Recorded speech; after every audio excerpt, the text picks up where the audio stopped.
Pooja, good morning. Good morning, sir. Pooja, wait ಮಾಡೋಣ 27 participants ಇದ್ದಾರೆ. ಹೌದು ಸರ್. ತುಮಕೂರು DHQM ಅವ್ರು ಜಾಯ್ನ್ ಆಗಿದ್ದಾರೆ ಸರ್. ತುಮಕೂರಿಂದ DHQM ಅವ್ರು ಜಾಯ್ನ್ ಆಗಿದ್ದಾರಾ ಅಥವಾ ACPA ಅವರು? ತುಮಕೂರು ವೆಟರ್ನರಿ ಹಾಸ್ಪಿಟಲ್ಸ್ ಇಂದ ಡಾಕ್ಟರ್ಸ್ ಇದ್ದೀರಾ?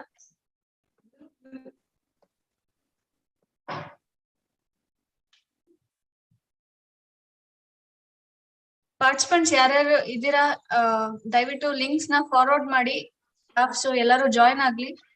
ಆದಷ್ಟು ಬೇಗ ಜಾಯ್ನ್ ಆದ್ರೆ ನಾವು ಟ್ರೈನಿಂಗ್ ಸ್ಟಾರ್ಟ್ ಮಾಡ್ಬೋದು ಎಕ್ಸಾಕ್ಟ್ 11 ಅಥವಾ 11:05 ಗೆ.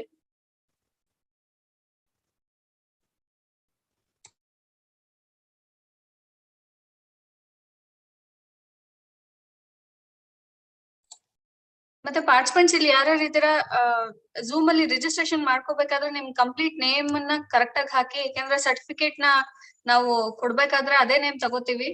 ಇಲ್ಲಿ ನೀವು ಮೊಬೈಲ್ ನೇಮು ಅಥವಾ ಯಾವ್ದಾದ್ರು ನಂಬರ್ಸ್ ಇದ್ರೆ ನಂಬರ್ಸ್ ಮೇಲೆನೆ ಸರ್ಟಿಫಿಕೇಟ್ ಬರುತ್ತೆ ನಿಮ್ಗೆ, ಮತ್ತೆ ಚೇಂಜ್ ಮಾಡೋದಕ್ಕಾಗದೆ.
Urban primary health centre.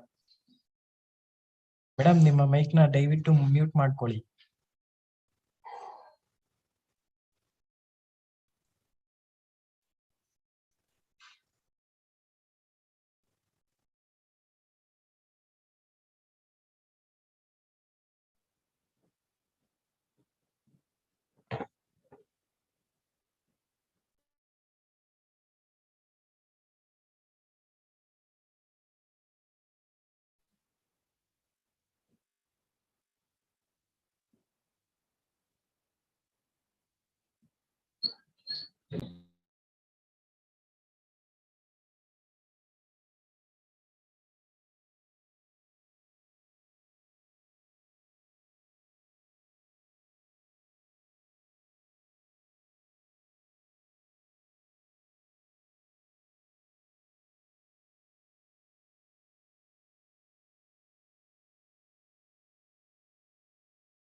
Good morning Hemagiri sir.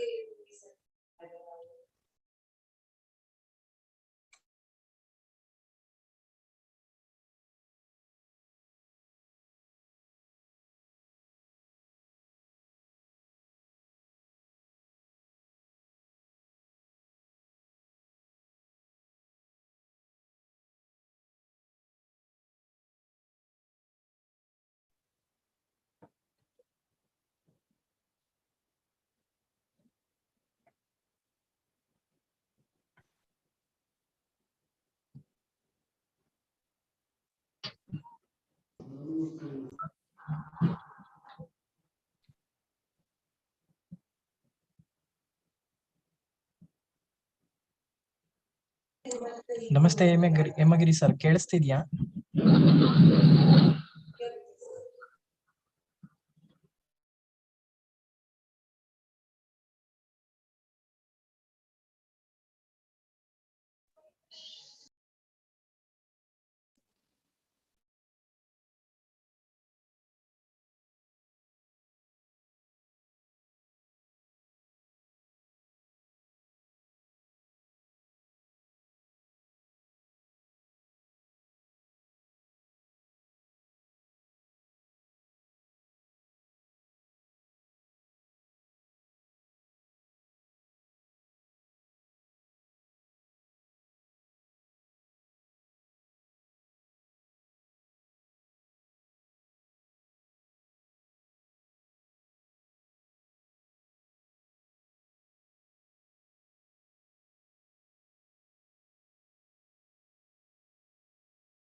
DHQM DHO ಯಾರಾದ್ರೂ ಜಾಯ್ನ್ ಆಗಿದ್ದೀರಾ? DHQ ಆಫೀಸ್ ಮತ್ತೆ DHQM ಯಾರಾದ್ರೂ ಜಾಯ್ನ್ ಆಗಿದ್ದೀರಾ?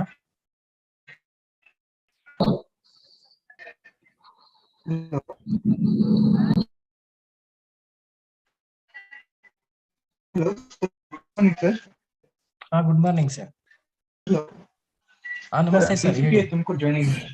ಹಲೋ ಸರ್, ಲಿಂಕ್ ಎಲ್ಲ ಶೇರ್ ಆಗಿದೆಯಾ ಸರ್?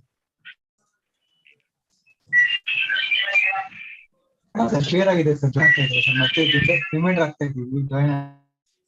ಓಕೆ ಸರ್, ಆಯ್ತು, ಥ್ಯಾಂಕ್ ಯು.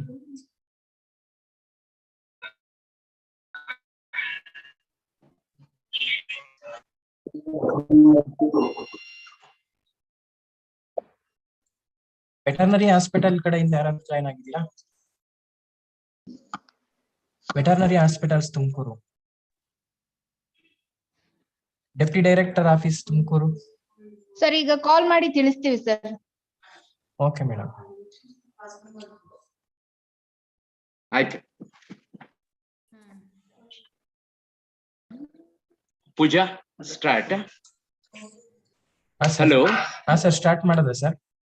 ರಾಘವೇಂದ್ರ ಅವರೇ. ಹಾ ಸರ್, ಹೇಳಿ.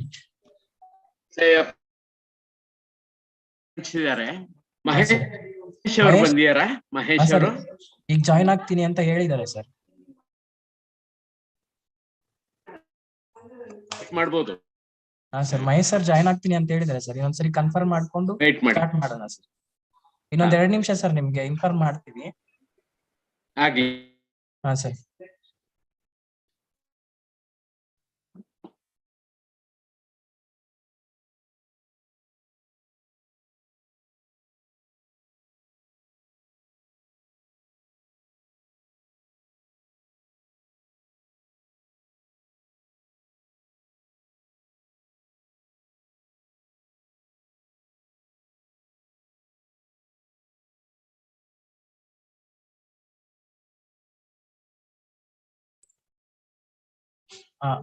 ಪೃಥ್ವಿ ಸರ್.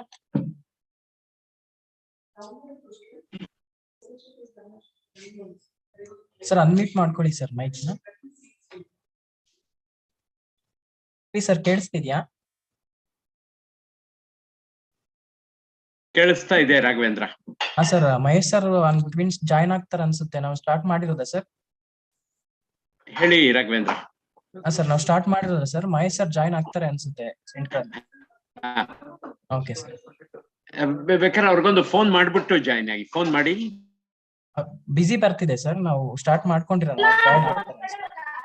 ಆಗ್ಲಿ.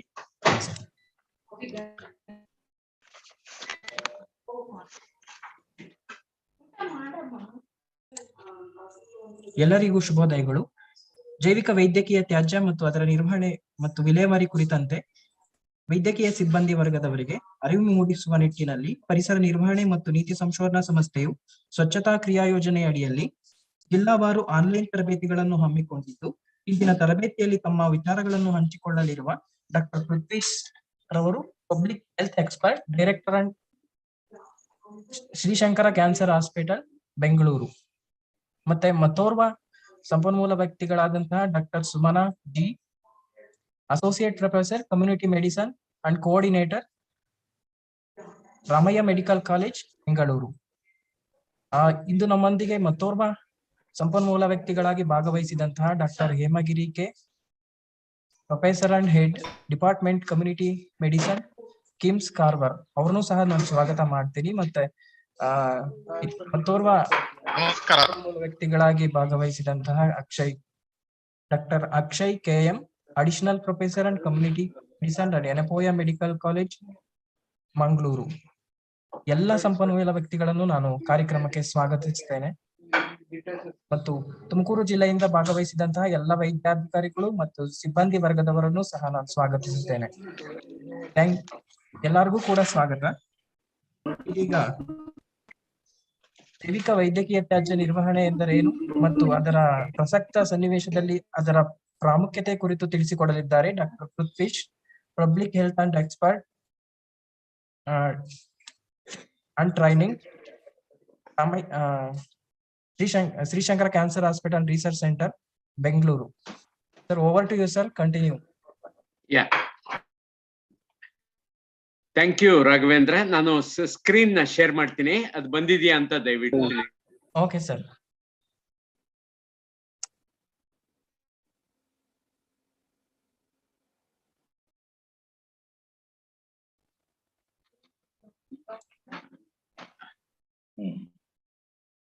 ಸ್ಕ್ರೀನ್ ಶೇರ್ ಆಗಿದೆ ಸರ್. ರಾಘವೇಂದ್ರ ಬಂದಿದೆ ಎಲ್ಲ? ಶೇರ್ ಆಗಿದೆ. ಸ್ಲೈಡ್ ಶೋ ಕೊಡಿ ಸರ್. ಓಕೆ ಸರ್, ಆಗ್ಲಿ. ಸ್ಲೈಡ್ ಶೋ ಆಗಿದೆ ಸರ್, ಕಂಟಿನ್ಯೂ ಮಾಡಬಹುದು ಸರ್. Thank you sir. ಆಗ್ಲಿ. ಹಾ, thank you very much. Thank you. ದಯವಿಟ್ಟು ಮ್ಯೂಟ್ ಮಾಡಿ, ಆಡಿಯೋ ಮ್ಯೂಟು ಮತ್ತೆ ವಿಡಿಯೋ ನಮ್ಮ ಕಮ್ಯುನಿಕೇಶನ್ಸ್ ಚೆನ್ನಾಗಾಗ್ಲಿಕ್ಕೆ ಸಾಧ್ಯ. ದಯವಿಟ್ಟೆಲ್ಲರೂ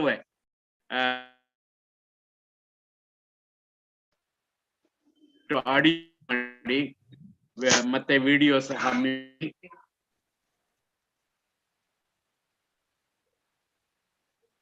ಎಂಪ್ರಿ ಸಂಸ್ಥೆಯ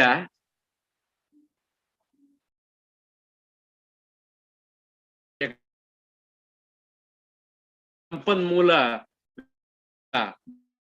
ಅವರೇ, ಡಾಕ್ಟರ್ ಹಿಮಗಿರಿ ಅವರೇ ಹಾಗೂ ಡಾಕ್ಟರ್ ಅಕ್ಷಯ್ ಅವರೇ,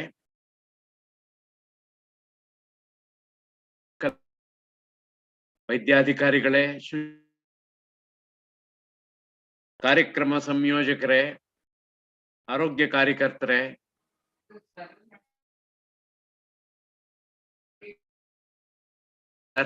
ಡಿಸ್ಟ್ರಿಕ್ಟ್ ಹಾಸ್ಪಿಟಲ್ ಆಸ್ಪತ್ರೆಗಳು, ಬ್ಲಡ್ ಬ್ಯಾಂಕ್, ಲ್ಯಾಬೊರೇಟರೀಸ್, ವೆಟರ್ನರಿ ಆಸ್ಪತ್ರೆ, ಲೈಫ್, ನಮಸ್ಕಾರ, ಶುಭೋದಯ. ಇವತ್ತಿನ ದಿವಸ ಮಧ್ಯದಲ್ಲಿ ಸ್ವಲ್ಪ ಇಂಟರ್ನೆಟ್ ತೊಂದರೆ ಆಗ್ಬೋದು.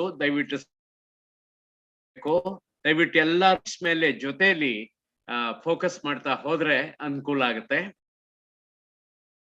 ತುಮಕೂರು ಜಿಲ್ಲೆಯ ಎಲ್ಲ ಸ್ನೇಹಿತರೆ,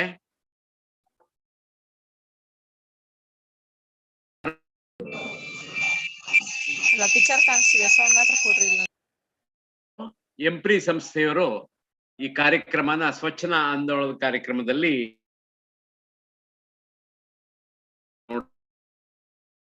ಮುಂದಕ್ಕೆ ಬರುತ್ತೆ. ಮೊದಲನೇದು ವೇಸ್ಟ್ ಮ್ಯಾನೇಜ್ಮೆಂಟ್, ಇನ್ಫೆಕ್ಷನ್ ಕಂಟ್ರೋಲು. ಇದು ನಮ್ಮ ಕರ್ತವ್ಯ ಮಾಡ್ಬೇಕು, ಮಾಡಿ ಅಂತ ನಮಗೆ ಹೆಚ್ಚಾಗಿ ಒತ್ತು ಕೊಟ್ಟಿದೆ. ಅಂದ್ರೆ ನ್ಯಾಷನಲ್ ಗ್ರೀನ್ ಟ್ರಿಬ್ಯುನಲ್ ನಮಗೆ ಇನ್ನೂ ಹೆಚ್ಚು. ಸ್ನೇಹಿತರೆ, why this workshop on biomedical waste ಅಂತ ನೋಡಿದ್ರೆ 4 ವಿಷಯಗಳು ನಮ್ಮ ಮುಂದೆ. Doctors, nurses, health workers, doctors in veterinary hospitals, in private hospitals, in family practitioners, everywhere. It's an occupational safety. All are exposed to higher risk of certain diseases. Second,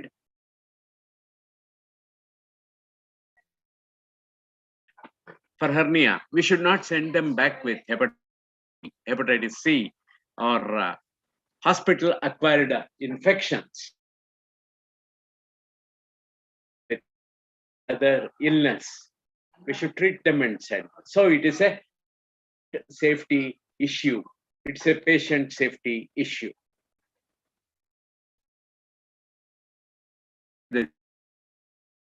ಒಳ್ಳೆ ಕ್ಷೇತ್ರಗಳಿದೆ. ನಾವು ಏನಾದ್ರೂ plastic ಅಥವಾ organic waste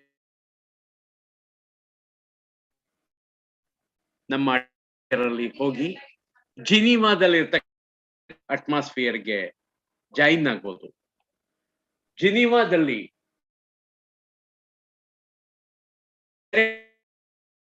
ಮಾಡಿದ್ರೆ ಅಲ್ಲಿ ಆ fumes generate ಆಗಿ ಬರ್ಲಿಕ್ಕೆ ಸಾಧ್ಯ. ಈ ಫ್ಯೂಮ್ಸ್ ಅಲ್ಲಿ persistent organic may pollute soil, it may pollute water. And friends, yochane ಮಾಡಿ, is it an attitudinal issue?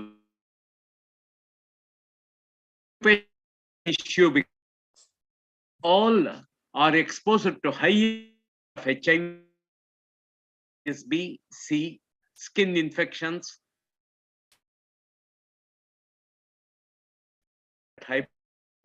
insulin needle, scalpel blade, biopsy needle, pleural tap needle, any of these. If we have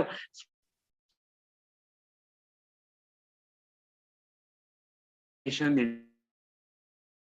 is B or C. Patient safety issue because patients will be exposed to higher risk of hepatitis. We don't manage biomedical waste and infection control properly. It's a hospital acquired infection issue also.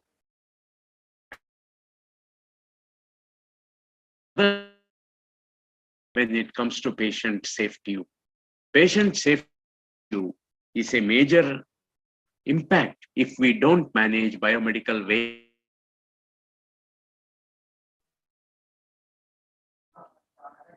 Biomedical waste, if not managed properly, can pollute the soil, can pollute the water.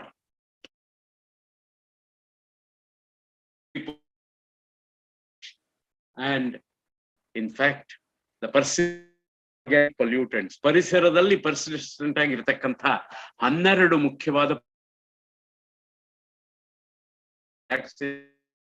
ಇದು ನಮಗೆ ದೇಹದ ಯಾವುದೇ ಅಂಗಕ್ಕೆ cancer ಉಂಟು ಮಾಡ genetic defects ಉಂಟು ಮಾಡಕ್ಕೆ ಅನುವು ಮಾಡಿಕೊಡ್ಬೋದು. If we don't properly, it may cause an environmental issue as such. ಸ್ನೇಹಿತರೆ ನೋಡಿ, ತುಮಕೂರು ಜಿಲ್ಲೆಯಲ್ಲಿ ಈಗ Covid so mass short time, we didn't have so much earlier. How we were able to manufacture and supply personal protective equipment in such, how we were able to manage tons of healthcare waste. Healthcare waste, whatever it was earlier, 3 to 4 times that we were able to manage. State across the country. Let us look at what are the strengths we have in India. Waste management and infection.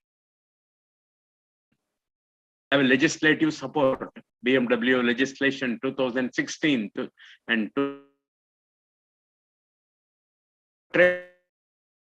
Pollution Control Board, EMPRI, Community Medicine, MS Ramaiah Medical College.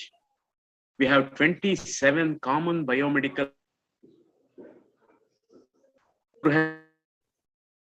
Within 30 kilometers, you have one hazardous waste management facility where all hazardous, there is no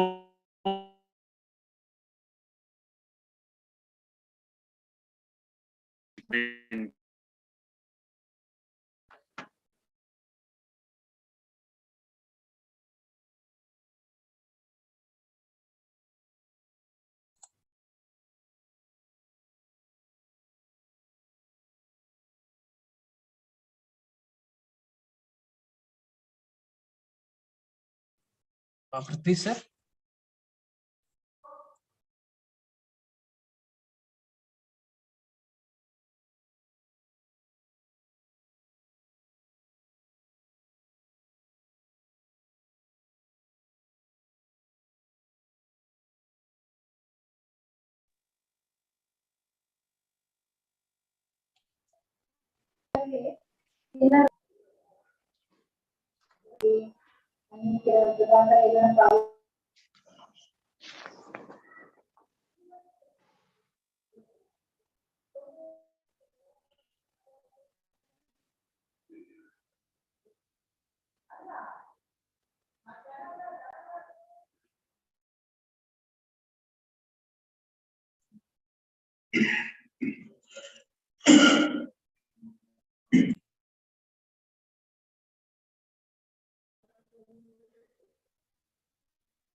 ಪೃಥ್ವಿ ಸರ್ದು internet problem ಇಂದ drop ಆಗಿದೆ. 1 minute join ಆಗ್ತಾ ಇದ್ದಾರೆ.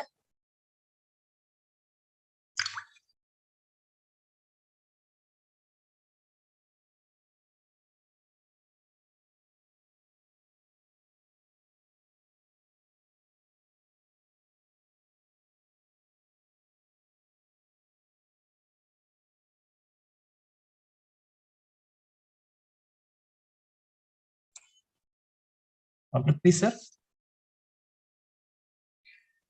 Sir voice ಕೇಳಿಸ್ತಿದ್ಯಾ sir?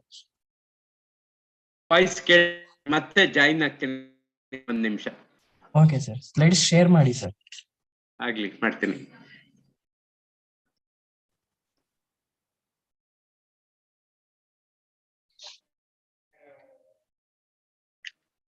ಕಾಣ್ತಾ ಇದೆಯಲ್ಲ?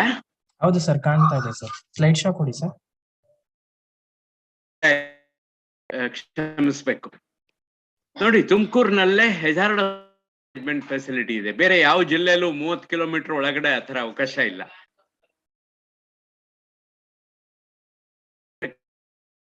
Medical tech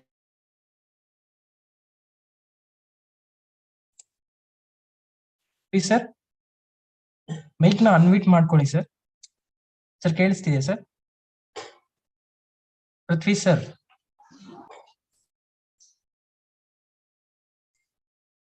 ಪೃಥ್ವಿ sir.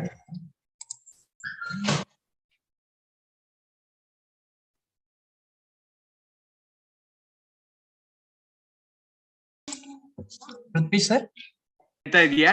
ಹಾ sir, ಕೇಳ್ತಾ ಇದೆ ಸರ್. ಹಾ, ಸಾರಿ. We have engineering technology, we have medical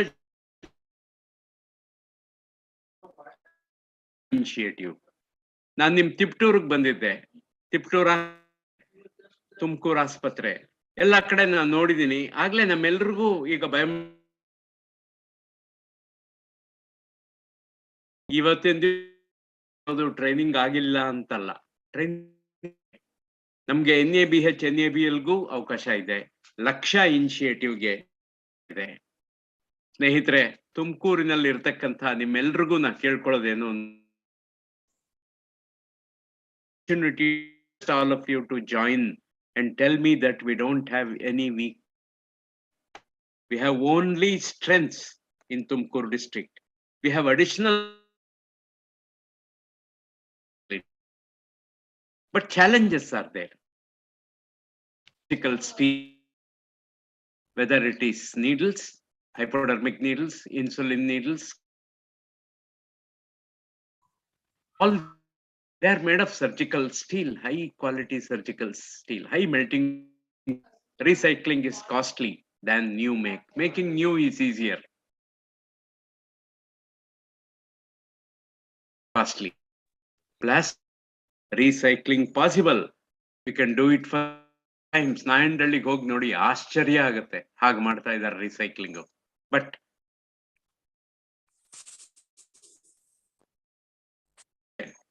I want to think over attitudinal change. Is it in our hands?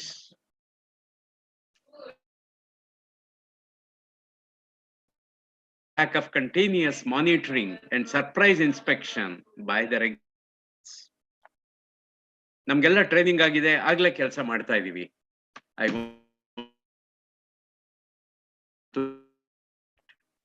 ಸ್ನೇಹಿತರೆ, ನೆಕ್ಸ್ಟ್ 2 hours ಅಲ್ಲಿ ನಮ್ಮ ವ್ಯಕ್ತಿಗಳಿಂದ we can get trained more, have more information.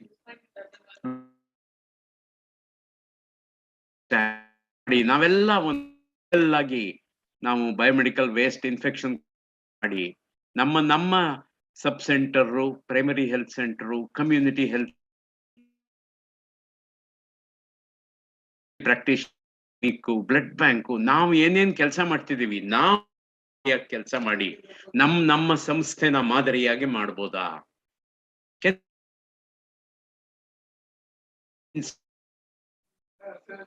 ಸ್ನೇಹಿತರೆ, ಒಂದು ವಿಷಯ ಮನಸ್ಸಲ್ಲಿ ಇಟ್ಕೊಳ್ಳಿ. Think over. ಬೆಳಗ್ಗೆ ಹೇಳ್ತೀವಿ, ದೇವ್ರಿಗೆ ನಮಸ್ಕಾರ ಮಾಡ್ತೀವಿ. ಯಾತಕ್ಕೆ? ನಮ್ಮ ಅಪ್ಪ ಅಮ್ಮ ಬಯೋಮೆಡಿಕಲ್ ವೇಸ್ಟ್ ಮ್ಯಾನೇಜ್ಮೆಂಟ್ ಮತ್ತೆ ಇನ್ಫೆಕ್ಷನ್ ಕಂಟ್ರೋಲ್ ನ ಸಂಸ್ಕೃತಿ ತರ ಮುಂದೆ ತಗೊಂಡು ಹೋಗ್ಬೋದಾ? ಯೋಚನೆ ಮಾಡಿ ಸ್ನೇಹಿತರೆ. Objectives framed by MPRI for this workshop. Number 1, let us introspect, review current scenario and strengthen strategies within until it reaches Dabaspet. meet stipulation of the BMW rules 2016 and 2018 amendment. ನಾ ಕೇಳೋದು ಸ್ನೇಹಿತರೆ, ನಮ್ ಕೆಲ್ಸ ನಾವು ಬಂದ್ ನೀವು ತಪ್ಪು ಮಾಡಿದ್ರಿ ಅಂತ ಕೇಳೋಕ್ ಅವಕಾಶ ಕೊಡ್ಬೇಕು ನಾವು. Number 3,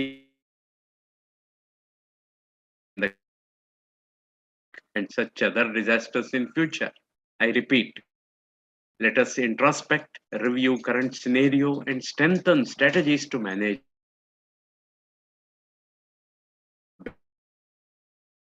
until it reaches the aspect. Stipulation of the BMW rules 2016 and 2018 tribunal. And list precautions needed in the context of pandemic and such other disasters.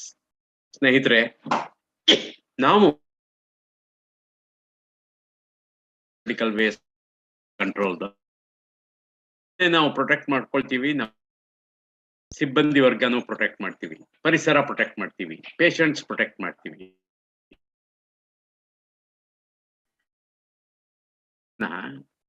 Biomedical waste management infection control ವಿಷಯದಲ್ಲಿ ನಮ್ಮ ರಾಜ್ಯಕ್ಕೆ ಮಾದರಿಯಾಗಿ ಮಾಡಕ್ಕೆ ಸಾಧ್ಯ.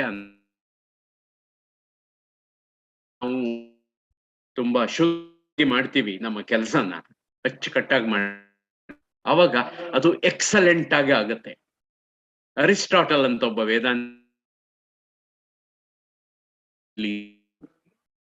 Excellence act but A habit. But ಯೋಚನೆ ಮಾಡಿ, ನಾ ಇನ್ನೊಂದು 6 ತಿಂಗಳು ಬಿಟ್ಟು ತುಮಕೂರಿಗೆ ಬರ್ತೇನೆ, ನೀವು ಹೇಳ್ಬೇಕು ನಮ್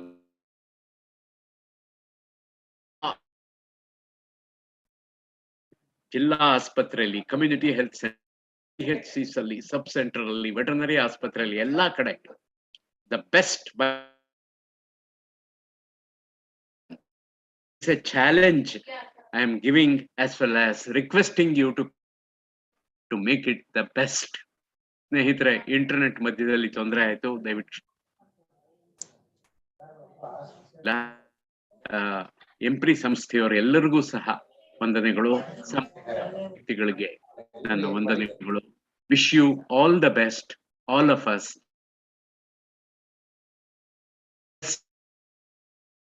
ಅಂಡ್ ಇನ್ಫೆಕ್ಷನ್ ಕಂಟ್ರೋಲ್. ನಮಸ್ಕಾರ. ದೂರದ ಅಮೆರಿಕದಿಂದ, ಸೆಂಟ್ ಫ್ರಾನ್ಸಿಸ್ಕೋದಿಂದ ಡೈಲಿ ನಮ್ ಜೊತೆ ಇರ್ತಾರೆ. ಪ್ರತಿದಿನ ಸರೇ ಪ್ರಾರಂಭ ಮಾಡ್ತಾರೆ. ತುಂಬಾ ಧನ್ಯವಾದಗಳು sir. Thank you very much. Thank you sir. Thank you. ತಾಂತ್ರಿಕ ತೊಂದರೆಗಾಗಿ ದಯವಿಟ್ಟು ಕ್ಷಮೆ ಇರಲಿ. ಇದೀಗ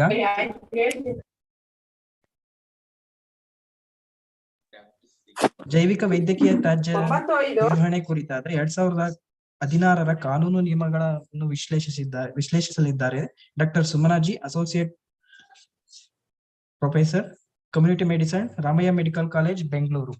welcome to you madam. Thank you Raghavendra.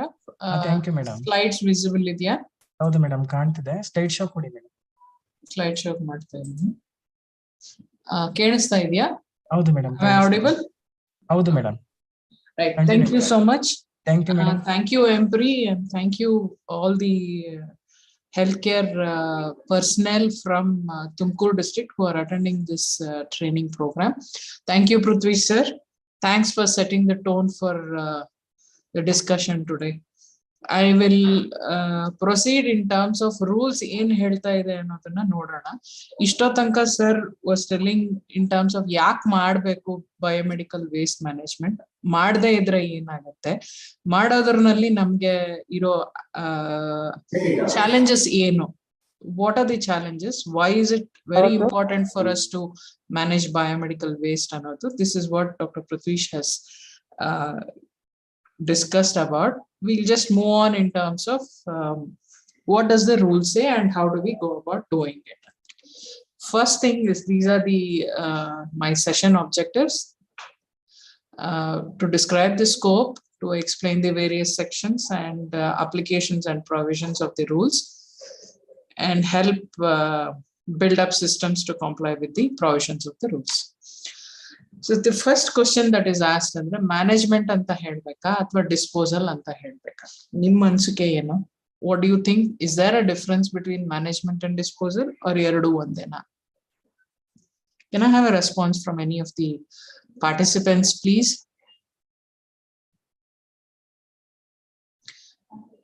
ಯಾರಾದ್ರೂ ಅನ್ಮ್ಯೂಟ್ ಮಾಡ್ಕೊಂಡು ಮಾತಾಡಿ. ಮ್ಯಾನೇಜ್ಮೆಂಟ್ ಗು ಡಿಸ್ಪೋಸಲ್ ಗು ವ್ಯತ್ಯಾಸ ಇದೆಯಾ ಅಥವಾ ಎರಡು ಒಂದೇನಾ? Disposal is a part of management. Disposal is a part of management. Okay. Anybody else who wants to add on to it? Management is actually at the source where the infected material is generated, and disposal is the last stage. The important is management first. Okay, so the management includes the whole thing, starting from indenting your materials to treatment of it, rendering it non-infectious, and then finally where it goes would be your disposal. Nam professor ಒಬ್ರು ಇರ್ತಾ ಇದ್ರು, doctor Gopinath ಅಂತ. ಅವ್ರು ಹೇಳ್ತಾ ಇದ್ರು disposal ಅಂದ್ರೆ ಏನು ಅಂದ್ರೆ ನಮ್ಮನೆ ಕಸ ತಗೊಂಡೋಗಿ ಪಕ್ಕದ ಮನೆಗೆ ಹಾಕೊಳ್ಳೋದನ್ನ ಡಿಸ್ಪೋಸಲ್ ಅಂದ್ರೆ. ಆ ಕಸ ಹಂಗೆ ಇರತ್ತೆ, ಅದರಲ್ಲಿ ಯಾವ ರೀತಿ ವ್ಯತ್ಯಾಸ ಇರೋದಿಲ್ಲ. ಅಂದ್ರೆ ಒಂದ್ ಕಡೆಯಿಂದ ಇನ್ನೊಂದ್ ಕಡೆಗೆ ಹೋಗಿ ಅದಿನ್ನು ಜಾಸ್ತಿ ಆಗತ್ತೆ ಅಷ್ಟೇ ಹೊರತಾಗಿ ಏನು ಆಗಲ್ಲ. So we would prefer to use the word management rather than disposal. All right. So this is what is the difference between management and disposal. Let's go to the definition. Definition, ಈ rules ಎಲ್ಲಾರ್ಗೂ ಗೊತ್ತಿದೆ, ಹೊಸದಾಗಿ ನಾವು ಹೇಳೋ ಅಂತದ್ದು ಏನಿರಲ್ಲ. ಇಲ್ಲಿ ಏನಿರತ್ತೆ ಅಂದ್ರೆ ಏನಾದ್ರೂ ಡೌಟ್ಸ್ ಇದ್ದು ಅಥವಾ ಅರ್ಥ ಮಾಡ್ಕೊಳ್ಳೋದ್ರಲ್ಲಿ ನಮ್ಗೆ ಏನಾದ್ರೂ ವ್ಯತ್ಯಾಸ ಇದ್ರೆ we can through discussion we'll try and understand what it means ಅಂತ. ಈಗ ಬಯೋಮೆಡಿಕಲ್ ವೇಸ್ಟ್ ಅನ್ನೋದನ್ನ ಏನಕ್ಕೆ ಅಂತಾರೆ ಅನ್ನೋದು ಎಲ್ಲಾರ್ಗೂ ಗೊತ್ತು. Anything that is generated or any term that is use, any waste that is generated diagnosis, treatment or immunization of human beings or animals or research ನಲ್ಲೂ ಏನಾದ್ರೂ ನಾವು ಯೂಸ್ ಮಾಡಿದ್ರೆ ಅದನ್ನೆಲ್ಲ ಬಯೋಮೆಡಿಕಲ್ ವೇಸ್ಟ್ ಅಂತಾರೆ. ಮುಂಚೆ 1998 ನಲ್ಲೂ ಇದೇ ರೀತಿ ಇತ್ತು ರೂಲ್ಸ್ ಪ್ರಕಾರ. ಈಗ ಯಾರಿಗ ಅನ್ವಯಿಸುತ್ತೆ ಈ ರೂಲ್ಸ್? ನಾವು ಮುಂಚೆ ಗೊತ್ತಿರೋವಾಗ ಏನಾಗ್ತಾ ಇತ್ತು, ಬರೀ ಹಾಸ್ಪಿಟಲ್ಸ್, ಅದು ಬೆಡೆಡ್ ಹಾಸ್ಪಿಟಲ್ಸ್, ಇನ್ ಪೇಷಂಟ್ ಇರೋರು ಮಾತ್ರನೇ ಆಥರೈಸೇಷನ್ ತಗೊಂತಾ ಇದ್ರು, ಅವ್ರಿಗೊಂದೇ ಅನ್ವಯಿಸುತ್ತೆ, ಬಾಕಿ ಅವ್ರಿಗೇನು ಬೇಕಾಗಲ್ಲ ಅಂತೇಳಿ ನಾವ್ ಅನ್ಕೊಂಡಿದ್ವಿ. ಆಮೇಲೆ 2016 ಬಂದಿರೋ ರೂಲ್ಸ್ ಪ್ರಕಾರ ಎಲ್ಲಾ nursing homes, clinic, dispensaries, AYUSH hospitals, ಆಮೇಲೆ ಫೊರೆನ್ಸಿಕ್ ಲ್ಯಾಬೊರೇಟರೀಸ್, ರಿಸರ್ಚ್ ಲ್ಯಾಬೊರೇಟರೀಸ್, ಇಲ್ಲಿ ಹೊಸದಾಗಿ ಬಂದಿರೋದು ಏನು ಅಂತ ಅಂದ್ರೆ ಅಡಿಷನ್ ಆಗಿರೋದು, ಮಾಮೂಲಿ ಹಾಸ್ಪಿಟಲ್ಸ್ ಎಲ್ಲವನ್ನು ಹೆಲ್ತ್ ಕ್ಯಾಂಪ್ಸ್ ಅಂತ ಕಂಡಕ್ಟ್ ಮಾಡ್ತಾರೆ. ಅಂದ್ರೆ ಔಟ್ ರೀಚ್ ಸರ್ವಿಸಸ್, ಅವರು ಹಾಸ್ಪಿಟಲ್ ಸರ್ವಿಸಸ್ ನ ಬೇರೆ ಜಾಗದಲ್ಲೂ ಕಂಡಕ್ಟ್ ಮಾಡಿದಾಗ ಅದ್ ಏನಾಗುತ್ತೆ, ಅಲ್ಲಿನೂ ವೇಸ್ಟ್ ಜನರೇಟ್ ಮಾಡಿ. ಸಾಮಾನ್ಯವಾಗಿ ನಮ್ದು ಇಮ್ಯುನೈಸೇಷನ್ ಕೂಡ ಅಷ್ಟೇ, ಔಟ್ ರೀಚ್ ಇಮ್ಯುನೈಸೇಷನ್ಸ್ ಅಂತ ಮಾಡ್ತೀವಿ ನಾವು. ಆ ಔಟ್ ರೀಚ್ ಇಮ್ಯುನೈಸೇಷನ್ ಮಾಡಿದಾಗ್ಲೂ ಅಲ್ಲೂ you will be generating waste. ಅದನ್ನ ಅಲ್ಲೇ ಬಿಟ್ ಬರ್ದೆ ಅದನ್ನು ಸರಿಯಾಗಿ ಮ್ಯಾನೇಜ್ ಮಾಡೋದನ್ನ, that all those things also would come under these rules. It applies to all these, including first aid rooms of the schools also it applies. So this is what is where to whom all it is applicable. Andre iವರು ಎಲ್ಲಾರನು, all of these people, wherever there is generation of biomedical waste through biomedical waste, they have to ask for authorization. ಈಗ ನಮ್ಮ rules ನಲ್ಲಿ ಏನಿದೆ ಅಂತ ಹೇಳಿದ್ರೆ schedules ಇದೆ, forms ಇದೆ, 4 schedules ಇದೆ. 4 schedules ನಲ್ಲಿ ಫಸ್ಟ್ ಸ್ಕೆಡ್ಯೂಲ್ ನಲ್ಲಿ ಏನ್ ಕೊಟ್ಟಿದ್ದಾರೆ ಅಂತ ಹೇಳಿದ್ರೆ ಯಾವ ರೀತಿ ಸೆಗ್ರಿಗೇಟ್ ಮಾಡ್ಬೇಕು, ಯಾವ ಕಲರ್ ಕೋಡ್ ಯೂಸ್ ಮಾಡ್ಬೇಕು ಬಯೋಮೆಡಿಕಲ್ ವೇಸ್ಟ್ಗೆ ಅಂತ ಹೇಳಿದ್ದಾರೆ. ಶೆಡ್ಯೂಲ್ 2 ನಲ್ಲಿ ಯಾವ ತರ ಟ್ರೀಟ್ಮೆಂಟ್ ಅಂಡ್ ಡಿಸ್ಪೋಸಲ್ ಮೆಕ್ಯಾನಿಸಮ್ಸ್ ಮಾಡ್ಬೇಕು ಅನ್ನೋದನ್ನ schedule 2. Schedule 3 is who is the prescribed authorities and what are their duties. Schedule 4 is ನಾವು ಕಂಟೈನರ್ಸ್ ಮತ್ತೆ ಲೈನರ್ಸ್ ಯಾವ್ದಾದ್ರೆ ಯೂಸ್ ಮಾಡ್ತೀವೋ ಅದನ್ನ ಯಾವ ರೀತಿ ಇರಬೇಕು, the standards for it is been mentioned in schedule 4. Okay, ಸ್ವಲ್ಪ ಡೆಫಿನೇಷನ್ಸ್ ನೋಡ್ಕೊಳ್ಳೋಣ. ಸುಮಾರು ಸತಿ ನಾವು ಆಕ್ಯುಪೈಯರ್, ಆಪರೇಟರ್, ಆಥರೈಸ್ಡ್ ಪರ್ಸನ್ಸ್ ಅನ್ನೋದನ್ನ ನಾವು we will try to we use it very common in the presentation. Occupier ಅಂದ್ರೆ ಏನು? ಅಡ್ಮಿನಿಸ್ಟ್ರೇಟಿವ್ ಕಂಟ್ರೋಲ್ ಇಟ್ಕೊಂಡಿರೋರು over an institution where this biomedical waste is being generated, and then whoever has the authority or who has an administrative control, we call them as an occupier. ಸಾಮಾನ್ಯವಾಗಿ hospitals ನಲ್ಲಿ ಆಕ್ಯುಪೈಯರ್ ಯಾರು ಇರ್ಬೋದು? whom can we call as an occupier in a hospital? If it is a single private practitioner, the doctor, whoever is running it, can be called as an occupier. If it is a huge hospital, the management or the administrative person, whoever has it and who takes the decisions, can be called as an occupier. Operator andre yaradru common biomedical waste treatment facility na run ಮಾಡ್ತಾರೋ ಅವರೆಲ್ಲರೂ operator ಆಗ್ತಾರೆ. The authorized persons who are the ones who have the prescribed authority to generate, collect, receive, store, transport, treat, process, dispose or handle biomedical waste according to the rules. Andre authorized persons can be the hospital, can be the CVWTF, or any other person who can treat and process or dispose this biomedical waste. You call it as an authorized person. So let's look at what an occupier should do. Occupier andre no hospital nalli iroru. What do you think they should be doing as an occupier? What does the rule says? Anybody? You have been doing all these things. It is not new to it. So let's just recap. What do you think are the functions or scope of an occupier here? The first statement in the rule yen helatte antandre, anybody who generates it should not cause either environmental or harm to human health. Adantara sweeping statement irutte. Andre ನೀವು ಏನ್ ಮಾಡೋದ್ರನ್ನು your waste should not cause environmental or human health problem. Sir ಹೇಳ್ದಂಗೆ ಹೆರ್ನಿಯಾಗ ಅಂತ ಹೇಳಿ ಬಂದ್ಬಿಟ್ಟು ಅವ್ರಿಗೆ hepatitis B ಕೊಟ್ಟು ಕಳ್ಸೋದು extra bonus ಆಗಿ ಈ ತರ ಕೆಲಸಗಳ ಆಗ್ಬಾರ್ದು. That could be the reasons could be many, but it shouldn't happen because of our mismanagement of biomedical waste. ಅಥವಾ ಬೇರೆ ಏನೋ ಕಾಯಿಲೆಗೆ ಬಂದಿರ್ತಾರೆ, ಅವ್ರಿಗೆ ನೀಡಲ್ ಚುಚ್ಕೊಳ್ಳೋದು ಅಥವಾ needle stick exposure to some other blood-borne pathogen should not happen. So that is the basic idea here. So you as an occupier, it is your bound responsibility to see that it is segregated properly. It is sent, it should be connected to a common treatment facility, and the waste that is generated is handed over to a common treatment facility person. And you also should see that ಅಲ್ಲಿ ನಿಮ್ಮ institution ನಲ್ಲಿ ಕೆಲಸ ಮಾಡ್ತಿರೋ ಪ್ರತಿಯೊಬ್ಬ health care ಪರ್ಸನಲ್ಗೂ ಅವ್ರಿಗೆ biomedical waste management ಬಗ್ಗೆ ಇದು training ಆಗಿರ್ಬೇಕು. ಆಮೇಲೆ as an occupational health, for prevention of transmission of any diseases to the personnel that are involved, they need to be immunized against hepatitis B and tetanus. So these are some, and training should happen, and health checkups ಆಗ್ಬೇಕು. ಅಂದ್ರೆ initial ಆಗಿ ಅವ್ರು ನಮ್ಮ institution ಸೇರ್ಕೊಂಡಾಗ ಒಂದ್ಸತಿ ಆಗ್ಬೇಕು, ಅದಾದ್ಮೇಲೆ annually health checkup ನಡೀತಾ ಇರ್ಬೇಕು. And this is mandated as an occupier. ಇದು ಒಂದೇ ಅಲ್ಲದೆ ನಮಗೆ ಸೆಗ್ರಿಗೇಷನ್ಗೆ ಬೇಕಾಗಿರೋ ಬಿನ್ಸ್ ಮತ್ತೆ ಲೈನರ್ಸ್ ಸಪ್ಲೈ ಆಗ್ಬೇಕು. And you should ensure that bins or the liners which you are using for segregation should be non-chlorinated or chlorine-free ones should be used. Other the thickness minimum should be 50. It should not be less than 50 microns in thickness.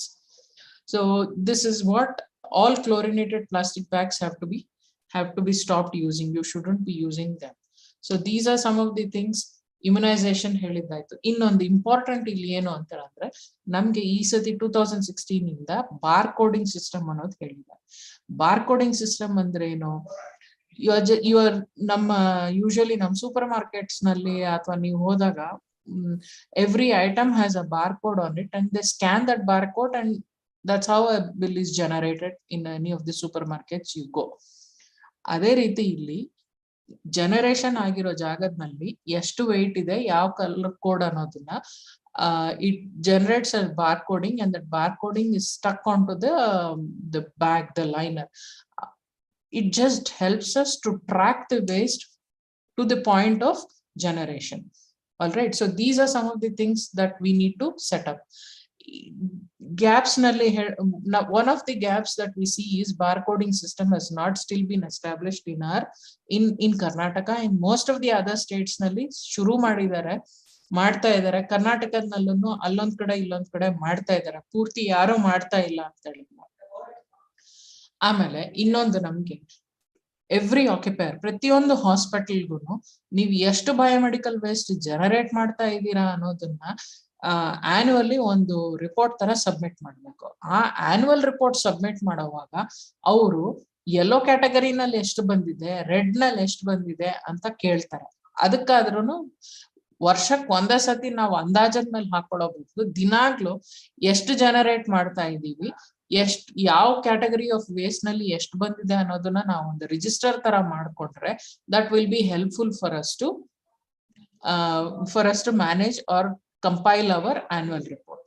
ಅದೇ ರೀತಿ annual report ನಲ್ಲೂ ಇನ್ನೇನು ಕೇಳ್ತಾ ಇದ್ದಾರೆ ಅಂತ ಹೇಳಿದ್ರೆ they last documentation of trainings that have been conducted, ಅಂದ್ರೆ ಎಷ್ಟು ಟ್ರೈನಿಂಗ್ಸ್ ಆಗಿದೆ. And the proof of those trainings also should be, the rule says that you need to do the training of all the healthcare personnel that are involved.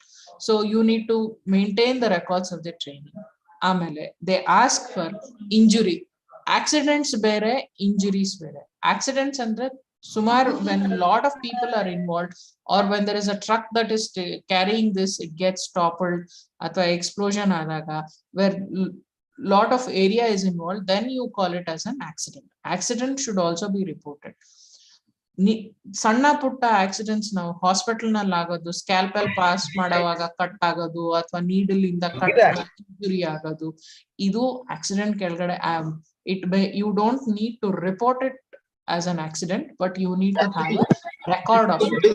Y that record is important for you is that ಆ accident ಯಾವ ಕಾರಣದಿಂದ ಆಯ್ತು ಅಂತ ನೀವು analyse ಮಾಡಿದ್ರೆ ಅದನ್ನ ನೀವು prevent ಮಾಡೋದಕ್ಕೆ ಸಾಧ್ಯತೆಗಳು ಇರುತ್ತೆ.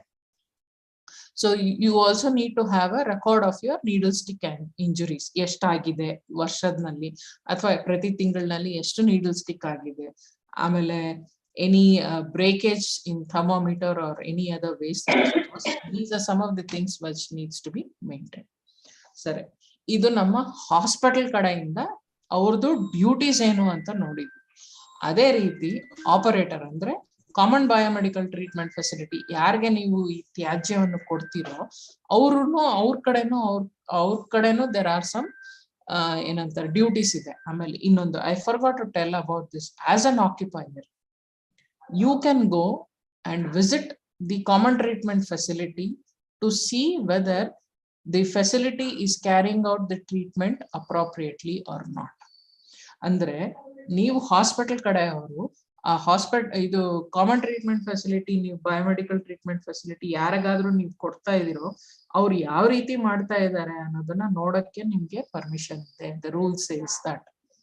At the same time, the operator can refuse to pick up your waste if you do not segregate. So what are the duties? It says first and the foremost duty for, as an operator is to pick up waste on time. Why this time is important andre there are certain waste which has to be collected within 48 hours, especially the ones which have a tendency to biodegrade, especially in the yellow when human anatomical waste ಅನ್ನೋದನ್ನ ಜಾಸ್ತಿ ಹೊತ್ತು ಇಟ್ರೆ it starts decomposing, ವಾಸನೆ ಬರಕ್ ಶುರು ಆಗುತ್ತೆ. So ಈ ತರ ವೇಸ್ಟ್ ನ 48 ಗಂಟೆ ಒಳಗಡೆನೆ ಅವರು ಪಿಕಪ್ ಮಾಡ್ಕೋಬೇಕು. ಆಮೇಲೆ ಕಾಮನ್ ಟ್ರೀಟ್ಮೆಂಟ್ ಫೆಸಿಲಿಟಿ ಕಡೆ ಅವ್ರು ಸಾಮಾನ್ಯವಾಗಿ ಏನ್ ಮಾಡ್ತಾರೆ, ಯೆಲ್ಲೋ ರೆಡ್ ನಲ್ಲಿ ಇರೋ ವೇಸ್ಟ್ ಎಲ್ಲ ಆಟೋಕ್ಲೇವ್ ಮಾಡಿ ರೀಸೈಕ್ಲರ್ ಕೊಡ್ತಾರೆ. ರೀಸೈಕಲ್ ಅಂದ್ರೆ ಏನ್ ಅರ್ಥ ಇಲ್ಲಿ? ರೀಸೈಕಲ್ ಅಂದ್ರೆ it will change its form. Reuse ಅಂದ್ರೆ ಅದೇ ಫಾರ್ಮ್ ನ ನಾವು ಯೂಸ್ ಮಾಡೋದನ್ನ ರೀಯೂಸ್ ಆಗುತ್ತೆ. ರೀಸೈಕಲ್ ಅಂದ್ರೆ ಈ ಪ್ಲಾಸ್ಟಿಕ್ ಮೆಟೀರಿಯಲ್ ನಮ್ದು ಹಾಸ್ಪಿಟಲ್ ಇಂದ ಏನೇನ್ ಬರುತ್ತೋ ಅದನ್ನ ಫಸ್ಟ್ ಆಟೋಕ್ಲೇವ್ ಮಾಡ್ತಾರೆ. ಆಟೋಕ್ಲೇವ್ ಏನಕ್ ಮಾಡ್ತಾರೆ ಅಂತ ಹೇಳಂದ್ರೆ ಅದರಲ್ಲಿ ಏನಾದ್ರೂ ಇನ್ಫೆಕ್ಷನ್ನೆಸ್ ಏನಾದ್ರು ಅಥವಾ ಇನ್ಫೆಕ್ಷನ್ ಏನನ್ನ ಇತ್ತು ಅಂತ ಹೇಳಂದ್ರೆ ಅದನ್ನ ಕಡಿಮೆ ಮಾಡಕ್ಕೆ ಫಸ್ಟ್ ಆಟೋಕ್ಲೇವ್ ಮಾಡಿ ಅದಾದ್ಮೇಲೆ ಅದನ್ನ ಶ್ರೆಡ್ ಮಾಡ್ತಾರೆ. ಅಂದ್ರೆ ಸಣ್ಣ ಸಣ್ಣ ಪೀಸಸ್ ಆಗಿ ಮಾಡಿ ಅದನ್ನ ಆಥರೈಸ್ಡ್ ರೀಸೈಕ್ಲರ್ ಕೊಡ್ಬೇಕು. ನಾವಿಲ್ಲಿ ಆಥರೈಸ್ಡ್ ಅನ್ನೋದು ಯಾಕೆ ಹೇಳ್ತೀವಿ ಅಂತ ಹೇಳಂದ್ರೆ ಅಲ್ಲಿ ಅವ್ರ systems will be such that they do not cause harm to the environment anta That is the reason this authorization has to come from the Pollution Control Board. So therefore we ಅದನ್ನ authorized recycler ಗೆ ಕೊಡ್ಬೇಕಾಗಿ ಬರುತ್ತೆ. ಆಮೇಲೆ ಇವರು bar coding is the responsibility of both the operator as well as the occupier. ಒಬ್ಬರದೇ responsibility ಇಲ್ಲ ಇಲ್ಲಿ. So ಇಬ್ರುನು they have to have bar coding systems in place so that for tracking of waste ಗೆ help ಆಗುತ್ತೆ. And common treatment facility ನಲ್ಲಿ work ಮಾಡ್ತಾ ಇರೋರಿಗೆ ಎಲ್ಲರಿಗೂ ಹೆಲ್ತ್ ಚೆಕ್ಅಪ್, ಇಮ್ಯುನೈಸೇಷನ್ ಜವಾಬ್ದಾರಿ ಆಪರೇಟರ್ದು. ಆಯ್ತಾ. ಆಮೇಲೆ ಅಲ್ಲಿ ಯೂಸ್ ಮಾಡ್ತಾ ಇರೋ ಟೆಕ್ನಾಲಜಿ ಏನಿದೆಯೋ ಅದನ್ನ ಅಪ್ಗ್ರೇಡ್ ಮಾಡ್ಕೊಂಡು ಪ್ರೆಸೆಂಟ್ ರೂಲ್ಸ್ ಗೆ ಕಂಪ್ಲೈ ಆಗೋದು ಜವಾಬ್ದಾರಿ ಆಪರೇಟರ್ ಇದೆ. ಅಂದ್ರೇನು, ಆನ್ಲೈನ್ ಮಾನಿಟರಿಂಗ್ ಸಿಸ್ಟಮ್ಸ್ ಇನ್ಸ್ಟಾಲ್ ಮಾಡಿರ್ಬೇಕು. ಆಮೇಲೆ ಇನ್ಸಿನರೇಟರ್ ಯೂಸ್ ಮಾಡುವಾಗ ಅದಕ್ಕೆ ತಕ್ಕಷ್ಟು ಟೆಂಪರೇಚರ್ ಹೀಟ್ ಜನರೇಟ್ ಮಾಡ್ಬೇಕು. If this incineration is incomplete it will again have a bearing on the environment. Emission standards na maintain ಮಾಡಬೇಕು. So these are some of the things that we need to understand what the operator should do. ಇದು penalty. ಅಂದ್ರೆ ಯಾರೇ ಇರ್ಲಿ, whether it is the operator or an occupier, when they don't comply to the rules, they are liable for action to be taken by the Pollution Control Board. ಇಲ್ಲಿ ತನಕ ನಾವು ತರ್ಸ್ಕೋಬೇಕಾಗಿದ್ದ ಅವಶ್ಯಕತೆ ಇಲ್ಲ, provided we follow the rules. ಅದರ rules ನಲ್ಲಿ ಏನಂತ ಇದ್ದಾರೆ ಇಲ್ಲಿ ನೋಡಿ. Like you have punishable, it is imprisonment up to 5 years. Amala fine is also there, which can extend up to 1 lakh of rupees. So this is what, in general, what the rules is. But when you look at the hospital waste, idu nimge ellargu gottirone. ಒಂದು ಜಾಗದಲ್ಲಿ ನೀವು waste generation ಆಗ್ತಾ ಇರೋ ಜಾಗದಲ್ಲಿ ಹೋಗಿ ನೋಡಿದ್ರೆ ಅಲ್ಲಿ maximum ನಿಮ್ಗೆ ಏನ್ ಕಾಣುತ್ತೆ ಹೇಳಿ? ನಿಮ್ಗೆ ಬಯೋಮೆಡಿಕಲ್ ವೇಸ್ಟ್ ಜಾಸ್ತಿ ಇರತ್ತಾ ಅಥವಾ ಜನರಲ್ ವೇಸ್ಟ್ ಜಾಸ್ತಿ ಇರತ್ತಾ ನಿಮ್ಗೆ? Any of the participants? You have predominantly non-infectious waste or the general waste. ಈಗೇನಂತಾರೆ, just like one rotten apple will spoil the whole bag full of apples ಅಂದಾಗ, ನೀವು ಇನ್ಫೆಕ್ಷಸ್ ವೇಸ್ಟ್ ಏನಿದೆಯೋ ಅದನ್ನ ನೀವು ಕಂಟೈನ್ ಮಾಡಿದ್ರೆ ಬಾಕಿ waste will not become infectious. The infectiousness ಇರೋ waste ತುಂಬಾ ಕಡಿಮೆ ಇದೆ, 15%. ನಿಮ್ಗೆ ಮ್ಯಾಕ್ಸಿಮಮ್ ಇರೋದು ಜನರಲ್ ವೇಸ್ಟ್, ಅಂದ್ರೆ ಸಾಲಿಡ್ ಮುನ್ಸಿಪಲ್ ಸಾಲಿಡ್ ವೇಸ್ಟ್ ಅಂತ ನಾವೇನ್ ಹೇಳ್ತೀವೋ ಅದೇ ಮ್ಯಾಕ್ಸಿಮಮ್ ಇರುತ್ತೆ. ಏನಿರುತ್ತೆ ಹೇಳಿ? ರ್ಯಾಪರ್ಗಳು, ಪ್ಲಾಸ್ಟಿಕ್ ಕವರ್ಗಳು, ಪ್ಲಾಸ್ಟಿಕ್ ಬಾಟಲ್ಗಳು, ಪೆಟ್ ಬಾಟಲ್ಸ್, ನಾವು ವಾಟರ್ ಬಾಟಲ್ಸ್ ನೀರ್ ಕುಡಿಯಕ್ಕೆ ಏನು ಉಪಯೋಗಿಸ್ಕೊಂತೀವೋ ಇದು, ಅಥವಾ ವಾಟರ್ ಡಿಸ್ಪೆನ್ಸರ್ ಇತ್ತು ಅಂತ ಕಪ್ಗಳಿರುತ್ತೆ, ನೀರ್ ಕುಡಿಯಕ್ಕೆ ಯೂಸ್ ಮಾಡ್ತಾ ಇರೋ ಕಪ್ ಇರುತ್ತೆ, ಅಥವಾ ಈ ರ್ಯಾಪರ್ ಇರುತ್ತೆ ನೋಡಿ, ಸಿರಂಜ್ ನೀಡಲ್ ಇರೋವಾಗ ಅದ್ರ ಮೇಲೆ ಇರೋ wrapper, aluminium foil, food. These are the maximum things what you find in the hospital. So 85% of your waste is your municipal solid waste, food waste, especially when there is wastage of food, like the patient doesn't want to eat properly, athwa bandiro attendants avaru bit hogirodu. So these are some of the things which we commonly find. So what is it that is there? Now schedule prakara yav ರೀತಿ ನಾವು segregate ಮಾಡ್ತೀವಿ, ಇದು ಗೊತ್ತಿರೋ ವಿಷಯನೇ ಅಲ್ವಾ ಎಲ್ಲರಿಗೂ? ಎಲ್ಲೋನಲ್ಲಿ ಏನೇನ್ ಹೋಗುತ್ತೆ ಒಂಚೂರು ಹೇಳಿ. Yellow liner, yellow bin ನಲ್ಲಿ, because all of you are practicing it, I would like to know from the participants what are the different kinds of waste that you segregate in an yellow bin? Human anatomical waste. Human anatomical waste. Amele? And soiled cotton. Okay, soiled dressings. Cotton. Dressings, good. Dressing. And expiry date medicines. Expiry date medicines, okay. Expiry date medicines baratta? Chemicals will be there, ma'am. Chemicals will be there, okay. Then so this is what ಎಲ್ಲಾದ್ರೂ cancer institute ಇದ್ದು cancer training ಇತ್ತು ಅಂತ, cancer treatment ಇತ್ತು ಅಂತ ಅಂದ್ರೆ yellow bin use ಮಾಡ್ತಾರೆ. ಆದ್ರೆ C ಅನ್ನೋದು ಸೈಟೋಟಾಕ್ಸಿಕ್ ಸಿಂಬಲ್ ಇರಬೇಕು ಅದರಲ್ಲಿ. ನಮ್ಗೆ ಒಂದ್ ಜ್ಞಾಪಕ ಇಟ್ಕೊಡ್ಬೇಕಾಗಿದ್ದೇನು ಅಂತ ಹೇಳಿದ್ರೆ, ಬಿನ್ನು ಲೈನರ್ ಬಿನ್ ಕಲರು ಮತ್ತೆ ಲೈನರ್ ಕಲರ್ ಒಂದೇ ಇರಬೇಕು. ಒಂದು ಬಯೋಹಜಾರ್ಡ್ ಸಿಂಬಲ್ ಇರಬೇಕು. ಪ್ರಿಫರಬಲಿ ಫುಟ್ ಆಪರೇಟೆಡ್ ಬಿನ್ ಇರ್ಬೇಕು ಇದರಲ್ಲಿ. These are the two. ಎಲ್ಲದನ್ನು ಫುಟ್ ಆಪರೇಟೆಡ್ ಇರ್ಬೇಕು. ರೆಡ್ ಇರ್ಬೋದು, ಬ್ಲೂ ಇರ್ಬೋದು. ಇದು ಒಂದು ವೈಟ್ ಪಂಚಪ್ರೂಫ್ ಕಂಟೈನರ್ ಮಾತ್ರ you don't require a foot operated one, because you just drop in the needle there. Needles ಅಷ್ಟೇ ನಾವು ವೈಟ್ ನಲ್ಲಿ ಹಾಕ್ತಿವಿ. ಸೊ ಒಂದೊಂದ ಕಲರ್ ಕೋಡ್ ನಲ್ಲಿ ಏನೇನ್ ಹಾಕ್ಬೇಕು ಅನ್ನೋದನ್ನ ನೋಡೋಣ. ಇದು ಮುಂಚೆ ಇರೋ ರೂಲ್ಸ್ಗುನು ಈಗಿರೋ ರೂಲ್ಸ್ಗುನು ಒಂದೇ ಒಂದು ವ್ಯತ್ಯಾಸ ಏನಿದೆ ಅಂತ ಹೇಳಿದ್ರೆ, ಈ ಬ್ಲಡ್ ಬ್ಯಾಗ್ಸ್ ಇದೆ ನೋಡಿ, ಬ್ಲಡ್ ಬ್ಯಾಗ್ಸ್ ಇದೆ ಅಲ್ವಾ, blood bags earlier we used to put it in yellow, sorry red, is now into yellow. ಇದರಲ್ಲಿ ಕನ್ಫ್ಯೂಷನ್ ದಯವಿಟ್ಟು ಬೇಡ.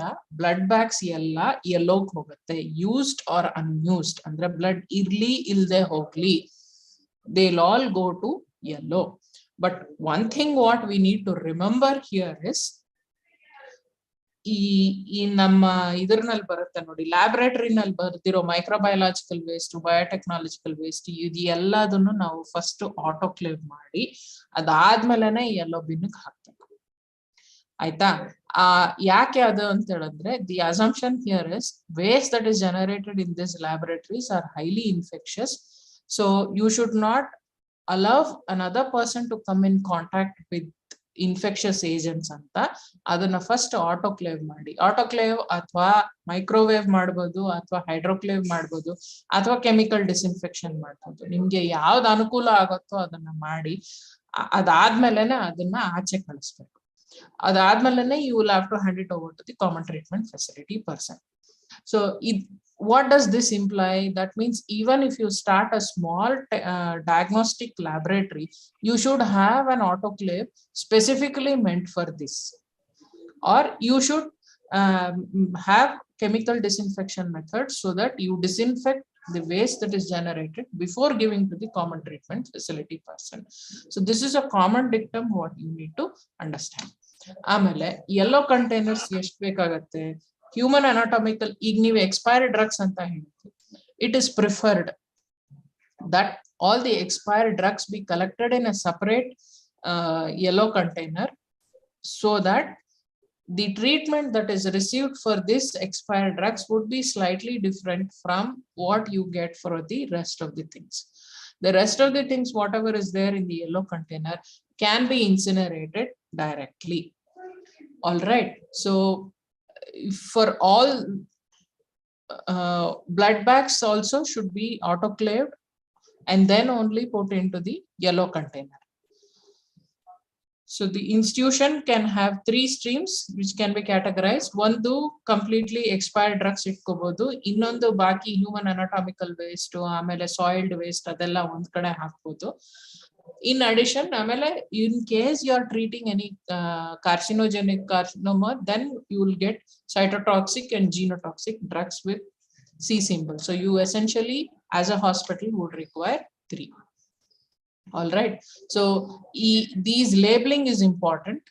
Foot operated is what is preferred. Blood bags ella hakta idira nevellaru? Are the blood bags being discarded into yellow?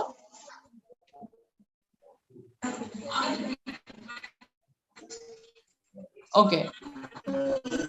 Expired drugs. This is for the expired drugs what can be used. Then pharmaceutical cytotoxic drugs again C symbol irbeku. Okay, red color. Red color nalli ನಾವು ಜ್ಞಾಪಕ ಇಟ್ಕೋಬೇಕಾಗಿದ್ದು ಒಂದೇ ಒಂದು ಏನು ಅಂದ್ರೆ, whether the plastics are contaminated or not contaminated, all your gloves, IV tubing, IV bottles, all of them, catheters would go into red. ಒಂದೇ ಒಂದು ಜ್ಞಾಪಕ ಇಟ್ಕೊಳ್ಳಿ, ಯೆಲ್ಲೋ ನಲ್ಲಿ ಏನ್ ಹಾಕಿದ್ರು ಇನ್ಸಿನರೇಟ್ ಆಗುತ್ತೆ. ನೀವು ಹಾಕ್ತಾ ಇರೋ ವೇಸ್ಟ್ ಅದನ್ನ ಸುಟ್ರೆ ಒಳ್ಳೇದಾ ಅಲ್ಲ ಅನ್ನೋದನ್ನ ಯೋಚನೆ ಮಾಡ್ಕೊಂಡು ಯೆಲ್ಲೋ ನಲ್ಲಿ ಹಾಕಿ, ವೆನ್ ಇನ್ ಡೌನ್. ಆಮೇಲೆ ರೆಡ್ ನಲ್ಲಿ ಏನ್ ಹಾಕಿದ್ರು ರೀಸೈಕ್ಲಿಂಗಿಗೆ ಹೋಗುತ್ತೆ. ಸೊ ನೀವು ರೆಡ್ ನಲ್ಲಿ ಹಾಕೋದನ್ನ ರೀಸೈಕಲ್ ಆಗಕ್ ಸಾಧ್ಯತೆ ಇದೆಯಾ ಇಲ್ಲ ಅಂತ ನೋಡ್ಕೊಂಡು ರೆಡ್ ನಲ್ಲಿ ಹಾಕೋದು. What is important for us is that yellow container, ಯಾಕಂದ್ರೆ it is incinerated. So red colour ನಲ್ಲಿ ಏನ್ ಮಾಡ್ತೀವಿ, all this is collected, it is autoclaved and then shredded and given to an authorized recycler. ಆಯ್ತಾ? Blue ಇದು ಸ್ವಲ್ಪ ನಮ್ಗೆ confusion ಆಯ್ತು beginning ನಲ್ಲಿ, ಯಾಕಂದ್ರೆ ಅವರು ಕಾರ್ಡ್ಬೋರ್ಡ್ ಬಾಕ್ಸ್ ಇಡಿ ಅಂತ ಹೇಳಿದ್ರು ವಿತ್ ಅ ಬ್ಲೂ ಮಾರ್ಕಿಂಗ್ ಅಂತ. ಸುಮಾರು ಜನ ಅದನ್ನ ಇನ್ನೂ ಮಾಡ್ತಾ ಇದ್ದಾರೆ. ಬಟ್ ಕಾರ್ಡ್ಬೋರ್ಡ್ ಬಾಕ್ಸ್ ನಲ್ಲಿ ಇರೋದು ಒಂದೇ ಒಂದು ಡಿಸ್ಅಡ್ವಾಂಟೇಜ್ ಏನಂದ್ರೆ puncture proof, leak proof container with a blue marking ಅಂತ ಹೇಳಿರೋದು ರೂಲ್ಸ್ ನಲ್ಲಿ. But cardboard box is not puncture proof and leak proof. But ಆ ಬಾಕ್ಸ್ ನ ತಗೊಂಡೋಗಿ ಮತ್ತೆ ನೀವು ಲೈನರ್ ಒಳಗಡೆ ಹಾಕಿ ಅದನ್ನ ಬೇರೆ ರೀತಿ ಟ್ರಾನ್ಸ್ಪೋರ್ಟ್ ಮಾಡ್ತೀರಾ ಅಂತ ಹೇಳಿದ್ರೆ that is after you. So it has to be, the container has to be puncture proof and leak proof. This is important for us. Blue ನಲ್ಲಿ ಏನೇನ್ ಹೋಗತ್ತಮ್ಮ? Somebody who can answer what are the waste items that goes into the to the container, puncture proof and leak proof container with blue marking? All glass items, broken glass pieces. Glass pieces. It is important that you see that since it is broken glass pieces alva, ನೀವು ಬರೀ liner ಹಾಕಿದಾಗ liner ಇಂದ ಆಚೆ ಬಂದು injury ಕಾಸ್ ಮಾಡೋ ಸಾಧ್ಯತೆ ಇರುತ್ತೆ. So ಅದಕ್ಕೆ ಅದು ಪಂಚರ್ ಪ್ರೂಫ್ ಕಂಟೈನರ್ ಹಾಕಿರ್ಬೇಕು. So you can disinfect this. It is not mandated, and all the metallic implants also are going into blue container. So if possible, you have to maintain it as glass waste. Here it says corrugated cardboard box. You can still use a cardboard box provided it is leak proof. Okay. It also says kg cardboard.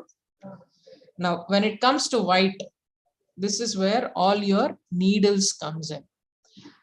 There are three important things that you need to maintain here in this white container. It has to be puncture proof, it has to be leak proof, and it also has to be tamper proof. Why we are using the word tamper proof antandre yarandra avare adanna tegedu ಒಳಗಡೆ ಇರೋ material ನ ತೆಕ್ಕೊಳ್ಳೋ ತರ ಸಾಧ್ಯತೆಗಳು ಇರಬಾರ್ದು. That is the reason why it has to be tamper proof. Once sati adu seal ಆಯ್ತು ಅಂತಂದ್ರೆ usually it should not be in a position to be removed. Puncture proof ಯಾಕಂದ್ರೆ ನೀವು ಅಲ್ಲಲ್ಲಿ ನೀಡಲ್ಸ್ ಹಾಕ್ತಾ ಇದ್ದೀರಾ.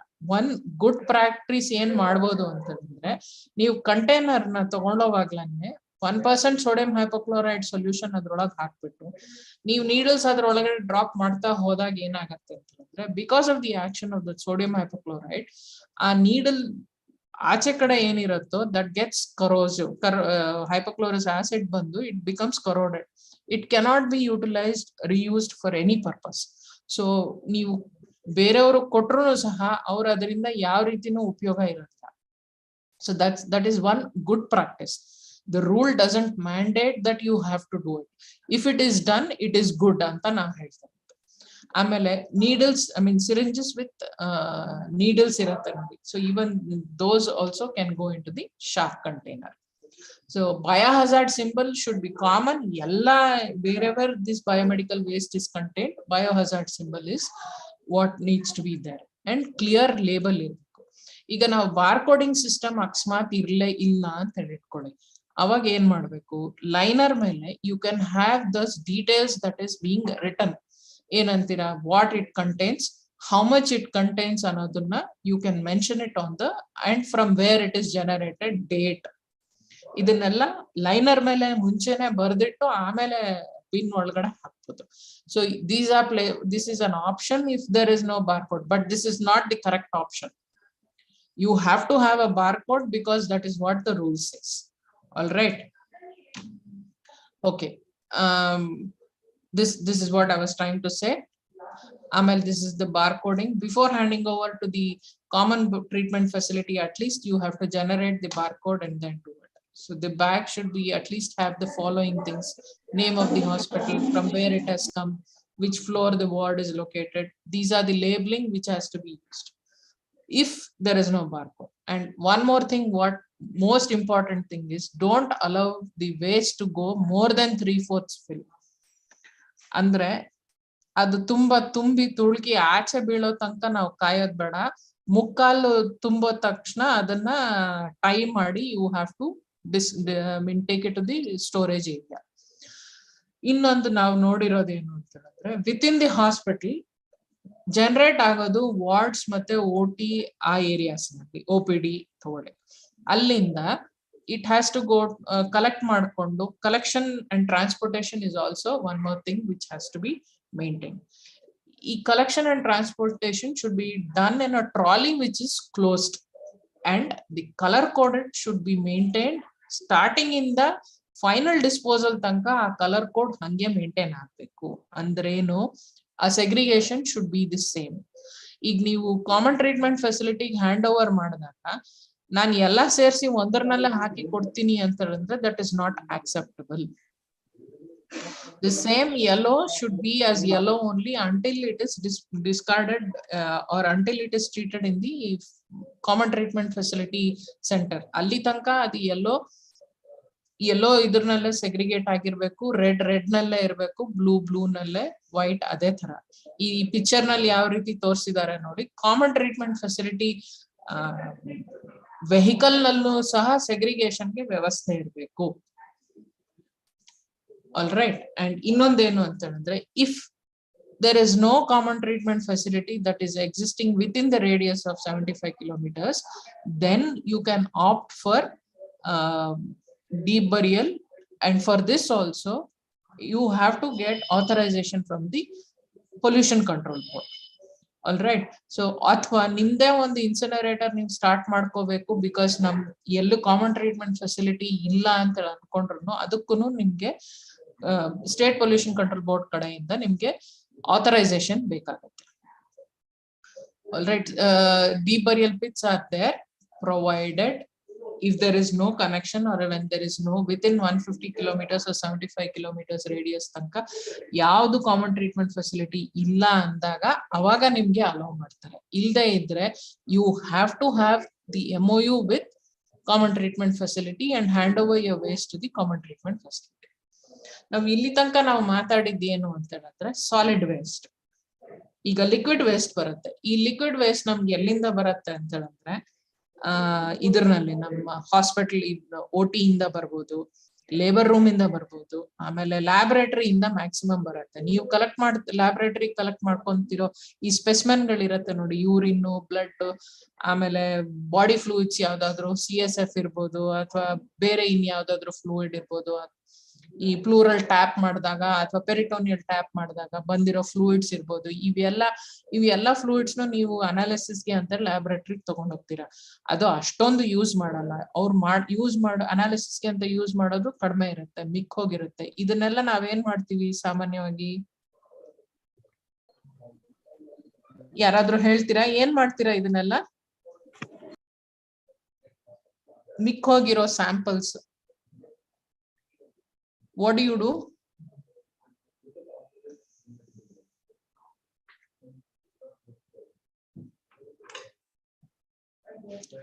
I understand most of you throw it into the drain. Okay, ad madad correct ah? Yes madam. Sari na madam, hang madboda ನಾವು? Madam, remaining samples na first autoclave ಮಾಡಿ, ಆಮೇಲೆ ಅದನ್ನ the sink which is connected to the treatment ಇದಿರುತ್ತಲ್ಲ liquid treatment, ಅದಕ್ಕೆ ಕಳಿಸಿ ಅಲ್ಲಿ treatment ಆಗಿ ಮತ್ತೆ ರೆಗ್ಯುಲರ್ ಟ್ರೈನ್ ಮುನ್ಸಿಪಲ್ ಟ್ರೈನ್ಗೆ ಅದನ್ನ ಕಳಿಸ್ಬೇಕಾಗುತ್ತೆ. ಅದು ಕರೆಕ್ಟ್. ಆಟೋಕ್ಲೇವ್ ಅಂತ ಅಂದ್ರೆ ಆಟೋಕ್ಲೇವ್ ಮಾಡೋದ್ರಿಂದ ಏನಾಗತ್ತೆ ನಮ್ಗೆ ಇಲ್ಲಿ ಅದರಲ್ಲಿರೋ ಇನ್ಫೆಕ್ಷಸ್ ಏಜೆಂಟ್ಸ್ ಎಲ್ಲ we are trying to kill it basically.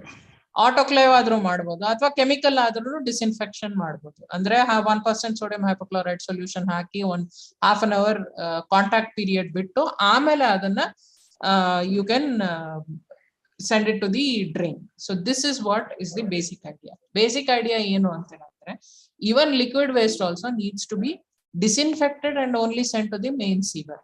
Disinfection ಮಾಡದೆ ನೀವು ಮೇನ್ ಸೀವರ್ ಕಳಿಸ್ಬಾರ್ದು. That is the idea. ಈಗ ಡಿಸ್ಇನ್ಫೆಕ್ಷನ್ ಮಾಡೋದಕ್ಕೆ there are different varieties that are there. ಇದೊಂದು ನಮ್ಮ ಕರ್ನಾಟಕ ಇದ್ರಲ್ಲಿ ಸುಮಾರು ಕಡೆ ನಿಮಗೆ ಕಾಣಿಸುತ್ತೆ, ಪ್ರೈಮರಿ ಹೆಲ್ತ್ ಸೆಂಟರ್ಸ್ ನಲ್ಲಾಗ್ಲಿ ಅಥವಾ even in most of the places you will find. ಇಲ್ಲಿ ಇರೋ ಸಿಂಕ್ ಏನಿದೆಯಾ ಅಲ್ವಾ, ಈ ಸಿಂಕ್ ನಲ್ಲಿ ನೀವು ತೊಳೆದು ಅಥವಾ ಡ್ರೈನ್ ಮಾಡಿರ್ತೀರಾ, that comes here on top to the drum which is there in the blue. ಇಲ್ಲಿ ಮೇಲ್ಗಡೆ ಇರೋ ಡ್ರಮ್ ನಲ್ಲಿ ಏನ್ ಹಾಕಿರ್ತೀರಾ ಅಂದ್ರೆ 1% ಸೋಡಿಯಂ ಹೈಪೋಕ್ಲೋರೈಡ್ ಸೊಲ್ಯೂಷನ್ ಹಾಕಿರ್ತೀರಾ. ಈ 1% sodium hypochlorite solution drop by drop ಈ ಬ್ಲೂ ಡ್ರಮ್ ನಲ್ಲಿ ಬೀಳ್ತಾ ಇರುತ್ತೆ. ನಿಮ್ಗೆ ವಾಷಿಂಗ್ಸ್ ಏನೇನ್ ಬರುತ್ತೋ ಅದೆಲ್ಲ ಬ್ಲೂ ಡ್ರಮ್ ನಲ್ಲಿ ಕಲೆಕ್ಟ್ ಮಾಡ್ಕೊಂಡಿರುತ್ತೆ. ಇಲ್ಲಿರೋ ವಾಲ್ವ್ ಇದೆ ನೋಡಿ, ಈ ವಾಲ್ವ್ ನ ಕ್ಲೋಸ್ ಮಾಡಿ ಡ್ರಮ್ ಡ್ರಮ್ ನಲ್ಲಿ ಹೈಪೋಕ್ಲೋರೈಡ್ ಸೊಲ್ಯೂಷನ್ ಡಿಸ್ಇನ್ಫೆಕ್ಷನ್ ಆಗೋದಕ್ಕೆ ಅಟ್ಲೀಸ್ಟ್ ಒಂದು half an hour ಟೈಮ್ ಕೊಟ್ಟು ಅದಾದ್ಮೇಲೆ ವಾಲ್ವ್ ಓಪನ್ ಮಾಡಿದ್ರೆ the fluid can go to the main sewer or the sewage system, whatever it is connected to. This is applicable in case it's a PHC. ಅಲ್ಲಿ ಎಲ್ಲೂ ಯಾವ ರೀತಿ liquid systems ಇಲ್ಲ ಅಂತ ಹೇಳಿದ್ರೆ ಅಲ್ಲಿ ಹೋಗ್ಬೋದು ಅಥವಾ ಆಯ್ತಾ. So this is one thing what is available for us. The same thing is applicable even for taluka hospital or district hospitals. Allella sewage treatment plant ಅಥವಾ effluent treatment plant ನ establish ಮಾಡಬೇಕು ಅಂತ ಹೇಳ್ತಾ ಇದೆ ರೂಲ್. ಇದು ಇಲ್ಲಿ ತನಕ rules ನ ಹೇಳಿದ್. ನಾನು ಮುಂಚೆನೆ ಹೇಳ್ತಾ ಇದ್ದೆ ಆಕ್ಯುಪೇಷನಲ್ ಸೇಫ್ಟಿ ಬಗ್ಗೆ ರೂಲ್ಸ್ ನಲ್ಲಿ ಅವರು ಆನ್ಯುವಲ್ ಹೆಲ್ತ್ ಅಪ್ರೈಸಲ್, ಇಮ್ಯುನೈಸೇಷನ್ ಇದೆಲ್ಲದನ್ನು ರೆಕಾರ್ಡ್ಸ್ ಮೇಂಟೈನ್ ಮಾಡ್ಬೇಕಾಗಿ ಬರುತ್ತೆ. Apart from the records of the waste that is generated. Okay, ಈ ಇಂಜುರಿ ರೆಕಾರ್ಡ್ ಆಕ್ಸಿಡೆಂಟ್ ರಿಜಿಸ್ಟರ್ ನೀವು ಮೇಂಟೈನ್ ಮಾಡ್ಕೋಬಹುದು. ಇಂಜುರಿ ರೆಕಾರ್ಡ್ ಮೇಂಟೈನ್ ಮಾಡೋದ್ರಿಂದ ನಿಮ್ಗಾಗೋ ಅಡ್ವಾಂಟೇಜಸ್ ಏನು ಅಂತ ಹೇಳಿದ್ರೆ, ನೀವು ರೆಕಾರ್ಡ್ ಮೇಂಟೈನ್ ಮಾಡಿದಾಗ ಎಷ್ಟು ಸತಿ ಆಗಿದೆ, ಯಾರಿಗಾಗಿದೆ ಅನ್ನೋದು ತಿಳ್ಕೊಂತೀರಾ. ಆಮೇಲೆ ಯಾವ ಕಾರಣಗಳಿಂದ ಆಗಿದೆ ಅನ್ನೋದು ಅಟ್ಲೀಸ್ಟ್ ಇನ್ವೆಸ್ಟಿಗೇಟ್ ಮಾಡ್ತೀರಾ. ನೀವು even if you don't do you will at least know the reason, ಏನ್ ಕೆಲಸ ಮಾಡೋವಾಗಿದೆ, ವೇಸ್ಟ್ ಹ್ಯಾಂಡಲ್ ಮಾಡೋವಾಗ ಆಗಿದ್ಯಾ ಅಥವಾ ಬೇರೆ ಕಾರಣಗಳಿಂದ ಆಗಿದ್ಯಾ, ಅಟ್ಲೀಸ್ಟ್ ಅದ್ ಗೊತ್ತಾದ್ರೆ ನೆಕ್ಸ್ಟ್ ಇದು ಏನು ಪೋಸ್ಟ್ ಎಕ್ಸ್ಪೋಜರ್ ಪ್ರೊಫೈಲಾಕ್ಸಿಸ್ ಕೊಡಕ್ ಉಪಯೋಗ ಆಗುತ್ತೆ ನಿಮ್ಗೆ. So it is necessary for us to maintain these things more as an occupational safety rather than anything else. ಆಮೇಲೆ ಇನ್ನೊಂದು ನಾವು ನೋಡಿರೋದೇನು ಅಂತಂದ್ರೆ ಎಲ್ಲಾ ಕಡೆ ಕಮಿಟೀಸ್ ಅಂತ ಅಂದ್ರೆ ಏನು, ಬಯೋಮೆಡಿಕಲ್ ವೇಸ್ಟ್ ಮ್ಯಾನೇಜ್ಮೆಂಟ್ ನೋಡ್ಕೊಳ್ಳೋದಕ್ಕೆ ಒಬ್ಬ ನೋಡಲ್ ಪರ್ಸನ್ ಇರ್ತಾರೆ. ನೀವು ಕೇಳ್ಬೋದು ಪ್ರೈಮರಿ ಹೆಲ್ತ್ ಸೆಂಟರ್ ನಲ್ಲಿ ಇರೋದೇ ಒಂದು 5-6 ಜನದಲ್ಲಿ ಇಸ್ ಇಟ್ ನೆಸೆಸರಿ ಅಂತ. ಅಲ್ಲೂ ಯಾರೋ ಒಬ್ಬರಿಗೆ ಜವಾಬ್ದಾರಿ ವಹಿಸಿದ್ರೆ ಅವ್ರು ನೋಡ್ಕೊಂತಾರೆ ಯಾವ ರೀತಿ ಮಾಡ್ಬೇಕು ಅನ್ನೋದು, ಅಥವಾ what ever is the necessary decisions that need to be taken that can be handled by that particular person or bring it to the notice of the person concerned. So one person should have that responsibility of biomedical waste. ದೊಡ್ಡ hospitals ಗಳಲ್ಲಿ ಈ hospital infection control committee ಅಂತ ಇರುತ್ತೆ. ಅವರು infection control ಮಾಡ್ತಾರೆ, ಒಂದೊಂದ್ಸತಿ biomedical waste ಇಂದನು ಸಹ ಅವರು ನೋಡ್ಕೊಂತಾ ಇರ್ತಾರೆ ಅದರಲ್ಲಿ. ಸೊ ಒಟ್ನಲ್ಲಿ ನಮ್ಗೆ ಅರ್ಥ ಆಗೋದು ಏನು ಅಂತಂದ್ರೆ, ಒಬ್ರು ಯಾರೋ ಒಬ್ರಿಗೆ responsibility of coordinating or looking into the aspect of biomedical waste management ಅನ್ನೋದನ್ನ ಬೇಕು. ಇನ್ನೊಂದು ನಮ್ಗೇನು ನೋಡ್ತಾ ಇದೀವಿ ಅಂತ ಹೇಳಿದ್ರೆ, ಯಾವ್ದೇ ಹಾಸ್ಪಿಟಲ್ ನಲ್ಲಾಗ್ಲಿ ಯಾರೇ ಮನುಷ್ಯರು ನಾವು ಜನರಲ್ ಆಗಿ ನೋಡಿ ನಮ್ಗೆ ಟ್ರಾಫಿಕ್ ರೂಲ್ಸ್ ನ ಫಾಲೋ ಮಾಡ್ಬೇಕು ಅಂದ್ರೆ ಭಾರಿ ಕಷ್ಟ. ಆದ್ರೆ ಅಲ್ಲಿ ಪೊಲೀಸ್ ಮೆನ್ ಕಾಣಿಸ್ತಾ ಅಂದ ತಕ್ಷಣ ನಾವು ತುಂಬಾ ಎಚ್ಚೆತ್ಕೊಂಡು ಹೆಲ್ಮೆಟ್ ಕೈಗೆ ಎಲ್ಬೋಗಿದ್ರೆ ತಲೆಗೆ ಹಾಕೋತೀವಿ, ಅಥವಾ whatever that needs to be done, seat belt ಹಾಕೊಳ್ದೆ ಇದ್ರೆ ಅರ್ಜೆಂಟ್ ನಲ್ಲಿ ಮಾಡ್ತೀವಿ ಆ ಕೆಲ್ಸನ. ಅದೇ ರೀತಿ ಯಾರಾದ್ರೂ ಬಂದು ನಾವು ಇನ್ಸ್ಪೆಕ್ಷನ್ ಮಾಡ್ತಾ ಇದೀವಿ, ನೋಡ್ತಾ ಇದಾರೆ ಅಂತ ಹೇಳಿದ್ರೆ ಎತ್ತೆಚ್ಕೊಂಡು they will be alert and they will try to do certain things. So monitoring should be regular monitoring ಮಾಡಿದಷ್ಟು ನೀವು ಸಿಸ್ಟಮ್ಸ್ ನ ಇಂಪ್ರೂವ್ ಮಾಡಕ್ ಆಗುತ್ತೆ. That monitoring takes some time. See regular ಆಗಿ ನಾವೊಂದು ಹಾಸ್ಪಿಟಲ್, ದೊಡ್ಡ ಹಾಸ್ಪಿಟಲ್ ನಲ್ಲಿ ನೋಡಿದೀನಿ, ಅವ್ರು ಎಷ್ಟು ರೆಗ್ಯುಲರ್ ಆಗಿ ಟ್ರೈನಿಂಗ್ ಅಂಡ್ ಮಾನಿಟರಿಂಗ್ ಮಾಡ್ತಾರೆ ಅಂತ ಹೇಳಿದ್ರೆ, ಪ್ರತಿ ಒಬ್ರು every personal who is involved knows about biomedical waste management there and they also practice it. ಬರೀ ಅವ್ರಿಗೆ ಗೊತ್ತಿರೋದೊಂದೇ ಅಲ್ಲ, ಅವ್ರು ಮಾಡೋ ಕೆಲಸಗಳನ್ನು ಸಹ ಅದನ್ನ ಪ್ರಾಕ್ಟೀಸ್ ಮಾಡ್ತಾರೆ. ವೇಸ್ಟ್ ಜನರೇಟ್ ಆಗಿದ್ದನ್ನ ಕರೆಕ್ಟ್ ಬಿನ್ನಿಗೆ ಹಾಕ್ತಾರೆ. ಆಮೇಲೆ there are some other types of waste that is generated which come under various other rules in the hospital. I will not deal much with it. I'll just go e-waste under all the electronic items would come under e-waste. Hazardous waste, mercury and all those things can come under hazardous waste. If there is the radiation that is involved, then atomic energy. These are some of the labels which can be used. Now coming to the personal protective equipment, even the rule says that you have to provide personal protective equipment and anybody who is handling waste has to wear all these personal protective equipment, right? ಏನು ಇಲ್ಲ ಅಂದ್ರೂ at least gloves, gum boots and apron, mask ಅಂತೂ ಕಡ್ಡಾಯವಾಗಿ ಹಾಕ್ಲೇಬೇಕು. Because when you're handling waste, you do not want to injure yourself or get in contact with any of these things. Right? ಒಂದ್ advantage ನಮ್ಗೆ ಆಗಿದ್ದೇನು ಅಂದ್ರೆ Covid ಇರೋದ್ರಿಂದ ನಾವೆಲ್ಲರೂ PPE ಹಾಕೊಳ್ಳೋದು, ಬಿಚ್ಚೋದು ಅನ್ನೋದು ಚೆನ್ನಾಗಿ ಕಲ್ತಿದೀವಿ. ಸೊ COVID-19 ವೇಸ್ಟ್ ಡೀಲ್ ಮಾಡೋರು, they will again deal with this. So I will not specifically mention it. ಇದರಲ್ಲಿ COVID-19 ನಲ್ಲೂ ಮುಂಚೆ ಯಾವ ರೀತಿ ಸೆಗ್ರಿಗೇಟ್ ಮಾಡ್ತಾ ಇದ್ವಿ, 2016 rules, the same thing is applicable here also. ವ್ಯತ್ಯಾಸ ಯಾವ ರೀತಿ ಇಲ್ಲ. ಓನ್ಲಿ ವ್ಯತ್ಯಾಸ ಏನ್ ಮಾಡ್ತೀವಿ ಅಂತ ಹೇಳಿದ್ರೆ, ಒಂದು ಡಬಲ್ ಲೈನರ್ ಡಬಲ್ ಹಾಕ್ತಿವಿ, 2 ಹಾಕ್ತಿವಿ, COVID-19 ವೇಸ್ಟ್ ಅಂತ ದೊಡ್ಡದಾಗಿ ಲೇಬಲ್ ಹಾಕ್ತಿವಿ. ಅದಕ್ ಕಾರಣ ಏನು ಅಂತ ಹೇಳಿದ್ರೆ ಅದನ್ನ ಪ್ರಯಾರಿಟಿ ಕೊಟ್ಟು ಅವರು ಟ್ರೀಟ್ ಮಾಡ್ತಾರೆ ಅಂತ ಅಷ್ಟೇ. ಅರ್ಥ ಆಯ್ತಾ? So the segregation rules remain the same for even COVID-19 waste also. So your shoe covers, head cap, mask goes into yellow. All right. Gloves, your splash proof apron, visors, these goggles go into red. Nitrile gloves, all these things go into red. So one more thing which I have marthogidineno helodರಲ್ಲಿ, bins closed idre better. That is what is mandated, closed and preferably foot operated.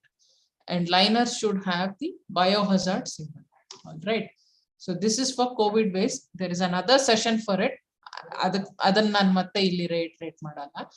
Trolley, this is how a trolley should look. It's with biohazard symbol, closed and easy to maneuver. People managing also should be wearing the PPE. The most important aspect ಏನು ಅಂತಂದ್ರೆ, segregation ಎಲ್ಲ ಮಾಡ್ತೀರಾ ward ನಲ್ಲಿ, ಎಲ್ಲ ತಗೊಂಡ್ಬಂದು ಒಂದು corner ನಲ್ಲಿ dump ಮಾಡೋದಲ್ಲ. ಒಂದು ಸ್ಟೋರೇಜ್ ಏರಿಯಾ, ಸ್ಪೆಸಿಫಿಕ್ ಆಗಿ ಒಂದು ಸ್ಟೋರೇಜ್ ಏರಿಯಾ ಅಂತ ನೇಮಿಸು. You have to give that area to that play in the hospital, and segregation should be maintained even in the temporary storage area also. ಅಲ್ಲಿ ಯಾವ ರೀತಿ ಇರ್ಬೇಕು ಅಂತಂದ್ರೆ, ವಾಟರ್ ಸಪ್ಲೈ ಇರ್ಬೇಕು, ಕ್ಲೀನ್ ಮಾಡೋದಕ್ಕೆ ಸಾಧ್ಯತೆ ಇರ್ಬೇಕು. These are some of the, it should be ventilated. ಯಾರಂದ್ರೆ ಅವ್ರಿಗೆ ಆಕ್ಸೆಸ್ ಇರಬಾರ್ದು. This is important for us, and these are some of the things what you can find in the storage area, temporary storage area, doing the weighing, and this is the COVID app. You will get to know about it in the subsequent sessions. So idu storage, idu sharp pit, elli common treatment facility ge nimge connection illo, ಈ ತರ pit, concrete pit ಮಾಡ್ಕೊಂಡು all the sharps can be put inside this concrete pit. It is a method of containment ಅಷ್ಟೇ. Okay, these are examples for deep burial pit. Again, deep burial pit, ಈಗ if common treatment facility ಇದ್ರೆ deep burial pit ಗೆ ನಿಮ್ಗೆ permission ಇರಲ್ಲ. ನಿಮ್ deep burial pit ಬೇಕು ಅಂತಂದ್ರೆ special ಆಗಿ ಪರ್ಮಿಷನ್ ತಗೋಬೇಕಾಗಿ ಬರುತ್ತೆ. If there is a common treatment facility within the radius of 75 kilometres. I don't think ತುಮಕೂರ್ನಲ್ಲಿ ಇದೆ ಅನ್ಸುತ್ತೆ. ಅದಕ್ಕೆ ಕಾರಣ ಆಗಿ I don't think you will be allowed to use a common ಇದು deep burial pit. So for solid waste management you again have, ಇದು general waste ಗೆ blue and green ಬರುತ್ತೆ ಇಲ್ಲಿ. I won't deal much with it because you are better persons for it. These are the resources, and thank you. Anybody has any doubts, you are welcome. I'll stop sharing. I can just check. Yargadru doubts idya?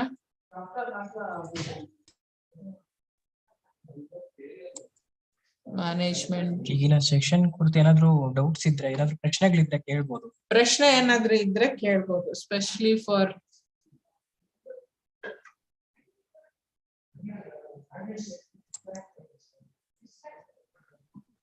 Unmute ಮಾಡ್ಕೊಂಡು ತಮ್ಮ ಪ್ರಶ್ನೆಗಳನ್ನ ಕೇಳಿ.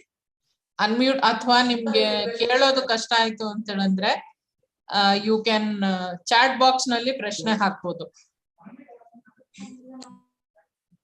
ಅಥವಾ ಈಗ ಕೇಳೋದಕ್ಕೂ ನಿಮ್ಗೆ ಕಷ್ಟ ಆಯ್ತು ಅಂತ ಹೇಳಿದ್ರೆ ಒಂದು ಇಮೇಲ್ ಬರೀರಿ ಎಂಪ್ರಿ ಅವ್ರಿಗೆ, ಅದು ನಡೆಯುತ್ತೆ. Okay Suman madam, next session ಹೋಗೋದಾ? Yeah, thank you. ಕ್ವೆಶ್ಚನ್ಸ್ ಇಲ್ಲ ಅನ್ಸುತ್ತೆ. ಕ್ವಶನ್ಸ್ ಏನಿಲ್ಲ ಅಂದ್ರೆ ನೆಕ್ಸ್ಟ್ ಸೆಷನ್ ಹೋಗ್ಬೋದು. Thank you. I think doctor Hemagiri is ready for the next session. ಹೌದು. Thank you. ಜೈವಿಕ ವೈದ್ಯಕೀಯ ತ್ಯಾಜ್ಯ ನಿರ್ವಹಣೆ 2016ರ ಕಾನೂನು ನಿಯಮಗಳ ಕುರಿತು ವಿಶ್ಲೇಷಿಸಿದ ಡಾಕ್ಟರ್ ಸುಮನಾ ಜಿ ಅವರಿಗೆ ಧನ್ಯವಾದಗಳು. Thank you madam. ಇದೀಗ ಥ್ಯಾಂಕ್ ಯು ಮೇಡಮ್. ಇದೀಗ ಜೈವಿಕ ವೈದ್ಯಕೀಯ ತ್ಯಾಜ್ಯ ನಿರ್ವಹಣೆಯಲ್ಲಿ ಉಂಟಾಗುತ್ತಿರುವ ಸಮಸ್ಯೆಗಳು ಮತ್ತು ಅದರ ಸರಿಯಾದ ನಿರ್ವಹಣಾ ವಿಧಾನಗಳನ್ನು ತಿಳಿಸಿಕೊಡಲಿದ್ದಾರೆ doctor Hemagiri K, professor and head community medicine, KIMS Karwar. Over to you sir. Thank you. Okay, thank you for the opportunity ಎಂಪ್ರಿ. ಎಲ್ಲರಿಗೂ ನಮಸ್ಕಾರ. ಸರ್ ಕೇಳಿಸ್ತಾ ಇದೆಯಲ್ಲ? ಹೌದು ಸರ್, ಕೇಳಿಸ್ತಾ ಇದೆ. ಓಕೆ, ಸೊ ನನ್ನ ಸ್ಲೈಡು ಕೂಡ ವಿಸಿಬಲ್ ಇದೆಯಲ್ಲ? ವಿಸಿಬಲ್ ಇದೆ ಸರ್, ಮೂವ್ ಮಾಡಿ ಸರ್. ಓಕೆ ಓಕೆ ಓಕೆ, ಸರಿ ಸರಿ. ಸೊ ಎಲ್ಲರಿಗೂ ನಮಸ್ಕಾರ ಒನ್ಸ್ ಅಗೇನ್. ಸೊ ತುಮಕೂರಿನ ಎಲ್ಲ ಆರೋಗ್ಯ ಇಲಾಖೆಯ ವೈದ್ಯಾಧಿಕಾರಿಗಳು ಮತ್ತು ಸಿಬ್ಬಂದಿ ವರ್ಗದವರಿಗೆ ನನ್ನ ನಮಸ್ಕಾರಗಳು. ಸೊ ಇವತ್ತು ಈ ಜೈವಿಕ ವೈದ್ಯಕೀಯ ತ್ಯಾಜ್ಯ ನಿರ್ವಹಣೆ ಯಲ್ಲಿ ಗ್ಯಾಪ್ ಅನಾಲಿಸಿಸ್ ಬಗ್ಗೆ ನಾವು ಚರ್ಚೆ ಮಾಡಬೇಕಾಗಿದೆ. ಈ ಗ್ಯಾಪ್ ಅನಾಲಿಸಿಸ್ ಅಂದ್ರೆ ಏನು? ಸೊ ಗ್ಯಾಪ್ ಅನಾಲಿಸಿಸ್ ಅಂತಂದ್ರೆ, ಸೊ ನಾವು ಏನನ್ನು ಮಾಡಬೇಕು ಅಂತ ಇದ್ದೇವೆ ಮತ್ತು ನಾವು ಯಾವ ಸ್ಥಾನದಲ್ಲಿದ್ದೇವೆ, ಸೊ ಇದ್ರ ಮಧ್ಯದಲ್ಲಿರುವ ವ್ಯತ್ಯಾಸಕ್ಕೆ ನಾವು ಗ್ಯಾಪ್ ಅನಾಲಿಸಿಸ್, ಗ್ಯಾಪ್ ಅಂತ ಹೇಳ್ತೇವೆ. ಸೊ ಇದರಲ್ಲಿ ಯಾವ ಯಾವ ಹಂತದಲ್ಲಿ ಏನೇನು ನ್ಯೂನತೆಗಳಿದೆ, ಅದನ್ನ ಹೇಗೆ ನಾವು ಸರಿಪಡಿಸ್ಲಿಕ್ಕೆ ಆಕ್ಷನ್ ಪ್ಲಾನ್ ಏನು ರೆಡಿ ಮಾಡ್ಕೊಂತೇವೆ ನಾವು, ಇದಕ್ಕೆ ನಾವು ಗ್ಯಾಪ್ ಅನಾಲಿಸಿಸ್ ಅಂತ ಹೇಳ್ತೇವೆ. ಈ ಚಿತ್ರದಲ್ಲಿ ನೋಡ್ಬೋದು ಕರೆಂಟ್ ಸ್ಟೇಟಸ್. ಕರೆಂಟ್ ಸ್ಟೇಟಸ್ ಅಂದ್ರೆ ನಮ್ಮ PH ಗಳಲ್ಲಿ ಆಗ್ಬೋದು ಅಥವಾ ಆಸ್ಪತ್ರೆಗಳಲ್ಲಿ ಆಗ್ಬೋದು, ಸೊ ಯಾವ ಸ್ಟೇಟಸ್ ಅಲ್ಲಿ ಇದ್ದೇವೆ ಅಂತಂದೇಳಿ ಅದು ತೋರಿಸಿದೆ. ಇನ್ನೊಂದು ಚಿತ್ರ ನೋಡಿ, ಅದು smiling. Actually it is a desired state in biomedical waste management. The difference between these two picture is a gap. Okay, so 2018ರ ಇದು ಸೆಂಟ್ರಲ್ ಪೊಲ್ಯೂಷನ್ ಕಂಟ್ರೋಲ್ ಬೋರ್ಡ್ ನ ಆನ್ಯುವಲ್ ರಿಪೋರ್ಟ್ ಬಗ್ಗೆ ಒಂದು ದೃಷ್ಟಿ ಹರಿಸೋಣ. ಸೊ ನಮ್ಮ ದೇಶದ 28 ರಾಜ್ಯಗಳಲ್ಲಿ ಬಯೋಮೆಡಿಕಲ್ ವೇಸ್ಟ್ ಮ್ಯಾನೇಜ್ಮೆಂಟ್ ನ ಸರಿಯಾಗಿ ನಿರ್ವಹಣೆ ಮಾಡ್ತಾ ಇದ್ದಾರೆ. ಸೊ ಅದರಲ್ಲಿ ಸುಮಾರು 202 authorised common biomedical waste treatment facilities ಇದೆ. ಸೊ ಇನ್ನು ಕೆಲವೊಂದು ರಾಜ್ಯಗಳಲ್ಲಿ ಈ ಬಯೋಮೆಡಿಕಲ್ ವೇಸ್ಟ್ ಮ್ಯಾನೇಜ್ಮೆಂಟ್ ಸರಿಯಾಗಿ ಅನುಷ್ಠಾನಗೊಳ್ಳಬೇಕಾಗಿದೆ. ಓಕೆ, ಸೊ 2019ರ ಅಂಕಿಅಂಶಗಳ ಪ್ರಕಾರ ನಮ್ಮ ದೇಶದಲ್ಲಿ ಸುಮಾರು 3,22,425 ಹೆಲ್ತ್ ಕೇರ್ ಫೆಸಿಲಿಟೀಸ್ ಇದೆ. ಸೊ ಇದರಲ್ಲಿ ಬೆಡ್ಡೆಡ್ ಮತ್ತೆ ನಾನ್ ಬೆಡ್ಡೆಡ್ ಅಂತಂದಿದೆ. So bedded health care facilities ಸುಮಾರು 1,06,796 ಇದೆ. ಇನ್ನು ನಾನ್ ಬೆಡ್ಡೆಡ್ ಹೆಲ್ತ್ ಕೇರ್ ಫೆಸಿಲಿಟೀಸ್ಗಳು ಸುಮಾರು 2,15,629 ಇದೆ. ಸೊ ಒಟ್ಟಾರೆ ನಮ್ಮ ದೇಶದಲ್ಲಿ ಹಾಸಿಗೆಗಳ ಪ್ರಮಾಣ 24,86,327 ಸೊ ನಮ್ಮ ದೇಶದಲ್ಲಿ ಒಟ್ಟಾರೆ 202 common waste treatment facilities establish ಆಗಿದೆ. ಸೊ ಇನ್ನು 35 common waste treatment facilities implement stage ಅಲ್ಲಿ ಇದೆ ಅಥವಾ ಅನುಷ್ಠಾನಗೊಳ್ಳುವ ಸ್ಟೇಜ್ ಅಲ್ಲಿ ಇದೆ. ಸೊ ನಮ್ಮ government of central government level ಇಂದ ಅಥವಾ state pollution control board level ಇಂದ ಸೊ ಸುಮಾರು 1,53,885 ಹೆಲ್ತ್ ಕೇರ್ ಫೆಸಿಲಿಟೀಸ್ಗೆ ಪರ್ಮಿಷನ್ ಸಿಕ್ಕಿದೆ. ಓಕೆ, ಸೊ ಇದರಲ್ಲಿ 18,015 ಸೆಂಟರ್ಸ್ ಗಳಲ್ಲಿ ಮಾತ್ರ ಸರಿಯಾಗಿ ಬಯೋಮೆಡಿಕಲ್ ವೇಸ್ಟ್ ನ ಟ್ರೀಟ್ಮೆಂಟ್ ಮಾಡ್ತಾ ಇದ್ದಾರೆ. ಓಕೆ, ಸೊ ಸುಮಾರು 136 ಸೆಂಟರ್ ಅಲ್ಲಿ ಮಾತ್ರ ಇನ್ಸಿನರೇಷನ್ ಫೆಸಿಲಿಟಿ ಕಂಡು ಬಂದಿದೆ. ಓಕೆ, ಸೊ ಅದೇ ಅಂಕಿಅಂಶಗಳ ಮುಂದುವರಿದ ಭಾಗದಲ್ಲಿ ಏನ್ ನೋಡ್ಬೋದಾದ್ರೆ, ನಮ್ಮ ದೇಶದಲ್ಲಿ ಸುಮಾರು 619 ಟನ್ಗಳಷ್ಟು ಜೈವಿಕ ವೈದ್ಯಕೀಯ ತ್ಯಾಜ್ಯ ಜನರೇಟ್ ಆಗ್ತಾ ಇದೆ ಪ್ರತಿದಿನಕ್ಕೆ. ಸೊ ಅದರಲ್ಲಿ ಸರಿಯಾಗಿ ನಿರ್ವಹಣೆಗೊಳ್ತಾ ಇರೋದು ಕೇವಲ 544 ಟನ್ಗಳಷ್ಟು. ಸೊ ಬಯೋಮೆಡಿಕಲ್ ವೇಸ್ಟ್ ಮ್ಯಾನೇಜ್ ನ ವೈಲೇಟ್ ಮಾಡಿದ್ರು ಅಥವಾ ಸರಿಯಾಗಿ 9,062 ಇದೆ. ಸೊ ಇಂಥ ಸಂಸ್ಥೆಗಳಿಗೆ ನಮ್ಮ ಸೆಂಟ್ರಲ್ ಪೊಲ್ಯೂಷನ್ ಕಂಟ್ರೋಲ್ ಬೋರ್ಡ್ ಆಗಿರ್ಬೋದು, ಸ್ಟೇಟ್ ಪೊಲ್ಯೂಷನ್ ಕಂಟ್ರೋಲ್ ಬೋರ್ಡ್ ಆಗಿರ್ಬೋದು ನೋಟಿಸ್ ಅನ್ನು ಇಶ್ಯೂ ಮಾಡಿದೆ ಅಥವಾ ಶೋಕಾಸ್ ನೋಟಿಸ್ ಇಶ್ಯೂ ಮಾಡಿದೆ. ಸೊ ಅವುಗಳ ಸಂಖ್ಯೆ ಕೇವಲ 17,435 ಅಷ್ಟೇ ಇದೆ. ಓಕೆ, ಇನ್ನು ಕರ್ನಾಟಕದ ಚಿತ್ರಣ ಹೇಗಿದೆ ಅಂತಂದ್ರೆ, ಕರ್ನಾಟಕದಲ್ಲಿ ಸುಮಾರು 77.5 ಟನ್ಗಳಷ್ಟು ಜೈವಿಕ ವೈದ್ಯಕೀಯ ತ್ಯಾಜ್ಯ ಜನರೇಟ್ ಆಗ್ತಾ ಇದೆ. ಸೊ ಕರ್ನಾಟಕದಲ್ಲಿ ಸುಮಾರು 27 ಅಂತಂದ್ರೆ ಪ್ರತಿ ಜಿಲ್ಲೆಗೆ ಒಂದರಂತೆ common waste treatment facilities establish ಆಗಿದೆ. ಸೊ ಇದರಲ್ಲಿ ಸರಿಯಾಗಿ ನಿರ್ವಹಣೆ ಆಗ್ತಿರೋದು ಕೇವಲ 36.3 ಟನ್ಗಳಷ್ಟು ಮಾತ್ರ. ಸೊ ವೈಲೇಷನ್ ಮಾಡಿದಂತ ಸಂಸ್ಥೆಗಳು 3,926. ಸೊ ಅದರಲ್ಲಿ ಶೋಕಾಸು ನೋಟಿಸ್ ಇಶ್ಯೂ ಮಾಡಿದ್ದು ಓನ್ಲಿ 905 ಸಂಸ್ಥೆಗಳಿಗೆ ಅಷ್ಟೇ. ಓಕೆ, ಸೊ ಇನ್ನು performance indicators by central pollution control board ಅಂತಂದ್ರೆ ಏನೇನು ಇವರು ಪರ್ಫಾರ್ಮೆನ್ಸ್ ಮಾಡ್ತಿದ್ದಾರೆ ಅಥವಾ ಆಕ್ಟಿವಿಟೀಸ್ ಮಾಡ್ತಾ ಇದಾರೆ ಅಥವಾ ಕಾರ್ಯವೈಖರಿ ಯಾವ ತರ ಇದೆ ಅಂತ ಹೇಳಿ ನೋಡೋಣ. ಸೊ ಮೊದಲನೇದಾಗಿ inventory of all health care facilities and biomedical waste generation, authorisation and issuing licence. Okay, ಆಮೇಲೆ facilitate setting up adequate number of common biomedical waste treatment facilities. Okay, ಆಮೇಲೆ constitution of state advisory monitoring committee and district level monitoring committee. Okay, ಆಮೇಲೆ implementation of status of bar code system. So 2019 ಅಲ್ಲೇ already implement ಆಗಿದೆ. So ಇದು bar coding system ಇನ್ನು ಹಲವು ರಾಜ್ಯಗಳಲ್ಲಿ ಹಲವು ಜಿಲ್ಲೆಗಳಲ್ಲಿ establish ಆಗ್ಬೇಕಾಗಿದೆ.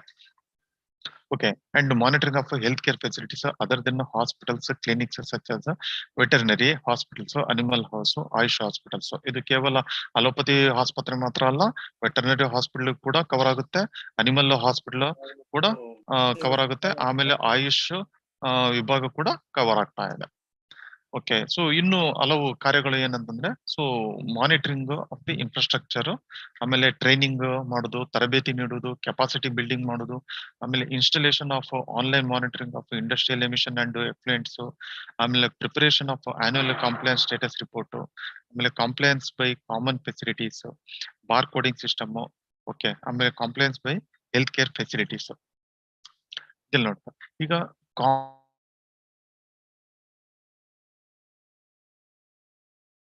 Policy making, SOP preparation, monitoring, record maintenance, ಇದ್ರ ಜೊತೆಗೆ ಸೆಗ್ರಿಗೇಷನ್. ಪೂಜಾ, ಹಲೋ, ಕೇಳಿಸ್ತಾ ಇದೆ ಸರ್. ಕೇಳಿಸ್ತಾ ಇದೆಯಲ್ಲ?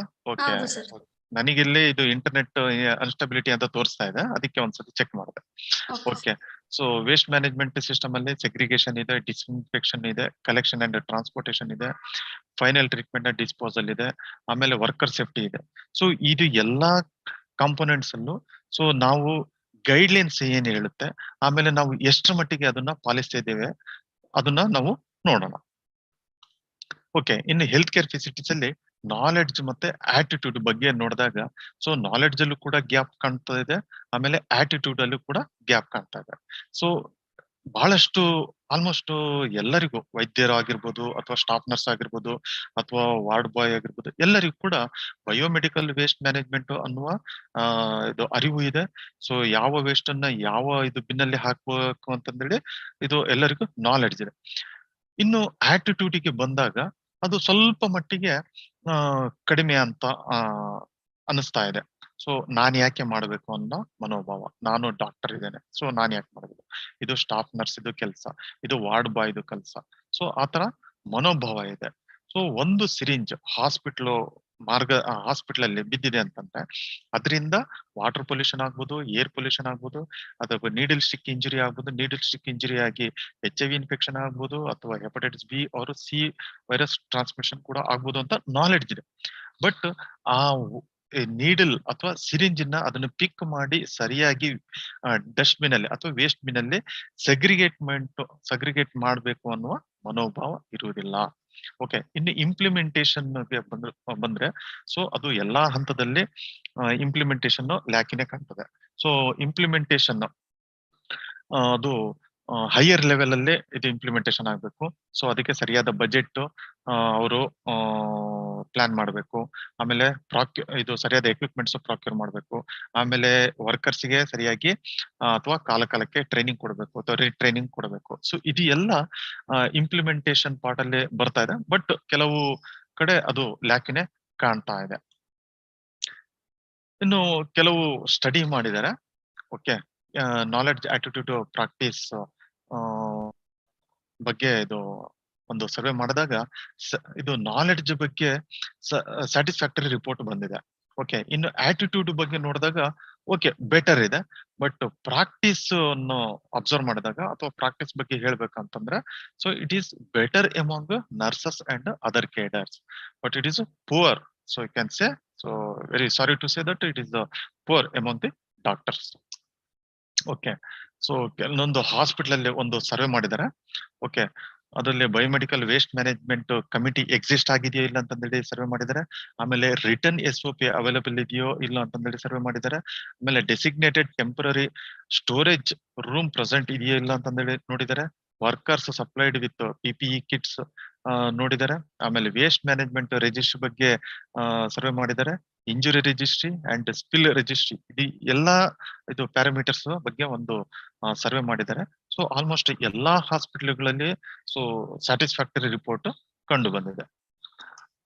ಓಕೆ, ಸೊ ಇನ್ನು ಇಂಪ್ಲಿಮೆಂಟೇಷನ್ ಬಗ್ಗೆ ನಾನು ಆಲ್ರೆಡಿ ಹೇಳಿದೆ. So only 28% of the hospital so ಇದನ್ನ ಸೆಗ್ರಿಗೇಷನ್ ಯಾವ ರೀತಿ ಮಾಡಬೇಕು ಅಂತ ಇಂಪ್ಲಿಮೆಂಟೇಷನ್ ಸೊ ಮಾಡಿದೆ. ಆಮೇಲೆ 40% of it's biomedical waste is not being treated as per the regional guideline. ಅದನ್ನ ಸರಿಯಾಗಿ ಸೆಗ್ರಿಗೇಟ್ ಮಾಡಿಲ್ಲ, ಸರಿಯಾಗಿ ಸ್ಟೋರ್ ಮಾಡಿಲ್ಲ, ಆಮೇಲೆ ಸರಿಯಾಗಿ ಟ್ರಾನ್ಸ್ಪೋರ್ಟ್ ಮಾಡಿಲ್ಲ, ಆಮೇಲೆ ಸರಿಯಾದ ಇದು ಕಾಮನ್ ಟ್ರೀಟ್ಮೆಂಟ್ ಫೆಸಿಲಿಟಿ ಸೆಂಟರ್ಗೆ ಹ್ಯಾಂಡ್ ಓವರ್ ಮಾಡಿಲ್ಲ, ಅಥವಾ ಇನ್ಯಾರ ಅನ್ಆಥರೈಸ್ಡ್ ಪರ್ಸನ್ಸ್ಗೆ ಹ್ಯಾಂಡ್ ಓವರ್ ಮಾಡಿದ್ದಾರೆ. ಓಕೆ, ಇನ್ನು ಇಂಪ್ಲಿಮೆಂಟೇಷನ್ ಹೇಳೋ ಬಗ್ಗೆ ಹೇಳ್ಬೇಕಾದ್ರೆ ಸೊ 2021 ರಿಪೋರ್ಟ್ ಪ್ರಕಾರ ಸೊ ಇನ್ನೂ ಕೆಲವೊಂದು ಸ್ಟೇಟ್ಗಳಲ್ಲಿ ಇದು ಸರಿಯಾಗಿ ಇಂಪ್ಲಿಮೆಂಟ್ ಆಗ್ತಾ ಇಲ್ಲ. ಓಕೆ, ಸೆಗ್ರಿಗೇಷನ್ ಬಗ್ಗೆ ಕೆಲವೊಂದು ಸರ್ವೆ ಮಾಡಿದ್ದಾರೆ. So poor, average, good, excellent ಈ ತರ ಪ್ಯಾರಾಮೀಟರ್ಸ್ ಸ್ಕೇಲಿಂಗ್ ಮಾಡಿದ್ದಾರೆ. ಸೊ ಅದರಲ್ಲಿ majority of the hospitals belongs to excellent category.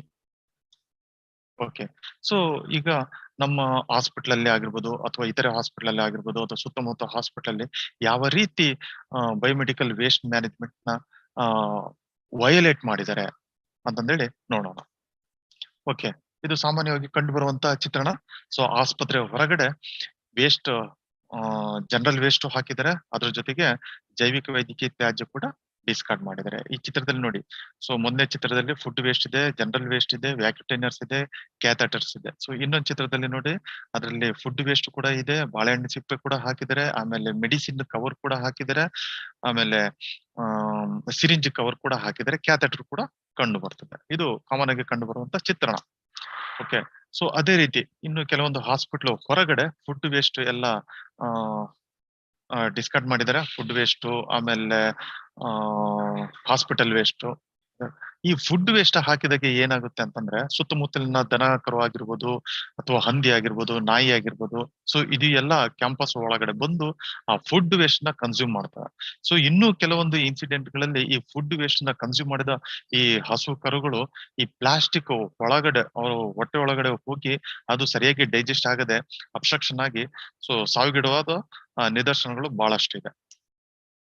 Okay, so ಇನ್ನು ಕೆಲವೊಂದು ಆಸ್ಪತ್ರೆಗಳು ಈ ರೀತಿ ಚಿತ್ರಣ ಕಂಡು ಬರ್ತದೆ. ಮಿಸ್ ಮ್ಯಾಚಿಂಗ್ ಇನ್ನು colour coded bins and colour coded liners. So ಈ ಚಿತ್ರ ನೋಡಿ, ಸೊ ಬ್ಲಾಕ್ ಕಲರ್ ಅದು ವೇಸ್ಟ್ ಬಿನ್ ಇಟ್ಟಿದ್ದಾರೆ, ಅದರಲ್ಲಿ ಯೆಲ್ಲೋ ಕಲರ್ದು ಲೈನರ್ ಹಾಕಿದ್ದಾರೆ. ಇನ್ನೊಂದು ಚಿತ್ರದಲ್ಲಿ ಅಲ್ಲಿ ಇದು ವೇಸ್ಟ್ ಕಲೆಕ್ಟ್ ಮಾಡುವಂತ ಎಲ್ಲಾ ಬಿನ್ಗಳು ಒಂದೇ ಕಲರ್ ಇದೆ, ಬಟ್ ಅದರಲ್ಲಿ ಅಳವಡಿಸಿದಂತ ಲೈನರ್ಸ್ ಮಾತ್ರ ಬೇರೆ ಬೇರೆ ಕಲರ್ ಇದೆ. ಒಂದು ಬಿನ್ ಅಲ್ಲಿ ಬ್ಲಾಕ್ ಕಲರ್ ಇದೆ, ಇನ್ನೊಂದು ಬಿನ್ ಅಲ್ಲಿ ರೆಡ್ ಕಲರ್ ಇದೆ, ಇನ್ನೊಂದು ಬಿನ್ ಅಲ್ಲಿ ಯೆಲ್ಲೋ ಕಲರ್ ಇದೆ, ನೀವು ನೋಡ್ಬೋದು. ಓಕೆ, ಸೊ ಇನ್ನು ಕೆಲವು ಹಾಸ್ಪಿಟ್ಲ್ಗಳಲ್ಲಿ ಕಂಡು ಬರುವಂತ ಚಿತ್ರಣ ಏನಂತಂದ್ರೆ ಪುವರ್ ಸೆಗ್ರಿಗೇಷನ್. ಓಕೆ, ಸೊ ಎಲ್ಲೋ ಬಿನ್ ಇಟ್ಟಿದ್ದಾರೆ, ಎಲ್ಲೋ ಲೈನರ್ ಇಟ್ಟಿದ್ದಾರೆ, ಬಟ್ ಅದರಲ್ಲಿ ಹಾಕುವಂತ ವೇಸ್ಟ್ ಮಾತ್ರ ಬೇರೆ ಬೇರೆ ಆಗಿದೆ. ಸೊ ಈಗ ಆಲ್ರೆಡಿ ಸುಮನ ಮೇಡಮ್ ಹೇಳಿದ್ದಾರೆ, ಸೊ ಎಲ್ಲೋ ಬಿನ್ ಅಲ್ಲಿ ಏನೇನು ಹಾಕ್ಬೇಕು ಅಂತ. ಆದ್ರೂ ಕೂಡ ನಮ್ಮ ಆರೋಗ್ಯ ಕಾರ್ಯಕರ್ತರು ಎಲ್ಲೋ ಬಿನ್ ಅಲ್ಲಿ ಈ ರೀತಿ ಡಿಸ್ಕಾರ್ಡ್ ಮಾಡಿದೆ. ಇದರಲ್ಲಿ ಪ್ಲಾಸ್ಟಿಕ್ ವೇಸ್ಟ್ ಇದೆ, ಆಮೇಲೆ ಕಾಟನ್ ಸ್ವಾಬ್ ಇದೆ, ಪೇಪರ್ ವೇಸ್ಟ್ ಇದೆ, ಮೆಡಿಸಿನ್ ಕವರ್ ಇದೆ, ಆಮೇಲೆ ಗೌನ್ ಕೂಡ ಡಿಸ್ಕಾರ್ಡ್ ಮಾಡಿದ್ದಾರೆ. ಸೊ ಇನ್ನು ಕೆಲವು ಹಾಸ್ಪಿಟಲ್ ಅಲ್ಲಿ ಯಾವ ರೀತಿ ಟ್ರಾಲಿಗಳನ್ನು ಯೂಸ್ ಮಾಡ್ತಾರೆ ಅಂತಂದ್ರೆ ಡ್ರೆಸ್ಸಿಂಗ್ ಟ್ರಾಲಿಗಳನ್ನ ಯಾವ ರೀತಿ ಹ್ಯಾಂಡಲ್ ಮಾಡ್ತಾ ಇದ್ದಾರೆ ನೋಡಿ. ಡ್ರೆಸ್ಸಿಂಗ್ ಟ್ರಾಲಿಗಳಲ್ಲಿ ಸಾಮಾನ್ಯವಾಗಿ ಇಡಬೇಕಾದಂತ ವಸ್ತುಗಳು ಕೇವಲ ಮೆಡಿಸಿನ್ಸ್, ಡ್ರೆಸ್ಸಿಂಗ್ ಮೆಟೀರಿಯಲ್ಸ್, ಆಮೇಲೆ ಅದಕ್ಕೆ ಸಂಬಂಧಪಟ್ಟ ಫೈಲ್ಗಳು. ಸೊ ಆದ್ರೆ ಈ ಚಿತ್ರದಲ್ಲಿ ನೋಡಿ, ಸೊ ಡ್ರೆಸ್ಸಿಂಗ್ ಟ್ರಾಲಿಯಲ್ಲಿ ಎಲ್ಲೋ ಬಿನ್ ಇಟ್ಟಿದ್ದಾರೆ, ಅದರಲ್ಲಿ ಎಲ್ಲೋ ಲೈನರ್ ಹಾಕಿದ್ದಾರೆ. ಸೊ ಇನ್ನು ನೋಡ್ಬೇಕು ಅಂತಂದ್ರೆ ಅದರಲ್ಲಿ ರೆಡ್ ಬಿನ್ ಕೂಡ ಹಾಕಿದ್ರೆ, ರೆಡ್ ಲೈನರ್ ಕೂಡ ಹಾಕಿದ್ದಾರೆ. ಸೊ ಈ ರೀತಿ ಮಾಡೋದ್ರಿಂದ ಏನಾಗ್ತದೆ ಅಂತಂದ್ರೆ ಸರಿಯಾಗಿ ಜೈವಿಕ ವೈದ್ಯಕೀಯ ತ್ಯಾಜ್ಯವನ್ನ ನಿರ್ವಹಣೆ ಮಾಡೋದು ಆಗುದಿಲ್ಲ. ಓಕೆ, ಇನ್ನು ಟ್ರಾನ್ಸ್ಪೋರ್ಟೇಷನ್ ಬಗ್ಗೆ ಹೇಳೋದಾದ್ರೆ, so transportation, so inside the hospital ಮತ್ತೆ ಔಟ್ಸೈಡ್ ದ ಹಾಸ್ಪಿಟಲ್ ಎರಡು ಇರುತ್ತೆ. ಸೊ ಇನ್ಸೈಡ್ ದ ಹಾಸ್ಪಿಟಲ್ ನಾವು ಬಳಸಬೇಕಾದಂತ ಟ್ರಾಲಿಸ್ ಅಥವಾ ಎಕ್ವಿಪ್ಮೆಂಟ್ಸ್, ಟ್ರಾಲಿಸ್ ಆಗಿರ್ಬೋದು ಅಥವಾ ಇದು ಕ್ಯಾರಿಯರ್ ಆಗಿರ್ಬೋದು. ಸೊ ಇದರಲ್ಲಿ ವೀಲ್ಸ್ ಇರಬೇಕು, ಆಮೇಲೆ ಶುಡ್ ಬಿ ಕವರ್ಡ್, ಆಮೇಲೆ ಇದನ್ನ ಟ್ರಾನ್ಸ್ಪೋರ್ಟ್ ಅಥವಾ ಪುಲ್ ಮಾಡ್ಲಿಕ್ಕೆ ಅಥವಾ ಪುಷ್ ಮಾಡ್ಲಿಕ್ಕೆ ಸರಿಯಾದ ವ್ಯವಸ್ಥೆ ಇರಬೇಕು. ಆಮೇಲೆ ಅದು ವಾಷಬಲ್ ಇರಬೇಕು, ರೌಂಡೆಡ್ ಕಾರ್ನರ್ಸ್ ಇರಬೇಕು, separate for general waste and biomedical waste ಇರಬೇಕು. ಸೊ ಬಹಳಷ್ಟು ಹಾಸ್ಪಿಟಲ್ ನೋಡಿದ್ವಿ, ಸೊ ಜನರಲ್ ವೇಸ್ಟ್ ಮತ್ತೆ ಬಯೋಮೆಡಿಕಲ್ ವೇಸ್ಟ್ ನ ಒಂದೇ ಟ್ರಾಲಿಯಲ್ಲಿ ಹಾಕಿ ಅದನ್ನ ಸಾಗಿಸ್ತಾ ಇರ್ತಾರೆ. ಆಮೇಲೆ ಕಲರ್ ಕೋಡೆಡ್ ಇರಬೇಕು, ಸ್ಪಿಲ್ಲೇಜ್ ಪ್ರೂಫ್ ಇರಬೇಕು, ಆಮೇಲೆ ಡೈಲಿ ಅದನ್ನ ಡಿಸ್ಇನ್ಫೆಕ್ಷನ್ ಮಾಡ್ತಾ ಇರ್ಬೇಕು. ಸೊ ವಾರಕ್ಕೆ ಒಂದು ಸರ್ತಿ ಅದನ್ನ ವಾಶ್ ಮಾಡೋದಾಗ್ಲಿ ಅಥವಾ ಡಿಸ್ಇನ್ಫೆಕ್ಷನ್ ಮಾಡೋದು ಅಲ್ಲ. ಸೊ ಪ್ರತಿದಿನ ಅದನ್ನ ವಾಶ್ ಮಾಡಬೇಕು, ಪ್ಲಸ್ ಡಿಸ್ಇನ್ಫೆಕ್ಷನ್ ಮಾಡಬೇಕು. ಆಮೇಲೆ ಸಪರೇಟ್ ಕ್ಲೀನಿಂಗ್ ಫೆಸಿಲಿಟಿ ಇರಬೇಕು. ನೀವು ಬಹಳಷ್ಟು ಹಾಸ್ಪಿಟಲ್ ನೋಡಿದಿವೆ, ಮಾಪಿಂಗ್ ಮಾಡುವ ಎಕ್ವಿಪ್ಮೆಂಟ್ಸ್ ಅಲ್ಲೇ ಈ ಟ್ರಾಲಿಗಳನ್ನ ಕ್ಲೀನ್ ಮಾಡ್ತಾ ಇರ್ತಾರೆ. ಆಮೇಲೆ ಈ ಟ್ರಾಲಿಗಳು ಓಡಾಡ್ಲಿಕ್ಕೆ ಅಥವಾ ವೇಸ್ಟ್ ಅನ್ನ ಸಾಗಿಸ್ಬೇಕಾದ್ರೆ ಹಾಸ್ಪಿಟಲ್ ಅಲ್ಲಿ ಸ್ಮೂತ್ ರೋಡ್ ಇರಬೇಕು.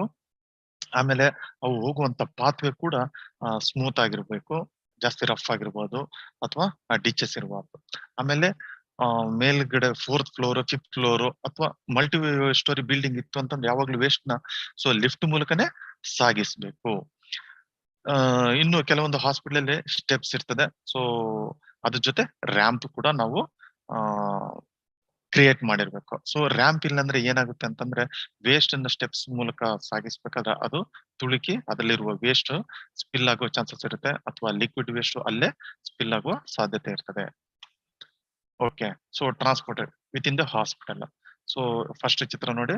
ಸೊ ಯಾವ ರೀತಿ ಅವನು ಟ್ರಾನ್ಸ್ಪೋರ್ಟ್ ಮಾಡ್ತಾನೆ, ಅವನಿಗೆ ಯಾವುದೇ ರೀತಿಯ ಪರ್ಸನಲ್ ಪ್ರೊಟೆಕ್ಟಿವ್ ಎಕ್ವಿಪ್ಮೆಂಟ್ಸ್ ಕೊಟ್ಟಿಲ್ಲ. ಸೊ ಆಮೇಲೆ ಆ ಟ್ರಾಲಿಯಲ್ಲಿ ಓವರ್ಫ್ಲೋ ಆಗಿದೆ.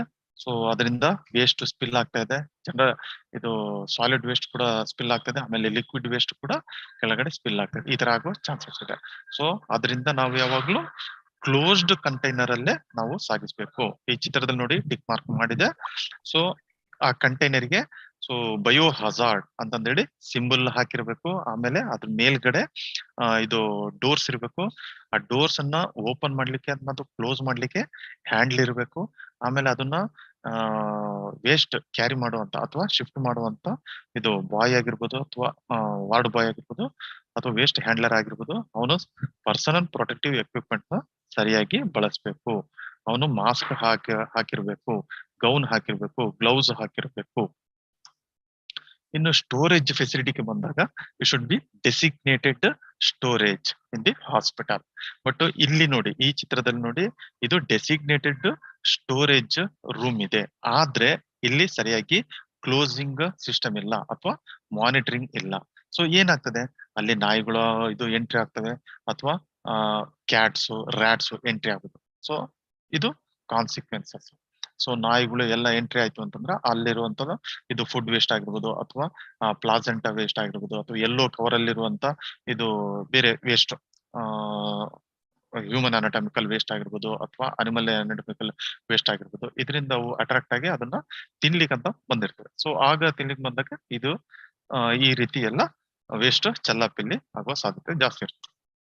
ಓಕೆ, ಇನ್ನು ಕೆಲವೊಂದು ಹಾಸ್ಪಿಟ್ಲಿಗೆ ನಾವು ಸರ್ವೆ ಮಾಡಿದಾಗ ಅಥವಾ ಭೇಟಿ ನೀಡಿದಾಗ ಕಂಡು ಬಂದಂತ ದೃಶ್ಯಗಳು. ಸೊ ಒಂದು ಹಾಸ್ಪಿಟಲ್ ಹೋದಾಗ ಸೊ ವೇಸ್ಟ್ ಅನ್ನ ಅವರು ರೆಡ್ ಕಲರ್ ಲೈನರ್ ಅಲ್ಲಿ ಮತ್ತು ಯೆಲ್ಲೋ ಕಲರ್ ಲೈನರ್ ಅಲ್ಲಿ ಅವರು ಟೈ ಮಾಡಿ ಡೋರ್ ನ ಹಿಂದ್ಗಡೆ ಇಟ್ಟಿದ್ದಾರೆ. ಕೋವ್ಯಾಕ್ಸಿನ್ ಹಾಕಿರ್ತಾರೆ ಕಣೋ, ನಿನಗೆ ಕೋವಿಶೀಲ್ಡ್ ಹಾಕಿ. ಓಕೆ, ದಯವಿಟ್ಟು ಎಲ್ಲರೂ ಮ್ಯೂಟ್ ಮಾಡ್ಕೊಳ್ಳಿ. ಓಕೆ, ಸೊ ಇನ್ನೊಂದು ಚಿತ್ರ ನೋಡಿ, ಅಲ್ಲಿ ಸಿಂಟೆಕ್ಸ್ ಟ್ಯಾಂಕ್ ಇದೆ, ಅದು ಕುಡಿಯೋ ನೀರು ಸಪ್ಲೈ ಮಾಡೋ ಅಥವಾ ಹಾಸ್ಪಿಟ್ಲಿಗೆ ವಾಟರ್ ಸಪ್ಲೈ ಮಾಡುವಂತ ಇದು ಸ್ಟೋರೇಜ್ ಸಿಸ್ಟಮ್. ಸೊ ಅದ್ರ ಪಕ್ಕನೆ ವೇಸ್ಟ್ ಅನ್ನ ಇಟ್ಟಿದ್ದಾರೆ. ಸೊ ರೆಡ್ ಲೈನರ್ ಅಲ್ಲಿ ವೇಸ್ಟ್ ಕಾಣಬಹುದು. ಸೊ ಇನ್ನೊಂದು ಚಿತ್ರಣ ನೋಡಿ, ಸೊ ಅದರಲ್ಲಿ ಸ್ಟೋರ್ ರೂಮ್ ಹೋಗಿದಾಗ ಸೊ ಬಾಕ್ಸ್ ಗಳಲ್ಲಿ ಸಿರಿಂಜಸ್ ಮತ್ತೆ ಆಂಪುಲ್ಸ್ ಗಳನ್ನೆಲ್ಲ ಸ್ಟೋರ್ ಮಾಡಿ ಇಟ್ಟಿದ್ದಾರೆ. ಸೊ ಅದ್ರ ಮೇಲೆನೆ ಎಲ್ಲೋ ಬಿನ್ ಅಲ್ಲಿ ಎಲ್ಲೋ ಲೈನರ್ ಅಲ್ಲಿ ವೇಸ್ಟ್ ಕಲೆಕ್ಟ್ ಮಾಡಿದ್ದನ್ನ ಅಲ್ಲೇ ಇಟ್ಟಿದ್ದಾರೆ. ಇನ್ನು ಕೆಳಗೆ ಚಿತ್ರ ನೋಡಿ. ಸೊ ಈ ಹಾಸ್ಪಿಟಲ್ ವಿಸಿಟ್ ಮಾಡಿದಾಗ ಸ್ಟೋರೇಜ್ ರೂಮ್ ಇದೆ, ಬಟ್ ಅಲ್ಲಿ 2 ದಿವಸಕ್ಕಿಂತ ಜಾಸ್ತಿ ಅಂತಂದ್ರೆ 3 ದಿವಸ, 4 ದಿವಸ, 5 ದಿವಸದಿಂದ ವೇಸ್ಟ್ ಗಳನ್ನ ಏನು ಕಲೆಕ್ಟ್ ಮಾಡಿದ್ರು ಹಾಗೆ ಇಟ್ಟಿದ್ದಾರೆ. ಸೊ ಬ್ಲಾಕ್ ಕವರ್ ಅಲ್ಲೂ ಇದು ವೇಸ್ಟ್ ಕಲೆಕ್ಟ್ ಮಾಡಿದ್ದಾರೆ, ರೆಡ್ ಕಲರ್ ಅಲ್ಲಿ ಕೂಡ ವೇಸ್ಟ್ ಕಲೆಕ್ಟ್ ಮಾಡಿದ್ದಾರೆ, ಯೆಲ್ಲೋ ಕಲರ್ ಕೂಡ ಇಟ್ಟಿದ್ದಾರೆ, ಆಮೇಲೆ ಬ್ಲೂ ಕಲರ್ ದಲ್ಲೂ ಕೂಡ ಇಟ್ಟಿದ್ದಾರೆ. ಇನ್ನು ಕಾಟನ್ ಬಾಕ್ಸ್ ಅಲ್ಲಿ ನೀಡಲ್, ಸಿರಿಂಜಸ್, ಆಂಪಲ್ಸ್ ಗಳನ್ನೆಲ್ಲ ಹಾಕಿ ಇಟ್ಟಿದ್ದಾರೆ. ಸೊ ಇದು ಗೈಡ್ಲೈನ್ಸ್ ಪ್ರಕಾರ ತಪ್ಪು. ಇನ್ನು ಬಯೋ ಹಜಾರ್ಡ್ ಸಿಂಬಲ್ ಬಗ್ಗೆ ಹೇಳ್ಬೇಕು ಅಂತಂದ್ರೆ, ಸೊ ಗೈಡ್ಲೈನ್ಸ್ ಪ್ರಕಾರ ಸೊ ಯಾವುದೇ ವೇಸ್ಟ್ ಕಲೆಕ್ಟ್ ಮಾಡಿದ ನಂತರ ಕವರ್ಸ್ಗೆ ಅಥವಾ ಲೈನರ್ಸ್ಗೆ ಯಾವಾಗ್ಲೂ ಬಯೋ ಹಜಾರ್ಡ್ ಸಿಂಬಲ್ ಇರಬೇಕು.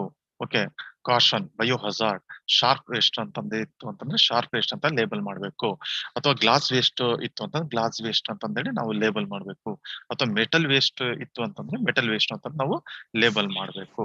ಇದು ಯಾಕೆ ಅಂತ ಹೇಳಿದ್ರೆ, ಸೊ ಹ್ಯಾಂಡಲ್ ಮಾಡ್ಬೇಕಾದ್ರೆ ಯಾರಿಗೂ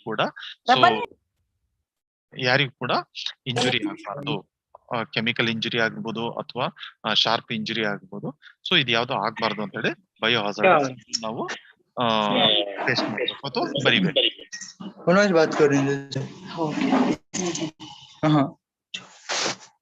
ದಯವಿಟ್ಟು ಎಲ್ಲರೂ ಮಾಡ್ಕೊಳ್ಳಿ. ಓಕೆ, ಸೊ ಇನ್ನು ಕೆಲವೊಂದು ಹಾಸ್ಪಿಟಲ್ ಅಲ್ಲಿ ಚೆನ್ನಾಗಿ ನಿರ್ವಹಣೆ ಮಾಡ್ತಾ ಇದ್ದಾರೆ. ನಾವು ವಿಸಿಟ್ ಮಾಡಿದಾಗ ನೋಡಿದಂತ ದೃಶ್ಯಗಳು. ಓಕೆ, ಇನ್ನು ಹಾಸ್ಪಿಟಲ್ ಅಲ್ಲಿ ಹಾಸ್ಪಿಟಲ್ ಪಿಕ್ಚರ್ ಇದು. ಸೊ ಎಲ್ಲೋ ವೇಸ್ಟ್ ನ ಸರಿಯಾಗಿ ವರ್ಕರಿಗೆ ಅಥವಾ ವೇಸ್ಟ್ ಹ್ಯಾಂಡ್ಲರಿಗೆ ಕನ್ಫ್ಯೂಸ್ ಆಗ್ಬಾರ್ದು ಅಂತ ಹೇಳಿ ಎಲ್ಲೋ ಕಂಪಾರ್ಟ್ಮೆಂಟ್ ಮಾಡಿದ್ದಾರೆ. ಇನ್ನು ರೆಡ್ ವೇಸ್ಟ್ ಅಥವಾ ರೆಡ್ ಲೈನರ್ ಅಲ್ಲಿ, ರೆಡ್ ಬ್ಯಾಗ್ ಅಲ್ಲಿ ತಂದಂತ ವೇಸ್ಟ್ ಗಳನ್ನು ರೆಡ್ ಕಂಪಾರ್ಟ್ಮೆಂಟ್ ಅಲ್ಲಿ ಇಡ್ಬೇಕು ಅಂತಂದ್ರೆ ರೆಡ್ ಪೇಂಟ್ ಮಾಡಿದ್ದಾರೆ. ಇನ್ನು ಬ್ಲೂ ಲೈನ್ ಅಲ್ಲಿ ತಂದಂತ ಅಥವಾ ಬ್ಯಾಗ್ ಅಲ್ಲೇ ತಂದಂತ ವೇಸ್ಟ್ ಗಳನ್ನು ಸರಿಯಾಗಿ ಇಡ್ಲಿಕ್ಕೆ ಬ್ಲೂ ಪೇಂಟ್ ಮಾಡಿದ್ದಾರೆ. ಸೊ ಇನ್ನು ಒಂದು ಹಾಸ್ಪಿಟಲ್ ಅಲ್ಲಿ ನೋಡ್ಬೇಕು ಅಂತಂದ್ರೆ, so designated waste storage room ಅಂತಂದೇಳಿ ಮಾಡಿದ್ದಾರೆ. ಸೊ ಅದರ ಡೋರಿಗೆ ಬಯೋ ಹಜಾರ್ಡ್ ಸಿಂಬಲ್ ಹಾಕಿದ್ದಾರೆ, ಆಮೇಲೆ ಲೇಬಲ್ ಮಾಡಿದ್ದಾರೆ. ಓಕೆ, ಸೊ ಈ ತರ ಕೆಲವು ಹಾಸ್ಪಿಟಲ್ ಅಲ್ಲಿ ಮಾಡಿದ್ದಾರೆ. So which are appreciable. Okay, bar coding. Okay, ಈಗ ಆಲ್ರೆಡಿ ಸುಮ್ಮನೆ ಮೇಡಮ್ ಹೇಳಿದ್ದಾರೆ. ಸೊ ಕೆಲವೊಂದು ಸ್ಟೇಟ್ ಅಲ್ಲಿ ಆಲ್ರೆಡಿ ಇಂಪ್ಲಿಮೆಂಟ್ ಮಾಡಿದ್ದಾರೆ, ಇನ್ನು ಕೆಲವೊಂದು ಸ್ಟೇಟ್ ಅಲ್ಲಿ ಇಂಪ್ಲಿಮೆಂಟೇಷನ್ ಸ್ಟೇಜ್ ಅಲ್ಲಿ ಇದೆ. ಸೊ ಈ ಬಾರ್ ಕೋಡಿಂಗ್ ಸಿಸ್ಟಮ್ ಏನು ಅಂತಂದ್ರೆ, ಸೊ ವೇಸ್ಟ್ ಯಾವ ಹಾಸ್ಪಿಟಲ್ ಅಲ್ಲಿ ಜನರೇಟ್ ಆಯ್ತು, ಸೊ ಎಷ್ಟು ಯಾವ ಟೈಪ್ ಇದು ವೇಸ್ಟ್ ಮತ್ತೆ ಎಲ್ಲಿ ಅದು ಹೋಗ್ತಾ ಇದೆ, ಅದು ಟ್ರ್ಯಾಕಿಂಗ್ ಫೆಸಿಲಿಟಿ ಇರುತ್ತೆ. ಸೊ ಇದರಿಂದ ನಾವು ವೇಸ್ಟ್ ಸರಿಯಾಗಿ common biomedical waste treatment facility ಅಥವಾ ಪ್ಲಾಂಟಿಗೆ ರೀಚ್ ಆಗ್ತಾ ಇದೆಯಲ್ಲ ಅಂತ ಹೇಳಿ ನಾವು ಟ್ರ್ಯಾಕ್ ಮಾಡ್ಬೋದು. ಓಕೆ, ಇನ್ನು transportation outside the hospital. Okay, so ಒಂದು ಚಿತ್ರ ನೋಡಿ. ಸೊ ಇದರಲ್ಲಿ ಏನು ನೋಡ್ಬೋದು ಅಂತಂದ್ರೆ, ಟ್ರಾಲಿಯಲ್ಲಿ ರೆಡ್ ಕಲರ್ದು ಬ್ಯಾಗ್ ಇಟ್ಟಿದ್ದಾರೆ, ಅದ್ರ ಮೇಲೆನೆ ಬ್ಲಾಕ್ ಕಲರ್ದು ಬ್ಯಾಗ್ ಇಟ್ಟಿದ್ದಾರೆ, ಅದ್ರ ಪಕ್ಕನೆ ಇದು ಯೆಲ್ಲೋ ಕಲರ್ದು ಬ್ಯಾಗ್ ಇಟ್ಟಿದ್ದಾರೆ. ಸೊ ಇದು ಸಾಮಾನ್ಯವಾಗಿ ಕಂಡು ಬರುವಂತ ಚಿತ್ರಣ. ಒಂದೇ ಟ್ರಾಲಿ ಇರ್ತದೆ ಅಥವಾ 2 ಟ್ರಾಲಿ ಇರ್ತದೆ. ಆ ಒಂದು ಟ್ರಾಲಿಯಲ್ಲೇ ಎಲ್ಲಾ ರೀತಿ ವೇಸ್ಟ್ ಅನ್ನು ಸಾಗಿಸ್ತಾರೆ. ಇನ್ನೊಂದು ಚಿತ್ರ ನೋಡಿ. ಇದು ಹಾಸ್ಪಿಟಲ್ ಹೊರಗಡೆ ಹಿಂಭಾಗದಲ್ಲಿ ಯಾವ ರೀತಿ ವೇಸ್ಟ್ ನ ಸಾಗಿಸ್ತಾ ಇದ್ದಾರೆ ಅಂತ ಹೇಳಿದ್ರೆ, ಸೊ ಪೇಷಂಟ್ ಸಾಗಿಸುವಂತ ಟ್ರಾಲಿಗಳಲ್ಲಿ, ಸೊ ಅದರಲ್ಲಿ ಯೆಲ್ಲೋ ಬಕೆಟ್ ಇಟ್ಟಿದ್ದಾರೆ, ಬ್ಲೂ ಬ್ಯಾರೆಲ್ ಇಟ್ಟಿದ್ದಾರೆ. ಸೊ ಅದನ್ನ ಇವ್ರು ಯಾವುದೇ ರೀತಿಯ ಪರ್ಸನ್ ಪ್ರೊಟೆಕ್ಟಿವ್ ಎಕ್ವಿಪ್ಮೆಂಟ್ಸ್ ಯೂಸ್ ಮಾಡದೆ ಅದನ್ನ ಶಿಫ್ಟ್ ಮಾಡ್ತಾ ಇದ್ದಾರೆ. ಓಕೆ, ಗೈಡ್ಲೈನ್ಸ್ ಪ್ರಕಾರ ಇದು ಕೂಡ ತಪ್ಪು. ಓಕೆ, ಸೊ ಇನ್ನು ಒಂದು ಚಿತ್ರ ನೋಡಿ. ಇವರು ಪೇಷಂಟ್ ಶಿಫ್ಟ್ ಮಾಡ್ಲಿಕ್ಕೆ ಇಟ್ಟಿರುವಂತಹ ವೀಲ್ ಚೇರ್ ಅಲ್ಲಿ ಇವರು ಜನರಲ್ ವೇಸ್ಟ್ ಅಥವಾ ಇದು ಬ್ಲೂ ಕಲರ್ದು ಬಿನ್ ಅಲ್ಲಿ ವೇಸ್ಟ್ ನ ಶಿಫ್ಟ್ ಮಾಡಿದ್ದಾರೆ. ಸೊ ಇವರು ತಕ್ಕ ಮಟ್ಟಿಗೆ ಪರ್ಸನ್ ಪ್ರೊಟೆಕ್ಟಿವ್ ಎಕ್ವಿಪ್ಮೆಂಟ್ ಯೂಸ್ ಮಾಡಿದ್ರೆ, ಓನ್ಲಿ ಗ್ಲೌಸ್ ಯೂಸ್ ಮಾಡಿದ್ರೆ. ಆಕ್ಚುಲಿ ಗೈಡ್ಲೈನ್ಸ್ ಪ್ರಕಾರ ಅವರು ಯುಟಿಲಿಟಿ ಗ್ಲೌಸ್ ಅಥವಾ ರಬ್ಬರ್ ಗ್ಲೌಸ್ ಅದು ಮೊಣಕೈ ತನಕ ಬರುತ್ತೆ. ಸೊ ಅದು ಸ್ವಲ್ಪ ಈ ಸರ್ಜಿಕಲ್ ಗ್ಲೌಸ್ ಗಿಂತ ಹಾರ್ಡ್ ಇರುತ್ತೆ. ಸೊ ಆ ಗ್ಲೌಸ್ ಅನ್ನ ಯೂಸ್ ಮಾಡ್ಬೇಕಾಗುತ್ತೆ. I hope so all of you have seen what is utility gloves. Okay, so ಇವರು ಮಾಸ್ಕ್ ಹಾಕಿಲ್ಲ, ಆಮೇಲೆ ಗಂಬೂಟ್ ಆಗಿಲ್ಲ, ಗೌನ್ ಹಾಕಿಲ್ಲ. ಓಕೆ, ಸೊ ಇನ್ನು ಲಿಕ್ವಿಡ್ ವೇಸ್ಟ್ ಮ್ಯಾನೇಜ್ಮೆಂಟಿಗೆ ಬಂದ್ರೆ, ಸೊ ಹಲವು ಹಾಸ್ಪಿಟಲ್ ಅಲ್ಲಿ ಲಿಕ್ವಿಡ್ ವೇಸ್ಟ್ ಮ್ಯಾನೇಜ್ಮೆಂಟ್ ನಾಲೆಡ್ಜ್ ಇದೆ, ಆಟಿಟ್ಯೂಡ್ ಇದೆ, ಬಟ್ ಇಂಪ್ಲಿಮೆಂಟೇಷನ್ ಪಾರ್ಟಿಗೆ ಬಂದ್ರೆ ಏನಾಗ್ತದೆ ಅಂದ್ರೆ ಕೆಲವರು ಇದು 1% ಹೈಪೋಕ್ಲೋರೈಡ್ ಸೊಲ್ಯೂಷನ್ ಇಡುವಂತ ಬಿನ್ ಇಟ್ಟಿದ್ದಾರೆ. ಆಮೇಲೆ ಅದು ಲಿಕ್ವಿಡ್ ವೇಸ್ಟ್ ಕಲೆಕ್ಟ್ ಆಗ್ಲಿಕ್ಕಂತಂದೇಳಿ ಅದು ಬ್ಲೂ ಕಲರ್ದು ಬ್ಯಾರಲ್ ಇಟ್ಟಿದ್ದಾರೆ. ಸೊ ನಾವು ವಿಸಿಟ್ ಮಾಡಿದಾಗ ಸುಮ್ನೆ ಇಟ್ಟಿದ್ದಾರೆ. ಅದು ಒಂದೆರಡು ಹಾಸ್ಪಿಟಲ್ ಕಂಡು ಬಂದಿದೆ. ಇನ್ನು 1-2 ಹಾಸ್ಪಿಟಲ್ ಅಲ್ಲಿ ಅವರು ಲಿಕ್ವಿಡ್ ವೇಸ್ಟ್ ನ ಟ್ರೀಟ್ ಆಗದೆ ಡೈರೆಕ್ಟ್ ಡ್ರೈನೇಜ್ ಬಿಟ್ಟಿದ್ದಾರೆ ಅಥವಾ ಗಟರಿಗೆ ಬಿಡ್ತಾ ಇದ್ದಾರೆ. ಆಕ್ಚುಲಿ ಗೈಡ್ಲೈನ್ಸ್ ಪ್ರಕಾರ ಗಟರಿಗೆ ಬಿಡುವ ಬದಲು ಅಥವಾ ಇದು ಎಫ್ಲೆಂಟ್ ಬಿಡುವ ಬದಲು ಅದನ್ನ ಲಿಕ್ವಿಡ್ ವೇಸ್ಟ್ ನ ಟ್ರೀಟ್ ಮಾಡಬೇಕು. ಇನ್ನು ಕೆಲವೊಂದು ಹಾಸ್ಪಿಟ್ಲಿಗೆ ವಿಸಿಟ್ ಮಾಡಿದಾಗ ರಿಜಿಸ್ಟರ್ ಇಟ್ಟಿದ್ದಾರೆ, ಬಟ್ ಸರಿಯಾಗಿ ಅದನ್ನ ಎಂಟ್ರಿ ಮಾಡಿಲ್ಲ. ಇನ್ನು ಕೆಲವೊಂದು ಹಾಸ್ಪಿಟಲ್ ಅಲ್ಲಿ ರಿಜಿಸ್ಟರ್ ಕೂಡ ಕಂಡು ಬಂದಿಲ್ಲ. ಈ ಹಾಸ್ಪಿಟಲ್ ವೇಸ್ಟ್ ಮ್ಯಾನೇಜ್ಮೆಂಟ್ ರಿಜಿಸ್ಟ್ರಿಯಲ್ಲಿ ಸೊ ಡೈಲಿ ಡೇಟ್ ಎಂಟ್ರಿ ಮಾಡಬೇಕು. ಆಮೇಲೆ ರೆಡ್ ಬ್ಯಾಗ್ ಅಲ್ಲಿ ಎಷ್ಟು ವೇಟ್ ಕಲೆಕ್ಟ್ ಆಗಿದೆ ಅಂತ ಹೇಳಿ ವೇ ಮಾಡಿ ಎಂಟ್ರಿ ಮಾಡ್ಬೇಕು. ಎಲ್ಲೋದು ಎಂಟ್ರಿ ಮಾಡ್ಬೇಕು, ಬ್ಲೂದು ಎಂಟ್ರಿ ಮಾಡ್ಬೇಕು. ಸೊ ಹೀಗೆ ಎಲ್ಲಾ ರೀತಿಯ ಇನ್ಫಾರ್ಮೇಶನ್ ಅದರಲ್ಲಿ ಎಂಟ್ರಿ ಮಾಡ್ಬೇಕು. ಅದಾದ ನಂತರ ಸೊ ನೀವು ಯಾರಿಗೆ ಹ್ಯಾಂಡ್ ಓವರ್ ಮಾಡ್ತಾ ಇದ್ದೀರಾ, ಹ್ಯಾಂಡ್ ಓವರ್ ಮಾಡಿದ ಪರ್ಸನ್ ಯಾರು, ಸೊ ಅವರ ಸಿಗ್ನೇಚರ್ ಎಲ್ಲ ಈ ರಿಜಿಸ್ಟ್ರಿಯಲ್ಲಿ ಎಂಟ್ರಿ ಮಾಡಬೇಕು. ಇನ್ನು outside the hospital, so outside the hospital so ಇದು ಸರಿಯಾದ ಅಥವಾ ಸುಸಜ್ಜಿತವಾದ ವ್ಯಾನ್ಗಳನ್ನೇ ಬಳಸಬೇಕು. ಸೊ ನಾವು ಈ ರೀತಿಯ ವ್ಯಾನ್ಗಳನ್ನು ಕೂಡ ನೋಡಿದ್ದೇವೆ. ಇನ್ನು ಬಹಳ ಕಡೆ ಸೊ ಯೂಸ್ ಮಾಡುವಂತ ವ್ಯಾನ್ಗಳು ಯಾವ ರೀತಿ ಇದೆ ಅಂತಂದ್ರೆ ಬಹಳ ಹಳೇದಾಗಿರ್ತವೆ. ಸೊ ತುಕ್ಕು ಹಿಡ್ದಾಗಿರ್ತವೆ. ಆ ನಂತರ ಸೈಡ್ ಅಲ್ಲಿ ಅಥವಾ ಕಾರ್ನರ್ ಅಲ್ಲಿ ತುಕ್ಕು ಹಿಡಿದು ಹೋಲ್ ಬಿದ್ದು ಅದರಿಂದ ಇದು ಬ್ಲಡ್ ಆಗಿರ್ಬೋದು ಅಥವಾ ಇನ್ಯಾವುದೇ ಲಿಕ್ವಿಡ್ ವೇಸ್ಟ್ ದಾರಿ ಉದ್ದಕ್ಕೂ ಸ್ಪಿಲ್ ಆಗಿ ಹೋಗ್ತಾ ಇರುವ ನಿದರ್ಶನಗಳು ಕೂಡ ನಾವು ನೋಡಿದ್ದೇವೆ. ಇದ್ರ ಜೊತೆಗೆ ಪ್ಲಾಸ್ಟಿಕ್ ಕೂಡ ಕೆಲವೊಮ್ಮೆ ಇದು ಮಾರ್ಗ ಮಧ್ಯೆ ಚೆಲ್ಕೊಂಡು ಹೋಗಿರುವ ಚಾನ್ಸಸ್ ಕೂಡ ನೋಡಿದ್ದೇವೆ. ಓಕೆ, ಸೊ ಇದು ಗೈಡ್ಲೈನ್ಸ್ ಪ್ರಕಾರ ಏನ್ ಹೇಳುತ್ತೆ ಅಂತಂದ್ರೆ ಸೊ ಸಪರೇಟ್ ಕಂಪಾರ್ಟ್ಮೆಂಟ್ ಇರಬೇಕು, ಪ್ರಿಫರಬ್ಲಿ AC. ಸೊ ಡ್ರೈವರು ಮತ್ತೆ ಇದು ಅದ್ರ ಜೊತೆ ಇರುವಂತ ಇನ್ನೊಬ್ಬ ಪರ್ಸನ್ಗೆ ಹೆಲ್ಪರ್ಗೆ ಸಪರೇಟ್ ಕ್ಯಾಬಿನ್ ಇರಬೇಕು. ಆಮೇಲೆ ಅವನಿಗೆ ಕೂಡ ಸರಿಯಾಗಿ ಪ್ರೊಟೆಕ್ಷನ್ ಇರಬೇಕು. ಓಕೆ, ಸೊ ಇನ್ನು ಕೆಲವೊಂದು ಆಸ್ಪತ್ರೆಗಳಲ್ಲಿ ಏನಾಗುತ್ತೆ ಅಂತಂದ್ರೆ ವೇಸ್ಟ್ ಕಲೆಕ್ಟ್ ಮಾಡ್ತಾರೆ. ಸೊ ವೇಸ್ಟ್ ಅನ್ನ ಸರಿಯಾಗಿ common biomedical waste treatment facility ಅವರಿಗೆ ಹ್ಯಾಂಡ್ ಓವರ್ ಮಾಡೋದಿಲ್ಲ. ಸೊ ಅವರಿಗೆ ಹ್ಯಾಂಡ್ ಓವರ್ ಮಾಡದೆ ಇನ್ನು ಅನ್ಆಥರೈಸ್ಡ್ ವೇಸ್ಟ್ ಹ್ಯಾಂಡ್ಲರ್ ಅಥವಾ ರ್ಯಾಗ್ ಪಿಕರ್ಸ್ ಕೂಡ ಹ್ಯಾಂಡ್ ಓವರ್ ಮಾಡುವ ನಿದರ್ಶನಗಳಿದೆ. ಸೊ ಇವ್ರು ಏನ್ ಮಾಡ್ತಾರೆ ಅಂತಂದ್ರೆ ಈ ಎಲ್ಲಾ ವೇಸ್ಟ್ಗಳನ್ನ ಒಂದೇ ಕಡೆ ಹಾಕಿ ಅದನ್ನ ಶೆಡ್ಡಿಂಗ್ ಮಾಡ್ತಾರೆ, ಅದನ್ನ ಡಿಕಂಟಾಮಿನೇಷನ್ ಮಾಡುದಿಲ್ಲ. ಓಕೆ, ಸೊ 1% ಹೈಪೋಕ್ಲೋರೈಡ್ ಸೊಲ್ಯೂಷನ್ ಅಲ್ಲಿ ಹಾಕ್ಬೇಕಾಗುತ್ತೆ. ಅದಾದ ನಂತರ ಶೆಡ್ಡಿಂಗ್ ಮಾಡ್ಬೇಕು, ಡ್ರೈಯಿಂಗ್ ಮಾಡ್ಬೇಕಾಗುತ್ತೆ. ಅದಾದ ನಂತರ ಶೆಡ್ಡಿಂಗ್ ಮಾಡ್ತದೆ. ಸೊ ಇವರು ಈ ಯಾವುದೇ 1% ಹೈಪೋಕ್ಲೋರೈಡ್ ಸೊಲ್ಯೂಷನ್ ಯೂಸ್ ಮಾಡೋದಾಗ್ಲಿ ಶೆಡ್ಡಿಂಗ್ ಮಾಡದೆ ಯಾವುದೇ ಸ್ಟೆಪ್ ಅನ್ನ ಫಾಲೋ ಮಾಡದೆ ಡೈರೆಕ್ಟ್ ಶೆಡ್ಡಿಂಗ್ ಕಳಿಸ್ತಾರೆ. ಸೊ ಇದರಿಂದ ಏನಾಗುತ್ತೆ ಅಂತಂದ್ರೆ ಆ ಇನ್ಸ್ಟಿಟ್ಯೂಷನ್ ಅಲ್ಲಿ ಅಥವಾ ಆ ಇದರಲ್ಲಿ ಸೆಂಟರ್ ಅಲ್ಲಿ ವೇಸ್ಟ್ ಹ್ಯಾಂಡ್ಲರ್ಸ್ ಗೆ ನೀಡಲ್ ಸ್ಟಿಕ್ ಇಂಜುರಿ ಆಗುವ ಸಾಧ್ಯತೆಗಳು ಬಹಳಷ್ಟಿದೆ. ಸೊ ನೀಡಲ್ ಸ್ಟಿಕ್ ಇಂಜುರಿಯಿಂದ ಏನೇನಾಗುತ್ತೆ ಅಂತಂದು ಆಲ್ರೆಡಿ ನಾವು ಡಿಸ್ಕಸ್ ಮಾಡಿದ್ದೇವೆ. ಓಕೆ, ಇನ್ನು ಕೆಲವೊಂದು ಹಾಸ್ಪಿಟಲ್ ಅಲ್ಲ, ಬಹುತೇಕ ಹಾಸ್ಪಿಟಲ್ಗಳಲ್ಲಿ ಏನಾಗುತ್ತೆ ಅಂದ್ರೆ at the end of the day so paper waste ಅಥವಾ ಪ್ಲಾಸ್ಟಿಕ್ ವೇಸ್ಟ್ ಅಥವಾ ಸ್ವ್ಯಾಬ್ಸ್ ಅಥವಾ ಇನ್ನು ಯಾವುದೇ ವೇಸ್ಟ್ ಅನ್ನ ಆ ಹಾಸ್ಪಿಟಲ್ ಹಿಂಭಾಗದಲ್ಲೇ ತಗೊಂಡೋಗಿ ಅದನ್ನ ಬೆಂಕಿ ಕೊಡ್ತಾರೆ. ಸೊ ಈ ಬೆಂಕಿ ಹಚ್ಚೋದ್ರಿಂದ ಏನಾಗುತ್ತೆ ಅಂತಂದ್ರೆ ಡೈಆಕ್ಸಿನ್ಸ್ ಅಂಡ್ ಫ್ಯೂರಾನ್ಸ್ ಜನರೇಟ್ ಆಗ್ತದೆ. ಇದು ವಾತಾವರಣದಲ್ಲಿ ಎಂಟ್ರಿ ಆಗಿ ಸೊ ಮತ್ತೆ ನಮಗೆ ಇದು ಹೆಲ್ತ್ ಇಶ್ಯೂಸ್ ಆಗುವ ಸಾಧ್ಯತೆ ಇರ್ತದೆ. ಇನ್ನು ಪರ್ಸನಲ್ ಪ್ರೊಟೆಕ್ಟಿವ್ ಎಕ್ವಿಪ್ಮೆಂಟ್ಸ್ ಗೆ ಬಂದ್ರೆ ಸೊ ಈ ಮೊದಲ ಚಿತ್ರ ನೋಡಿ, ಈ ವ್ಯಕ್ತಿ ಟ್ರಾಲಿಯಲ್ಲಿ ವೇಸ್ಟ್ ಶಿಫ್ಟ್ ಮಾಡ್ತಾ ಇದ್ದಾನೆ. ಸೊ ಬಟ್ ಗೌನ್ ಆಗ್ಲಿ, ಗ್ಲೌಸ್ ಆಗ್ಲಿ, ಕ್ಯಾಪ್ ಆಗ್ಲಿ, ಮಾಸ್ಕ್ ಆಗ್ಲಿ, ಗಂಬೂಟ್ ಆಗ್ಲಿ ಯಾವ್ದೇ ರೀತಿಯ ಪರ್ಸನಲ್ ಪ್ರೊಟೆಕ್ಟಿವ್ ಎಕ್ವಿಪ್ಮೆಂಟ್ ಫಾಲೋ ಮಾಡ್ತಾ ಇಲ್ಲ. ಆಕ್ಚುಯಲ್ ಗೈಡ್ಲೈನ್ಸ್ ಪ್ರಕಾರ ಸೊ ನಮ್ಮನ್ನು ನಾವು ರಕ್ಷಿಸ್ಕೊಳ್ಬೇಕಾದಂದ್ರೆ ಡಾಕ್ಟರ್ ಇರ್ಲಿ, ನರ್ಸ್ ಇರ್ಲಿ ಅಥವಾ ವಾರ್ಡ್ ಬಾಯ್ ಇರ್ಲಿ, ಸೊ ನಾವು ಯಾವುದೇ ಹಂತದಲ್ಲಿ ವೇಸ್ಟ್ ಹ್ಯಾಂಡಲ್ ಮಾಡ್ಬೇಕಾದ್ರೆ ಸೊ ಈ ಎಲ್ಲಾ ಪರ್ಸನಲ್ ಪ್ರೊಟೆಕ್ಟಿವ್ ಎಕ್ವಿಪ್ಮೆಂಟ್ಸ್ ನಾವು ಫಾಲೋ ಮಾಡಬೇಕು. ಸೊ ಮೊದಲನೇದಾಗಿ ಲಾಂಗ್ ರಬ್ಬರ್ ಗ್ಲೌಸ್, ಆಮೇಲೆ ಗಾಗಲ್ಸ್ ಯೂಸ್ ಮಾಡಬೇಕು, ರೆಸ್ಪಿರೇಟರಿ ಯೂಸ್ ಮಾಡಬೇಕು, ಹೆಡ್ ಪ್ರೊಟೆಕ್ಷನ್, ಕ್ಯಾಪ್ ಆಗಿರ್ಬೋದು, ಮಾಸ್ಕ್ ಆಗಿರ್ಬೋದು, ಅದನ್ನೆಲ್ಲ ನಾವು ಆ ನಂತರ ಲಾಂಗ್ ಸ್ಲೀವ್ ಶರ್ಟ್ ಅನ್ನ ನಾವು ಯೂಸ್ ಮಾಡ್ಬೇಕಾಗ್ತದೆ. ಆಮೇಲೆ ಲಾಂಗ್ ಪ್ಯಾಂಟ್ಸ್, ಓವರ್ ಬೂಟ್ಸ್ ಅಥವಾ ರಬ್ಬರ್ ಬೂಟ್ಸ್ ಅನ್ನ ನಾವು ಯೂಸ್ ಮಾಡ್ಬೇಕಾಗುತ್ತೆ. ಇನ್ನು SOP. ಸೊ ಬಹಳಷ್ಟು ಹಾಸ್ಪಿಟಲ್ ಅಲ್ಲಿ ಎಲ್ಲರಿಗೂ ನಾಲೆಡ್ಜ್ ಇದೆ. ಸೊ ನಾವು ಒಂದು ಸತಿ ಟ್ರೈನಿಂಗ್ ತಗೊಂಡ ನಂತರ ಅಥವಾ ಒಂದು ಸತಿ ಬುಕ್ ಓದಿದ ನಂತರ ಸೊ ಮರೆತು ಹೋಗುವ ಸಾಧ್ಯತೆ ಬಹಳ ಆಗ್ತದೆ. ಹಾಗಾಗಿ ಪುನರ್ಮನನ ಮಾಡ್ಕೊಳ್ಳಿಕ್ಕೋಸ್ಕರ ಅಥವಾ ಪುನರಾವರ್ತನೆ ಮಾಡ್ಕೊಳ್ಳೋಕ್ಕೋಸ್ಕರ ನಾವು ಎಲ್ಲೆಲ್ಲಿ ಇದು ವರ್ಕ್ ಮಾಡ್ತಾ ಇರ್ತೇವೆ ಆ ಪ್ಲೇಸಿಗೆ ಸಂಬಂಧಪಟ್ಟ SOP ಗಳನ್ನು ಪ್ರಿಂಟ್ ತೆಗೆದು ಅದನ್ನ ಕವರ್ ಅಲ್ಲಿ ಹಾಕಿ ಹಾಳಾಗದಂತೆ ಸರಿಯಾಗಿ ಡಿಸ್ಪ್ಲೇ ಮಾಡಬೇಕು.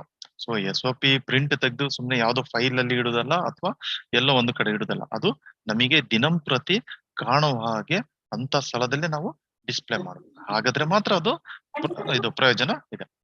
ಓಕೆ, ಇನ್ನು final point of disposal. So final point of disposal ಯಾವ ರೀತಿ ನಾವು ವಯೋಲೇಟ್ ಮಾಡ್ತಾ ಇದ್ದೇವೆ ಅಂತ ಹೇಳಿದ್ರೆ, ಸೊ ಕೆಲವು ಕಡೆ ಸರಿಯಾಗಿ ಕಾಂಪ್ಲೈನ್ಸ್ ಸ್ಟ್ಯಾಂಡರ್ಡ್ ಮೇಂಟೈನ್ ಮಾಡಲ್ಲ.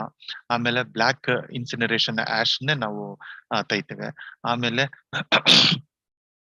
ಸೊ ಅದರಲ್ಲಿ ಇನ್ಸಿನರೇಷನ್ ಸರಿಯಾಗಿ ಸೆಗ್ರಿಗೇಷನ್ ಮಾಡದೆ ನಾವು ಎಲ್ಲಾ ವಸ್ತುಗಳನ್ನು ಒಂದೇ ಸತಿ ಡಂಪ್ ಮಾಡ್ತೇವೆ. ನಾವು ಈ ಚಿತ್ರ ನೋಡ್ಬೋದು, ಏನು ಒಂದು ಬ್ರಿಕ್ ಮೆಟೀರಿಯಲ್ ಇನ್ಸಿನರೇಷನ್ ಒಳಗೆ ಹೋಗಿದೆ. ನೀವು ನೋಡ್ಬೋದು ರೆಡ್ ಕಲರ್ದು brick. Okay, so it is because of unsegregated. Okay, ಇನ್ನು ಇನ್ಸಿನರೇಷನ್ ಅಲ್ಲಿ ಹೋದಾಗ ಅಲ್ಲಿ ಸರಿಯಾದ ಟೆಂಪರೇಚರ್ ಮೈಂಟೈನ್ ಮಾಡಬೇಕು. ಸೊ ಬಟ್ ಈ ಚಿತ್ರದಲ್ಲಿ ನೋಡಿ, so sub optimal temperature maintain ಮಾಡಿದ್ದಾರೆ. ಇನ್ನು ಕಾಮನ್ ಬಯೋಮೆಡಿಕಲ್ ವೇಸ್ಟ್ ಟ್ರೀಟ್ಮೆಂಟ್ ಫೆಸಿಲಿಟಿಯಲ್ಲಿ ಇಂಪ್ಲಿಮೆಂಟೇಷನ್ ಮಾಡಬೇಕು. ಕೆಲವು ಕಡೆ ಸರಿಯಾಗಿ ಇಂಪ್ಲಿಮೆಂಟೇಷನ್ ಮಾಡಿಲ್ಲ. ಆಮೇಲೆ ಕಾಂಪ್ಲೈನ್ಸ್ ವಿತ್ ಸ್ಟ್ಯಾಂಡರ್ಡ್ಸ್ ಮಾಡಬೇಕು. ಆಮೇಲೆ ಟೆಕ್ನಾಲಜಿ ಅಪ್ಗ್ರೇಡೇಷನ್ ಮಾಡ್ತಾ ಇರಬೇಕು. ಸೊ ಕೆಲವು ಕಡೆ ಮಾಡಿದರೆ, ಇನ್ನು ಕೆಲವು ಕಡೆ ಇನ್ನು ಇಂಪ್ರೂವ್ಮೆಂಟ್ ಮಾಡಬೇಕಾಗಿದೆ. ಇನ್ನು ರೆಗ್ಯುಲೇಟರಿ ಅಥಾರಿಟಿ. ಸೊ ಇವರ ಕೆಲಸ ಏನಂತಂದ್ರೆ ಕಾಲ ಕಾಲಕ್ಕೆ ಮಾನಿಟರ್ ಮಾಡಬೇಕು. So small health care facility ಆಗಿರ್ಬೋದು ಅಥವಾ ಬಿಗ್ಗರ್ ಹೆಲ್ತ್ ಕೇರ್ ಫೆಸಿಲಿಟಿ ಆಗಿರ್ಬೋದು, ಸೊ ಎಲ್ಲದನ್ನ ಟೈಮ್ ಟು ಟೈಮ್ ಮಾನಿಟರ್ ಮಾಡ್ತಾ ಇರಬೇಕು. ಆಮೇಲೆ ಹೌಸ್ ಹೋಲ್ಡ್ ಬಯೋಮೆಡಿಕಲ್ ವೇಸ್ಟ್ ಕೂಡ ನಾವು ಮಾನಿಟರ್ ಮಾಡಬೇಕು. ಸೊ ಇತ್ತೀಚೆಗೆ ಕೊರೋನಾ ಬಂದಾಗಿನಿಂದ ಹೌಸ್ ಹೋಲ್ಡ್ ವೇಸ್ಟ್ ಬಹಳಷ್ಟು ಜನರೇಟ್ ಆಗಿದೆ. ಸೊ ಇದು ಕ್ವಾರಂಟೈನ್ ಆದಾಗ್ನಿಂದ ಅಥವಾ ಐಸೋಲೇಷನ್ ಸೊ ಆದಾಗ್ನಿಂದ so waste household waste generate ಆಗ್ತದೆ. ಓಕೆ, ಸೊ ಇದಕ್ಕೆ ಪರಿಹಾರ ಏನು? ಸೊ ಇದಕ್ಕೆ ಪರಿಹಾರ ಏನು ಅಂತಂದ್ರೆ, ಸೊ ಜಿಲ್ಲಾ ಹಂತದಲ್ಲೇ ಸೊ ಇದನ್ನ ಡಿಸೆಂಟ್ರಲೈಸ್ ಮಾಡಬೇಕು. ಆಮೇಲೆ ಎಲ್ಲಾ ಹಂತದ ಸಿಬ್ಬಂದಿಗಳೇ, ಡಾಕ್ಟರ್ಸ್ ಆಗಿರ್ಬೋದು, ನರ್ಸ್ ಆಗಿರ್ಬೋದು ಅಥವಾ ವಾರ್ಡ್ ಬಾಯ್ ಆಗಿರ್ಬೋದು, ಎಲ್ಲರಿಗೂ ಕೂಡ ಕಾಲ ಕಾಲಕ್ಕೆ ಟ್ರೈನಿಂಗ್ ಆಗ್ತಾ ಇರ್ಬೇಕು. ಸೊ ಅದಕ್ಕೆ ಟ್ರೈನಿಂಗ್ ಆಗ್ತಾ ಇರ್ಬೇಕು, ಓರಿಯಂಟೇಶನ್ ಮಾಡ್ತಾ ಇರ್ಬೇಕು, ಓರಿಯಂಟೇಶನ್ ಆಗ್ತಾ ಇರ್ಬೇಕು. ಆನಂತರ ಆಡಿಟ್ ಯಾವಾಗ್ಲೂ ಥರ್ಡ್ ಪಾರ್ಟಿ. ಈಗ ನಮ್ಮ ವರ್ಕರ್ಸ್ ಕೆಲಸ ಹೇಗ್ ಮಾಡ್ತಾ ಇದಾರೆ ಅಂತ ನಾವು ಮಾಡೋದಲ್ಲ, ಸೊ ಹೊರಗಡೆ ಅಥವಾ ಥರ್ಡ್ ಪಾರ್ಟಿ ಏಜೆನ್ಸಿ ಅವರಿಗೆ ಕೊಟ್ರೆ ಸರಿಯಾಗಿ ಅವರು ಅನ್ಬಯಾಸ್ಡ್ ಆಡಿಟ್ ಮಾಡ್ತಾರೆ. ಆಮೇಲೆ ಸೊ ಹೆಲ್ತ್ ಕೇರ್ ಫೆಸಿಲಿಟಿ ಆಗಿರ್ಬೋದು, ಕಾಮನ್ ವೇಸ್ಟ್ ಟ್ರೀಟ್ಮೆಂಟ್ ಫೆಸಿಲಿಟಿ ಆಗಿರ್ಬೋದು, ಸೊ ಇನ್ಯಾವುದೇ ರೆಗ್ಯುಲೇಟರಿ ಅಥಾರಿಟಿ ಆಗಿರ್ಬೋದು, ಅವರೇ ಹೊಣೆಗಾರರನ್ನ ಆದ್ರೆ ಮಾತ್ರ ಸೊ ಇದನ್ನ ಸರಿಯಾಗಿ ನಿರ್ವಹಣೆ ಮಾಡ್ಲಿಕ್ಕೆ ಸಾಧ್ಯ ಆಗ್ತದೆ. ಆಮೇಲೆ ಬಯೋಮೆಡಿಕಲ್ ವೇಸ್ಟ್ ಮ್ಯಾನೇಜ್ಮೆಂಟ್ ಸರಿಯಾಗಿ ನಿರ್ವಹಣೆ ಮಾಡ್ಬೇಕಂತಂದ್ರೆ ಸರಿಯಾದ ಬಜೆಟಿಂಗ್ ಮಾಡ್ಬೇಕು.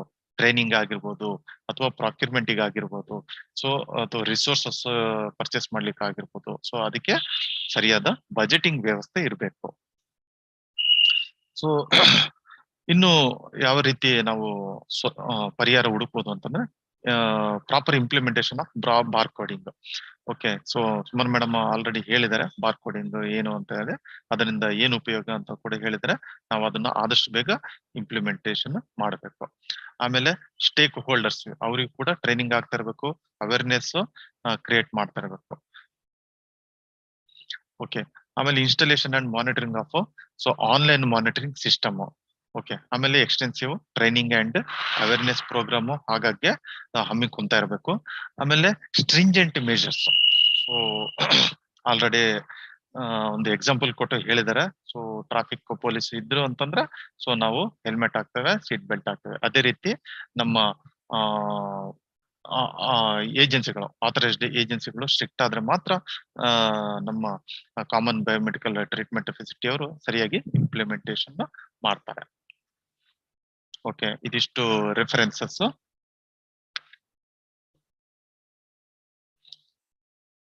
ಓಕೆ ಆತ್ಮೀಯರೇ, ಸೊ ಇಷ್ಟುವರೆಗೆ ನಾನು common biomedical waste treatment facility ಬಗ್ಗೆ ಹೇಳಿದೆ. ಸೊ ಅದು ಯಾವ ರೀತಿ ಗೈಡ್ಲೈನ್ಸ್ ಯಾವ ರೀತಿ ಇದೆ, ಆಮೇಲೆ ನಾವು ಯಾವ ಸ್ಟೇಜ್ ಅಲ್ಲಿ ಇದ್ದೇವೆ, ಯಾವ್ಯಾವ ಹಂತದಲ್ಲಿ ನಾವು ಅದನ್ನ ಸರಿಯಾಗಿ ನಿರ್ವಹಣೆ ಮಾಡ್ತಾ ಇದ್ದೇವೆ ಅಂತ ಹೇಳಿ ತಿಳ್ಕೊಂಡಿದ್ದೇವೆ. ಸೊ ದಯವಿಟ್ಟು ಎಲ್ಲರೂ ಇಂಥ ಲೂಪ್ ಹೋಲ್ಗಳನ್ನು ಅಥವಾ ಗ್ಯಾಪ್ ಗಳನ್ನು ಸರಿಪಡಿಸಿ ಮುಂದಿನ ದಿವಸದಲ್ಲಿ ಜೈವಿಕ ವೈದ್ಯಕೀಯ ತ್ಯಾಜ್ಯವನ್ನು ಸರಿಯಾಗಿ ನಿರ್ವಹಣೆ ಮಾಡ್ತೀರಾ ಅಂತ ಅಂದ್ಕೊಂತ ಈ ನನ್ನ ಸೆಷನ್ ಇಲ್ಲಿಗೆ ಮುಕ್ತಾಯಗೊಳಿಸ್ತೇನೆ. ಧನ್ಯವಾದಗಳು. ಏನಾದ್ರು ನಿಮಗೆ ಡೌಟ್ ಇತ್ತು ಅಂತಂದ್ರೆ ಕೇಳಬಹುದು. ಸರ್, ಚಾಟ್ ಬಾಕ್ಸ್ ಅಲ್ಲಿ ಒಂದು ಕ್ವಶನ್ ಇದೆ. ಹೇಳಿ, ಏನಿದೆ ಕ್ವಶನ್? ಮೇಡಮ್ ಅವ್ರಿಗಿದೆ. ಇಬ್ರಲ್ಲಿ ಯಾರು ಬೇಕಾದ್ರೂ ಆನ್ಸರ್ ಮಾಡ್ಬೋದು. Okay. You said in red bin, contaminated and non-contaminated plastic waste. It is contaminated, infected, recycle waste to go into red bin.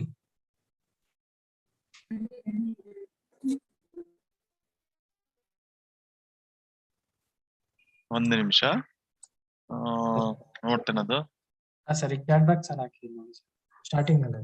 Madam, you said in a red bin, contaminated and non-contaminated plastic waste. It is contaminated waste to go into red bin. ಅದು ಪ್ರಶ್ನೆನೋ ಉತ್ತರನೋ ಗೊತ್ತಾಗ್ತಾ ಇಲ್ಲ.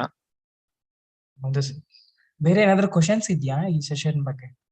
ಈ ಎರಡೂ session ಕುರಿತಾಗಿ ಏನಾದ್ರು questions ಇದ್ರೆ ನಿಮ್ question ಗಳನ್ನ ಅನ್ಮ್ಯೂಟ್ ಮಾಡ್ಕೊಂಡು ಕೇಳ್ಬೋದು. Hello, can you hear me? Yes sir, ಕೇಳಿ ಮೇಡಮ್, ಕೇಳಿ. ತುಮಕೂರು ಟ್ರೈನಿಂಗ್ ಇನ್ಸ್ಟಿಟ್ಯೂಟ್ ಪ್ರಿನ್ಸಿಪಲ್, ನಾನು ಪಿಡಿಯಾಟ್ರಿಷಿಯನ್. Hello madam. ಹಲೋ, ನಾವು ಇಲ್ಲಿ IMEP ತರಬೇತಿ ಕೊಡ್ತಾ ಇರ್ತೇವೆ. IMEP, okay, infection management and environment planning. These slides are very good, and I actually went through the whole presentation. Please do share the slides so we can utilize in the trainings. ಖಂಡಿತ madam, ಖಂಡಿತ. They are very good slides, sir. Thank you very much for such a good, cool, nice presentation. Madam, ಇದರಲ್ಲಿ ಕೆಲವೊಂದು picture ನಾನೇ ಖುದ್ದು click ಮಾಡಿದ photos. I can understand. That's why usually we know the subject. That's why we don't watch. But your presentation, your slides were all in your own innate slides. So Okay. thank you so much. Please do this share the slides. ಖಂಡಿತ madam, thank you very much for the compliment. Training materials ಮತ್ತು PPT ಬೇಕಾದಲ್ಲಿ ನೀವು ಮೇಲ್ ನ drop ಮಾಡಿ ನಿಮ್ಗೆ ಕಳಿಸ್ಕೊಡ್ತೀವಿ. Yeah, I will send. And mail ID link ಅಲ್ಲಿ ಇದೆಯಾ? ಮೇಲ್ ಐಡಿನೂ ಹಾಕಿದೀವಿ ಮೇಡಮ್. ನೀವು ಚಾಟ್ ಬಾಕ್ಸ್ ಅಲ್ಲಿ ಹಾಕಿದ್ರು ನಿಮಗೆ ಸಿಗುತ್ತೆ ಮೇಲ್. Put it in the chat box. We'll send. Okay. Okay madam. Thank you. ನಿಮ್ಮ ಪ್ರಶ್ನೆಗಳು ಅಷ್ಟೇ ಅಲ್ಲ, ನಿಮ್ಗೆ ಏನಾದ್ರು ಅಭಿಪ್ರಾಯಗಳಿದ್ರು ಸಹ ಹಂಚ್ಕೊಳ್ಬಹುದು. Definitely.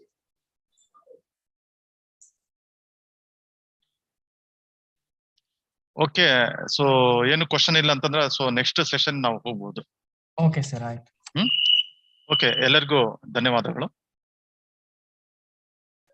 ಜೈವಿಕ ವೈದ್ಯಕೀಯ ತ್ಯಾಜ್ಯ ನಿರ್ವಹಣೆಯಲ್ಲಿ ಉಂಟಾಗುತ್ತಿರುವ ಸಮಸ್ಯೆಗಳು ಮತ್ತು ಅದರ ಸರಿಯಾದ ವಿಧಾನಗಳ ಕುರಿತು ತಿಳಿಸಿಕೊಟ್ಟಂತಹ ಡಾಕ್ಟರ್ ಹೇಮಗಿರಿ ಅವರಿಗೆ ಧನ್ಯವಾದಗಳು. Thank you sir. ಈಗ COVID-19 ತ್ಯಾಜ್ಯದ ನಿರ್ವಹಣೆ ಕುರಿತು ವಿವರಿಸಲಿದ್ದಾರೆ doctor Akshay KM, additional professor community medicine in ಅಪೋಯಾ medical college, Mangaluru. Welcome to you sir. Thank you Raghavendra ಅವರಲ್ವಾ? ಹೌದು sir. Okay, thank you Raghavendra ಅವರೇ.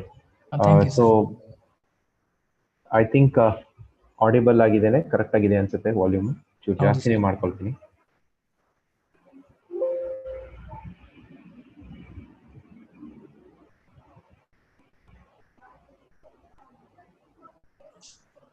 ರಾಘವೇಂದ್ರ ಅವರೇ, ಸ್ಕ್ರೀನ್ ಕಾಣ್ತಾ ಇದೆಯಾ? ಹೌದು ಸರ್, ಸ್ಕ್ರೀನ್ ಕಾಣ್ತಾ ಇದೆ. ಸ್ಲೈಡ್ ಶೋ ಆಗಿದೆ ಸರ್. ಸ್ಲೈಡ್ಸ್ ಮೂವ್ ಆಗ್ತಿದೆ ಸರ್. ಹೌದು sir. Okay, thank you. Thank you, sir. Thanks Empri team and Raghavendra for those kind words of introduction. So in the next 30 minutes, around on the 25-30 ನಿಮಿಷ ಕಾಲದಲ್ಲಿ we'll see how this biomedical waste management is important with respect to prevention of COVID-19 spread, as well as ನಾವು ಏನ್ ಒಂದು ರೀತಿಯಾದ BMW waste management rules ಅನ್ನ ಹೇಗೆ ಈ COVID-19 ಟೈಮಲ್ಲೂ ಕೂಡ ಫಾಲೋ ಮಾಡಿದ್ದೇವೆ ಅಂಡ್ ಫಾಲೋ ಮಾಡಬೇಕು ಅಂತ ಅನ್ನೋದ್ರ ಬಗ್ಗೆ ಕೂಡ ಈ ಒಂದು ನೆಕ್ಸ್ಟ್ ಫ್ಯೂ ಸ್ಲೈಡ್ಸ್ ಅಲ್ಲಿ ನಾನು ಹೇಳಿ ಬಯಸ್ತೇನೆ. So as we all know, following COVID-19, definitely there would be, or there has been an increase in production of biomedical waste, especially when it comes to the tertiary care hospitals or even the secondary care hospitals where patients were admitted or patients were tested. So before COVID-19, if we see, the routinely generated biomedical waste across India contributed to around 609 metric tons. But COVID-19 ಶುರುವಾದಾಗಿಂದ ನಮ್ಮ ಈ ಒಂದು ತ್ಯಾಜ್ಯ ಉತ್ಪತ್ತಿ ಏನಿದೆ ಅದು almost 100 metric ton ಪ್ರತಿ ದಿನ ಜಾಸ್ತಿ ಆಗಿದೆ. ಬಟ್ ಸೆಕೆಂಡ್ ವೇವ್ ಇದ್ದಾಗ, ಕೋವಿಡ್ ನ ದ್ವಿತೀಯ ವೇವ್ ಇದ್ದಾಗ, the peak went to almost 203 tons, ಅಂದ್ರೆ 200 ಟನ್ಗಿಂತ ಜಾಸ್ತಿ COVID-19 ವೇಸ್ಟ್ ನ ನಾವು ಉತ್ಪತ್ತಿ ಮಾಡಿದ್ದೇವೆ ಸೆಕೆಂಡ್ ವೇವ್ ಟೈಮ್ ಅಲ್ಲಿ. ಸೊ ಈ ಒಂದು ಪರ್ ಬೆಡ್ ಎಷ್ಟು ಉತ್ಪತ್ತಿ ಆಗ್ತಾ ಇದೆ ಅಂತ ಹೇಳಿ ನೋಡಿದ್ರೆ, it can be as small as less as 500 grams or up to even 4 kgs. ಇದು ಹೇಗೆ ಅಂದ್ರೆ depends on whether it is a DCHC or designated COVID hospital or if it is a tertiary care hospital with ICU facility, so then the biomedical waste generated per bed keeps increasing. Because ಈ ತರ facilities ಅಲ್ಲಿ ಏನಂದ್ರೆ procedures ಜಾಸ್ತಿ ಇರುತ್ತೆ, number of consultants who come in and number of care givers ಜಾಸ್ತಿ ಆಗ್ತಾರೆ. So in the process biomedical waste production also increases. If we see, we have generated around 33,000 metric tons of COVID waste between June and December 2020. So idu second wave kinta modalina figures. COVID start ಆದಾಗಿಂದ almost December 2020, ಒಂದು 6 months time ಅಲ್ಲಿ almost 33,000 metric tons of COVID waste was generated. And ಈ ಒಂದು figure ಅಲ್ಲಿ ನೀವು ನೋಡ್ತೀರಾ, with the peak of the first wave, the COVID waste generation ಕೂಡ ಜಾಸ್ತಿ ಆಗಿದೆ. ಅಕ್ಟೋಬರ್ ನವೆಂಬರ್ 2020 ಟೈಮ್ಗೆ ಹೈಯೆಸ್ಟ್ ಅಲ್ಲಿ ಇತ್ತು ಇದು waste generation. And average Covid biomedical waste generation varied across different States. So ಯಾವ್ಯಾವ ಸ್ಟೇಟ್ಸ್ ಅಲ್ಲಿ ಜಾಸ್ತಿ ಕೇಸಸ್ ಇತ್ತು ಆ ಸ್ಟೇಟ್ಸ್ ಅಲ್ಲಿ ಕೋವಿಡ್ ವೇಸ್ಟ್ ಜನರೇಷನ್ ಕೂಡ ಜಾಸ್ತಿ ಆಗಿದೆ. This again a picture which shows second wave ಬಂದಾಗ, peak of the second wave May June 21 ನಲ್ಲಿ ನಮ್ಮ ಕೋವಿಡ್ ವೇಸ್ಟ್ ಜನರೇಷನ್ ಕೂಡ ಜಾಸ್ತಿ ಆಗಿತ್ತು. So where was the crisis? Actually crisis ಅಂತ ಅನ್ನೋದು ಬಂದಾಗ it was where the problems basically. So both at the health care facilities level and in the community. So ನಮ್ಮ ಒಂದು health care facilities, whether it is PHCs or secondary care centres ಅಥವಾ tertiary hospitals ಇರ್ಬೋದು, ಅಲ್ಲಿ ಎಲ್ಲ ಕಡೆ ಈ ಒಂದು COVID-19 ಜಾಸ್ತಿಯಾಗಿ ಉತ್ಪತ್ತಿ ಆಗ್ತಿತ್ತು. Why was this happening? Because it was use of PPE, whether it was rational or irrational ಅಂತ ಅನ್ನೋದನ್ನ ನಾವು come at a later point. But yes, PPE use ಜಾಸ್ತಿ ಆಯ್ತು.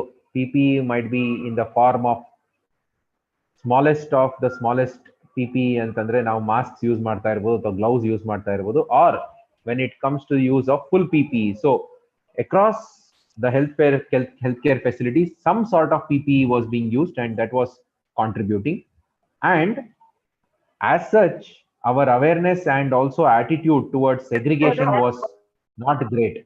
So that is what we saw in the earlier presentations also. Gaps ಹೇಳ್ಬೇಕಾದ್ರೆ ಇದ್ರ ಬಗ್ಗೆ ಕೂಡ mention ಮಾಡಿದ್ದಾರೆ ಸರ್.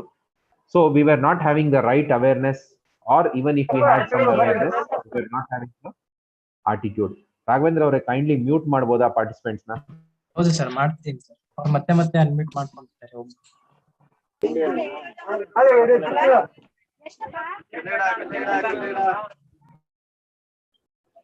ದಯವಿಟ್ಟು ಪಾರ್ಟಿಸಿಪೆಂಟ್ಸ್ ಮ್ಯೂಟ್ ಮಾಡ್ಕೊಂಬಿಡಿ ನಿಮ್ಮ ಮೈಕ್ ಅನ್ನ, because it is difficult for us to take the sessions if it continues. Okay, so this particular huge quantity of waste was generated and there was lack of awareness about the segregation, and we all didn't know much about what impact it would cause on the environment. At the community level, once patients are discharged home, they continue to use mask, or their care providers at home continue to use some or the other personal protective equipment, including masks or gloves, or home care ಅಲ್ಲಿ ಇದ್ದವ್ರು ಇರ್ಬೋದು, or isolation ಅಲ್ಲಿ ಇದ್ದವ್ರು ಇರ್ಬೋದು. So ಈ ಒಂದು population ಅಲ್ಲಿ ಕೂಡ waste generation was found, and it increased whenever there were peaks. So even the waste utpatti ಆಗ್ತಾ ಇತ್ತು, but we were not clear about how to segregate this household waste which was generated, which contributed to biomedical waste, especially among the patients who were isolated or patients who used self testing kits. So ಈ self testing kits ಅಂತ ಅನ್ನೋದು second wave ಎಂಡಿಗೆ ಅಥವಾ third wave ಅಲ್ಲಿ ಕೂಡ self testing kits ಬಂತು. So ನಾವೇ ಆ test kits ಅನ್ನ ಫಾರ್ಮಸೀಸ್ ಅಲ್ಲಿ ತಗೊಳ್ಬಹುದು, ಅಲ್ಲಿಂದ ನಾವೇ ಅದನ್ನ ಟೆಸ್ಟ್ ಮಾಡ್ಕೊಳ್ಬಹುದು, ಅಂಡ್ ಪಾಸಿಟಿವ್ ಆಗಿ ಬಂದ್ರೆ ಅದನ್ನ ರಿಪೋರ್ಟ್ ಅನ್ನ ಅಪ್ಲೋಡ್ ಮಾಡಿ ನಾವೇ ಮನೆಯಲ್ಲಿ ಐಸೋಲೇಟ್ ಆಗ್ಬೋದಾಯ್ತು. So this was being rampantly used in many of the cities, especially the larger cities including metros and as well as the tier 2 cities. So ಈ ಒಂದು generation of household waste in the form of biomedical waste also increased. So we didn't know how to rationally dispose this particular waste, as well as the community awareness and engagement was very, very low. So in the process, the waste management was not happening well, at least in the first wave.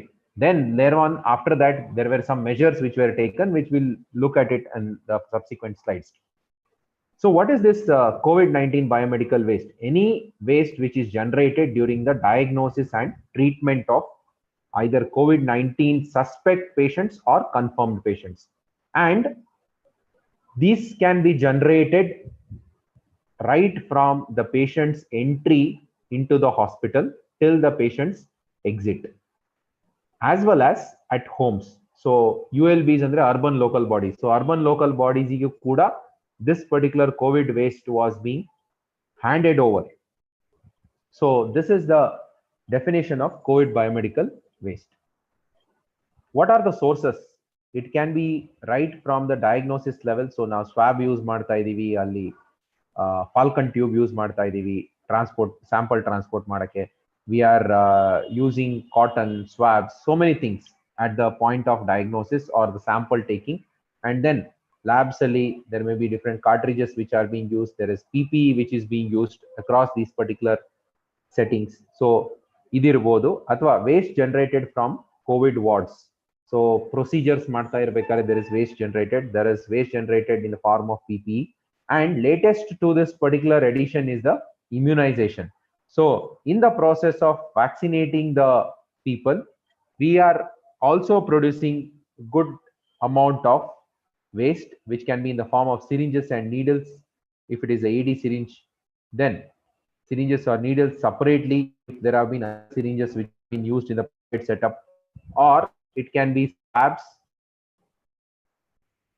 So these are all the common things which we tend to see even in the places of vaccination. Why is the concern? So even the COVID-19 ತ್ಯಾಜ್ಯ ನಿರ್ವಹಣೆ ಯಾಕೆ ನಾವು ಸರಿಯಾಗಿ ಮಾಡಬೇಕು ಅಂತ ಅನ್ನೋದನ್ನ ಈ ಒಂದು ಸ್ಲೈಡ್ ಅಲ್ಲಿ ನೋಡೋಣ. One, it has got a high potential to spread infection, which includes COVID-19, and it can be a real problem for environment and human health. So ಪರಿಸರಕ್ಕೂ ಕೂಡ ಇದರದ ನಾನ್ ಸೈಂಟಿಫಿಕ್ ವೇದಲ್ಲಿ ನಾವು ಮ್ಯಾನೇಜ್ ಮಾಡಿದ್ರೆ ಪರಿಸರಕ್ಕೂ ಕೂಡ ಹಾನಿ ಆಗ್ಬೋದು, and it can also spread infections in the form of COVID-19 and others. So it is a threat to human health also.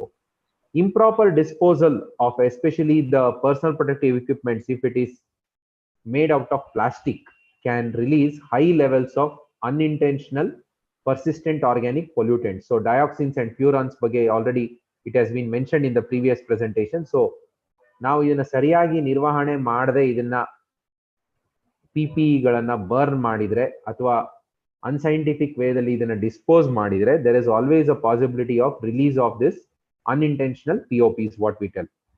And biomedical waste management requires a life cycle approach, right from the point where it is generated till the point of disposal. There need to be some scientific way, so which needs to be followed. And finally, unscientific disposal can adversely affect the public health as well as it can be a occupational risk. Even ಇದನ್ನ handle ಮಾಡ್ತಾ ಇರೋ sanitary workers ಇರ್ಬೋದು ಅಥವಾ ನಮ್ಮ hospitals ಅಲ್ಲಿರೋ hospital staff irbodu, which includes even our akkas, even our ayas, attenders, as well as the nursing staff.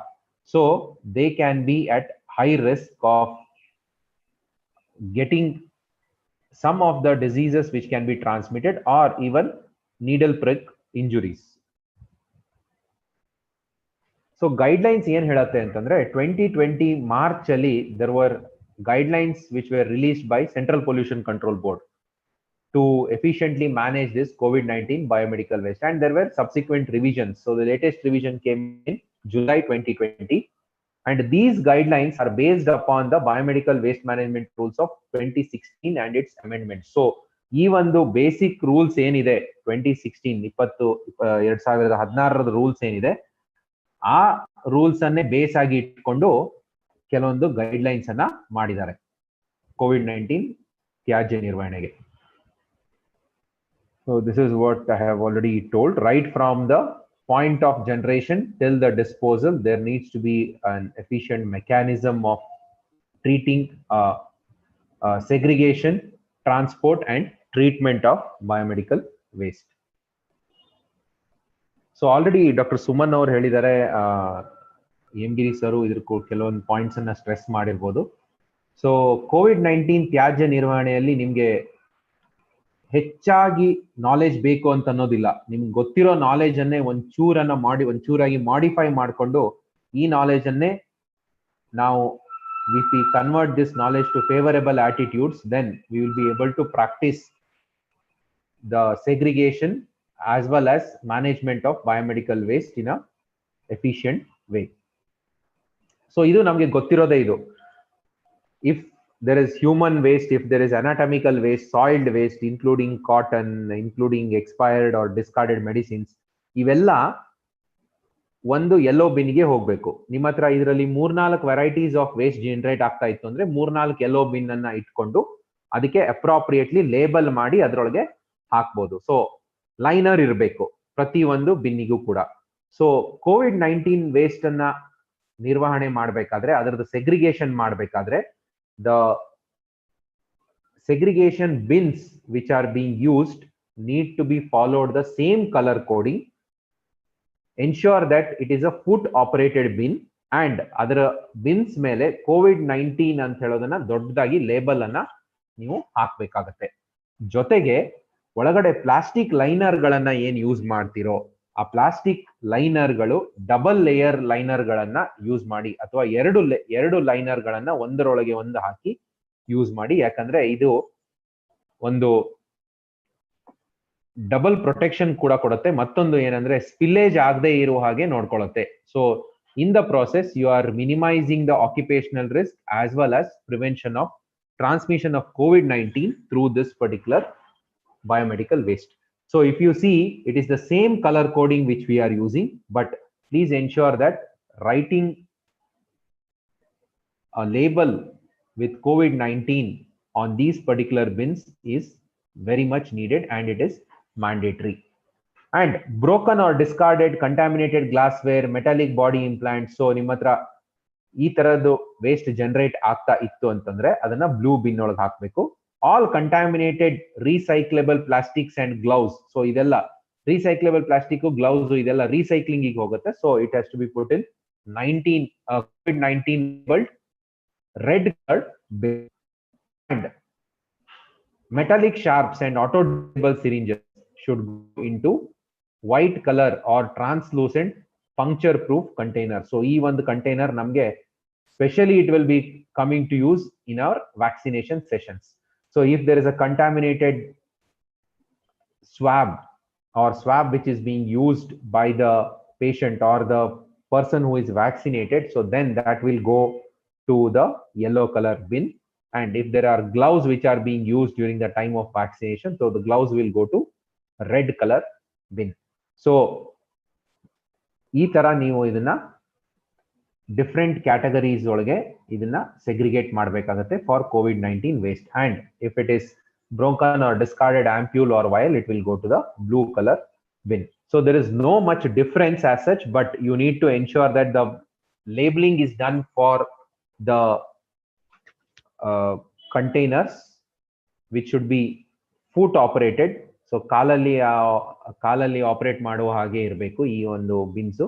ಮತ್ತೆ ಅದರ ಮೇಲೆ ಲೇಬಲಿಂಗ್ ಆಗಬೇಕು ಅಂಡ್ ಡಬಲ್ ಲೈನರ್ ಅನ್ನ ಯೂಸ್ ಮಾಡಿ. One special thing over here which you need to remember, ನೀವು ಬಳಸಿದ PPE plastic ಇರ್ಬೋದು ಅಥವಾ ನಾನ್ ಪ್ಲಾಸ್ಟಿಕ್ ಇರ್ಬೋದು. ನೀವು ಬಳಸಿದ PPE ಪ್ಲಾಸ್ಟಿಕ್ ಆದ್ರೆ ಅದನ್ನ ರೆಡ್ ಬಿನ್ ನಲ್ಲಿ ಹಾಕಿ. ದಯವಿಟ್ಟು ಪ್ಲಾಸ್ಟಿಕ್ PPE ಅನ್ನ ರೆಡ್ ಬಿನ್ ಅಲ್ಲಿ ಹಾಕಿ. If it is non-plastic or semi-plastic, then it should be disposed to yellow color bin, and both these bins need to have double liner, as I have already told. Yellow color bin nalliro tyajya enideyo, this will go to incineration. So incineration ಗೆ ಹೋಗುವಂತ waste ಯಾವಾಗಲೂ plastic waste ಇರಬಾರ್ದು. ಯಾಕಂದ್ರೆ plastic waste ಅನ್ನ ನಾವು ಇನ್ಸಿನರೇಷನ್ ಗೆ ಕಳಿಸಿದ್ರೆ we will be in the process, we are ensuring that it is contaminating the environment because of release of the persistent organic pollutants. So if the PPE is plastic, please ensure that you are putting this particular PPE into the red bin only, red and red bin only. If it is non-plastic, then let that particular PPE go to the yellow color bin. So I don't think there is any doubt with this particular slide. So the basic rules of biomedical waste management 2016 are still applicable to the COVID-19 waste. However, there needs to be labeling of the bins and double liners should be used. So this is what I have already told, highlights of COVID-19 biomedical waste management guidelines.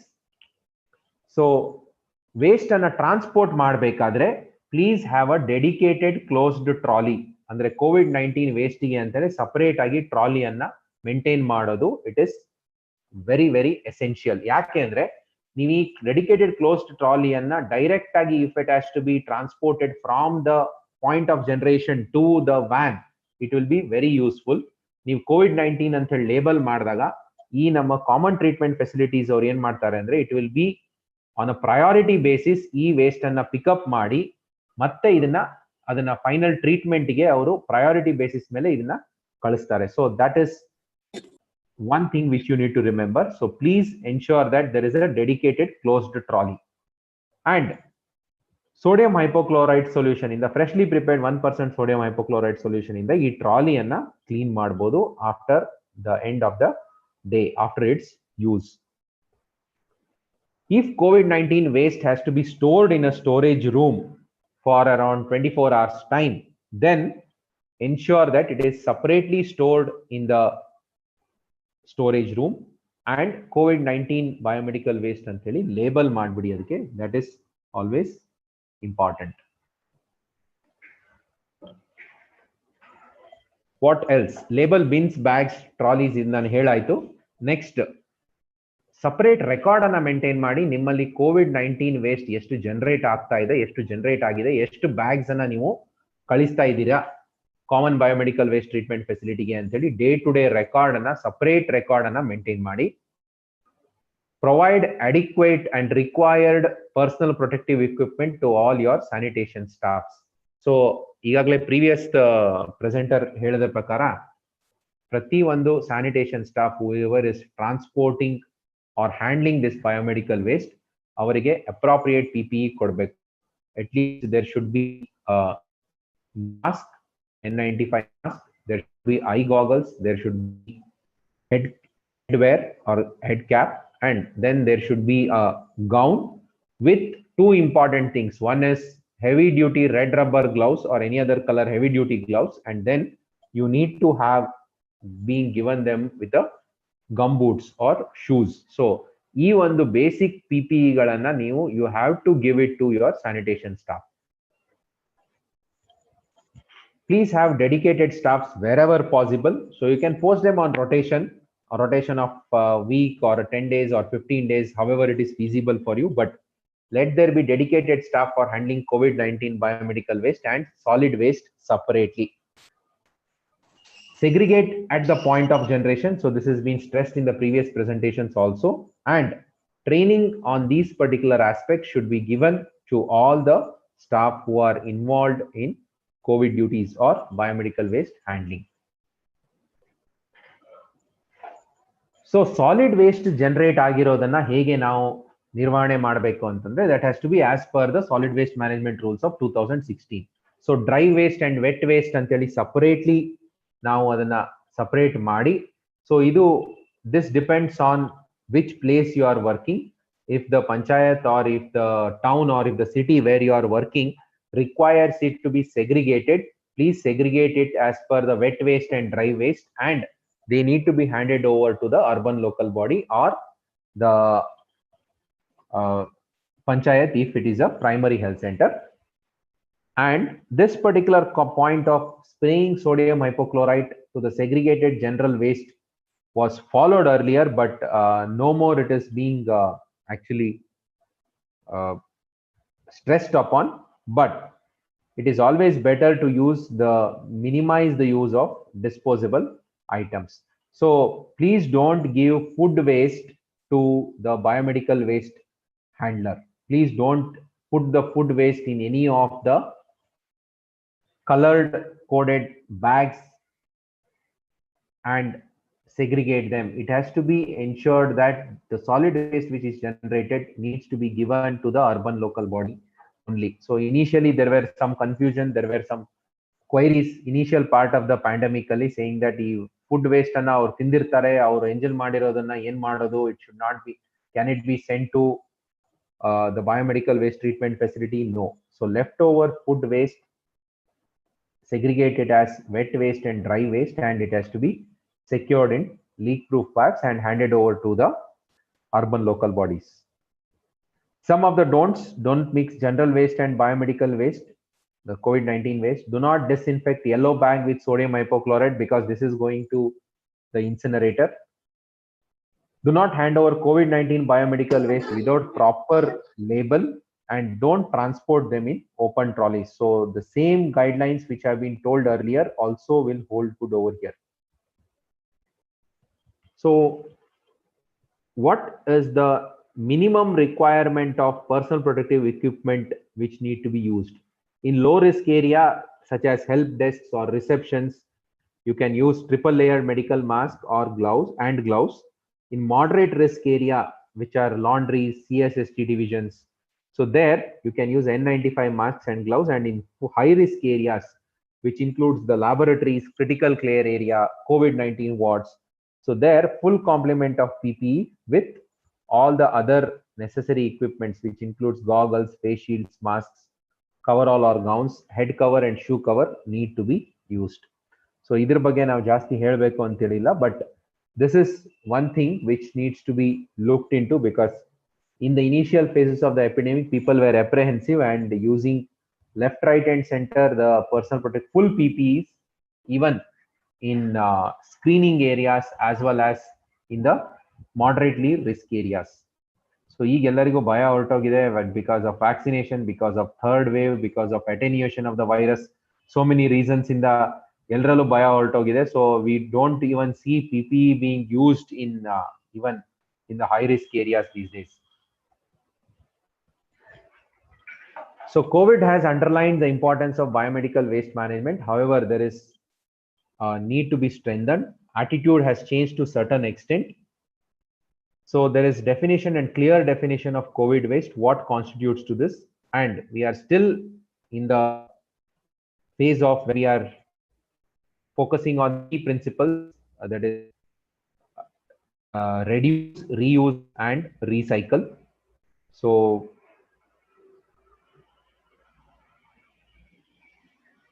what are the main learnings? Follow the CPCB guidelines or the national regulations.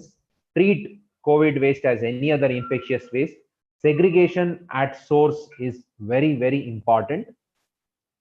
Dispose the waste in the foot operated bin with a suitable color coded liner, which should be double layered, and ensure that there is proper handling of waste right from the point of collection, storage, transport and storage and use appropriate PPE.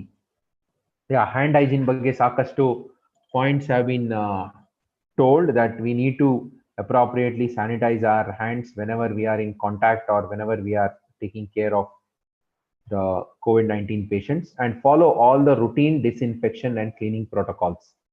So used marks anna dayaviಟ್ಟು disfigure ಮಾಡಿ ಅಂದ್ರೆ ಅದನ್ನ cut ಮಾಡಿ, ಇಲ್ಲ ಅಂತಂದ್ರೆ ಅದನ್ನ strings ಅನ್ನ ಅದನ್ನ ಹರಿದ್ಬಿಟ್ಟು you have to put it in the yellow bin. So please do these particular things.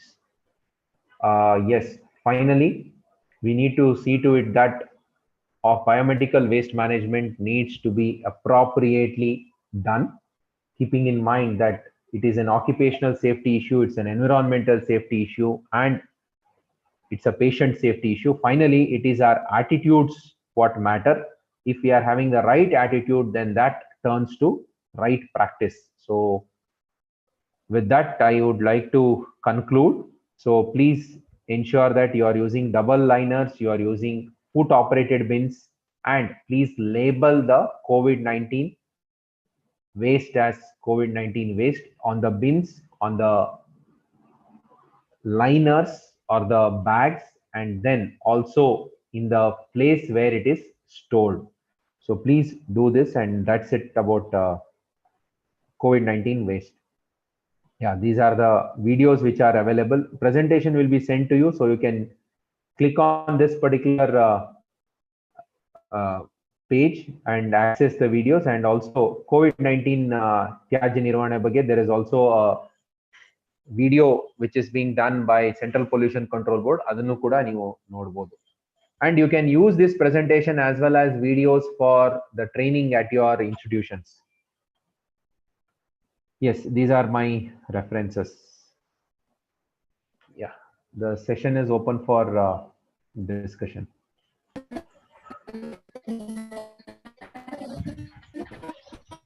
ಏನಾದ್ರೂ ಕ್ವಶನ್ಸ್ ಇದೆಯಾ COVID-19 ತ್ಯಾಜ್ಯ ನಿರ್ವಹಣೆ ಬಗ್ಗೆ?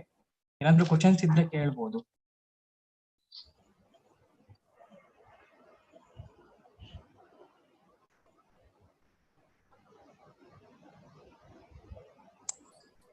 ಹೇಮಲತಾ ಮೇಡಮ್, ನಿಮ್ಗೆ ಏನಾದ್ರೂ ಕ್ವಶನ್ಸ್ ಇದೆಯಾ? ಹ್ಯಾಂಡ್ ರೈಸ್ ಮಾಡಿದೀರಲ್ಲ, ಏನಾದ್ರೂ ಕ್ವಶನ್ಸ್ ಇದ್ರೆ ಅನ್ಮ್ಯೂಟ್ ಮಾಡ್ಕೊಂಡು ಕೇಳ್ಬೋದು.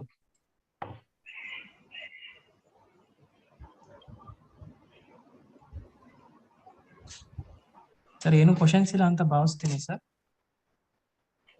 ಓಕೆ, ಏನಾದ್ರು ಕ್ವಶನ್ಸ್ ಇದ್ರೆ ನೀವು ಮೇಲಲ್ಲೂ ಕೂಡ ಕಳಿಸ್ಕೊಡ್ಬೋದು. ಸೊ ಆ ಕ್ವಶನ್ಸ್ ನಮ್ಗೆ ಬರುತ್ತೆ, ನಾವು ಅದಕ್ಕೆ ರಿಪ್ಲೈ ಮಾಡಿಬಿಟ್ಟು ಕಳಿಸ್ಕೊಡ್ತೀವಿ ವಾಪಸ್ಸು. So you can just take those mails and send it across to us, Raghavendra avare. Okay sir. ಇನ್ನೊಂದು ಸ್ಮಾಲ್ ಸೆಷನ್ ಇದೆ ಸರ್ COVID-19 ಆಪ್ ಬಳಕೆ ಬಗ್ಗೆ. ಓಕೆ, ನಾನು ಲಾಗ್ ಔಟ್ ಮಾಡಬಹುದಾ? Okay sir, thank you sir. Okay okay, thank you Raghavendra. Thank you sir. ಜೈವಿಕ ವೈದ್ಯಕೀಯ ತ್ಯಾಜ್ಯ ನಿರ್ವಹಣೆ COVID-19 ತ್ಯಾಜ್ಯದ ಕುರಿತು ಮಾಹಿತಿ ನೀಡಿದ ಅಕ್ಷಯ್ ಕೆ ಅವರಿಗೆ ಧನ್ಯವಾದಗಳು. ಇದೀಗ COVID-19 ಆಪ್ ಬಳಕೆ ಕುರಿತು ಮಾಹಿತಿ ನೀಡಲಿದ್ದಾರೆ Manoj Kumar, KSPCB. Sir, Manoj sir ಇದೀರಾ?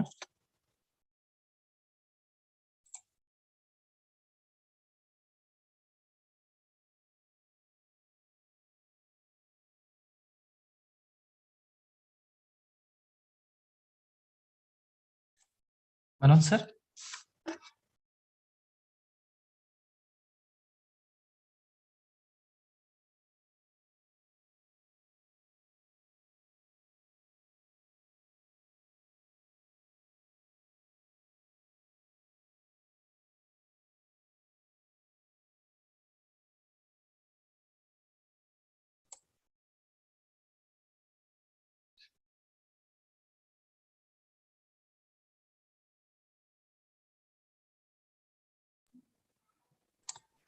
Manoj sir?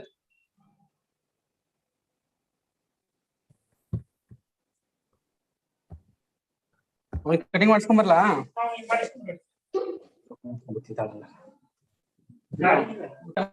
So am I audible? Is my screen is visible? Yes sir, yes sir. Okay,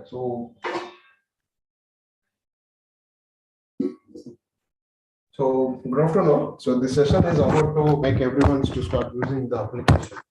So this application, this reason behind the promoting this application.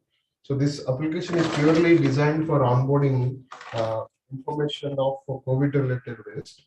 So it has been designed and developed by KnowledgeLens in accordance with CPCB. So longst 2020, CPCB has initiated this one. So from there onwards, everyone who is involved in usage of this application, so are referred to be start using this application. So this application has 3 streams.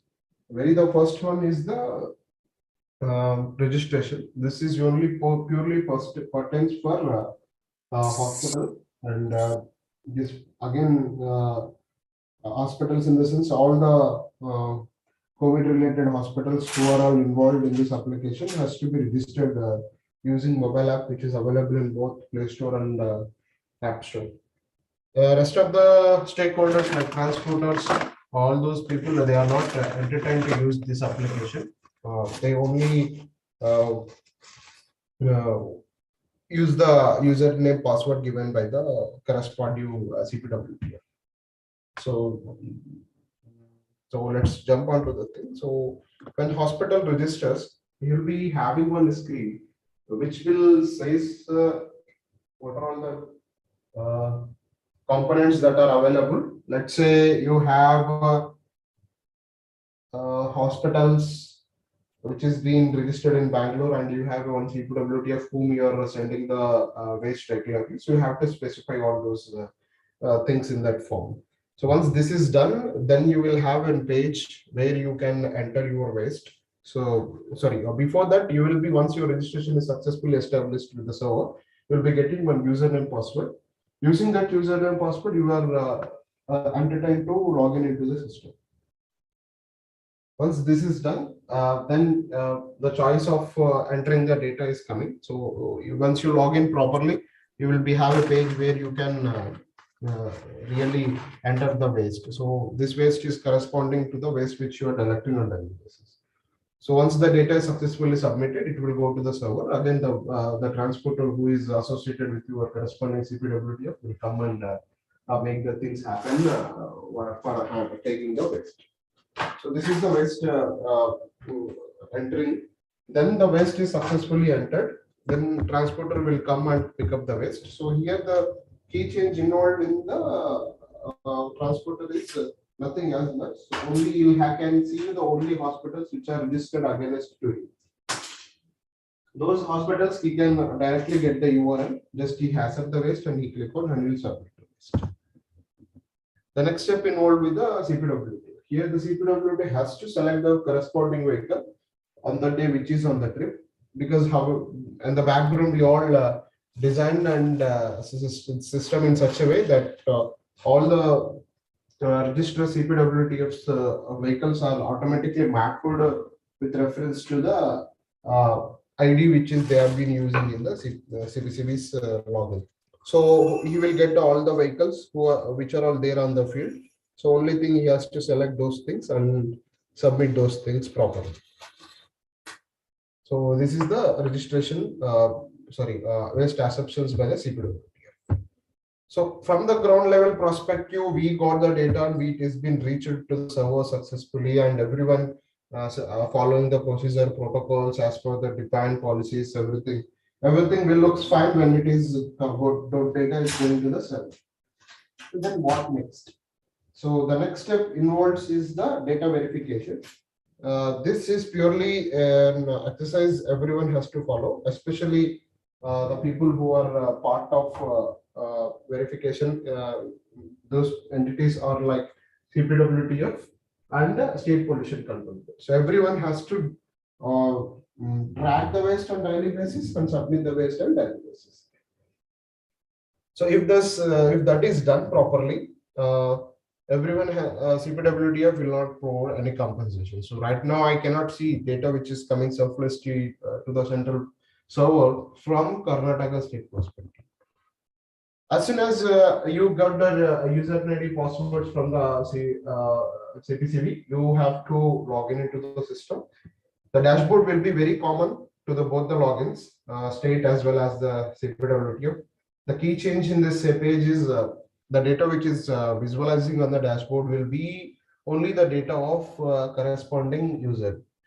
For suppose if you log in as a state board, you will get the data of entire state. If you log in as a specific CPWTF, you will get the data as a specific for the corresponding CPWTF file.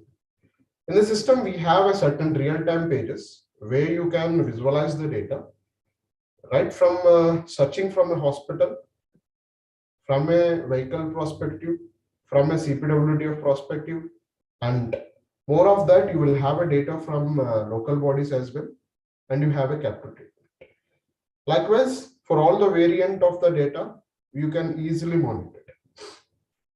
So here you have to see the like how the data is coming, what variety of the data is coming, on what voluminous data is coming, and what is the velocity of the, whether it is coming 1 day, 2 days, 3 days. Like that, you have to make sure that on these 3 P's. Okay, so you can see the green color lines. So CPCB is always concerned about approving the data. The more you approve, the more green lines will be there in your login. So what you have to do is, as you can see on the screen, there is an approval section which is purely designed for approving the waste. You have to select the particular row of a date. As soon as you click on a select, there is an automatically approve button will come. Only to have to specify the comment properly and make sure that you have segregated the waste in terms of the variant of the waste. Then you submit it. At the end of the month or maybe a 3 months once, CPCB will evaluate and he'll cross-check the data points, how many green cells are there. If that data cells are not meeting the desired quantity, what threshold has been given, then you will have an consequences of bearing compensations. So this is also generators. And this is a mobile name which is being designed for the Android. This is a mobile screen name for which is designed for iOS. And also there is a section in the Central Pollution Control Board website in the name of username and manual approach for COVID-19. You just select that one and keep on it. You start using this manual once if you're not handy with the application. So for any doubts, I'm there here in Bangalore. So my phone number is available with the Empiri Training Division, and email ID is also. You can write out to us, or you can directly write to CPCB, and they will route all those queries to me. We will solve at accordance and we will help you with this. So on behalf of this training program, I would like to thank Empiri for giving this opportunity, and also I request all the hospitals, all the CPWTF who are there, please start using the application in good manner, so that at the end of the day, you will not be caught up with compensations or whatever the norms that pollution. So, Pooja, to whom, in the sense, like to which city are we giving training today? Good. To whom? Yes, Manoj. To whom we are giving? To which city? Tumkur, there is no common biomedical waste facility as such in that city. Okay, so if I think Ramki is handling. Yeah, since Ramki is having, and hospitals can also be registered as a captive treatment and start filling that. Okay. Yes, participants, in case you have any doubts regarding this usage of this application, you can ask now, or else you can drop a email to the addressed email ID in the chat box.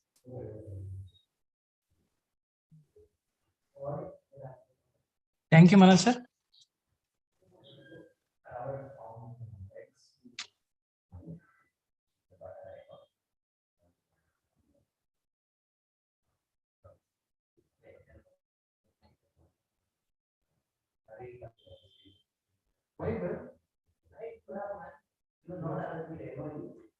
No. Okay, thanks.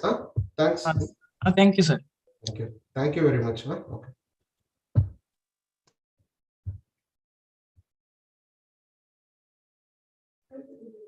Chat box ಅಲ್ಲಿ feedback form ಇದೆ, ಯಾರು ಭಾಗವಹಿಸಿದ್ದೀರಾ feedback form ನ fill ಮಾಡಿ.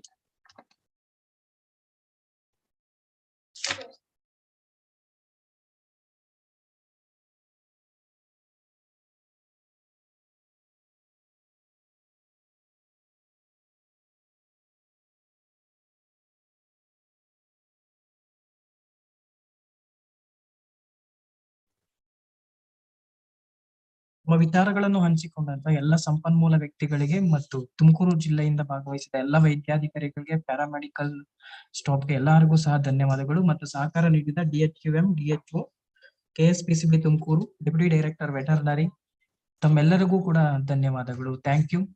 Thanks to all.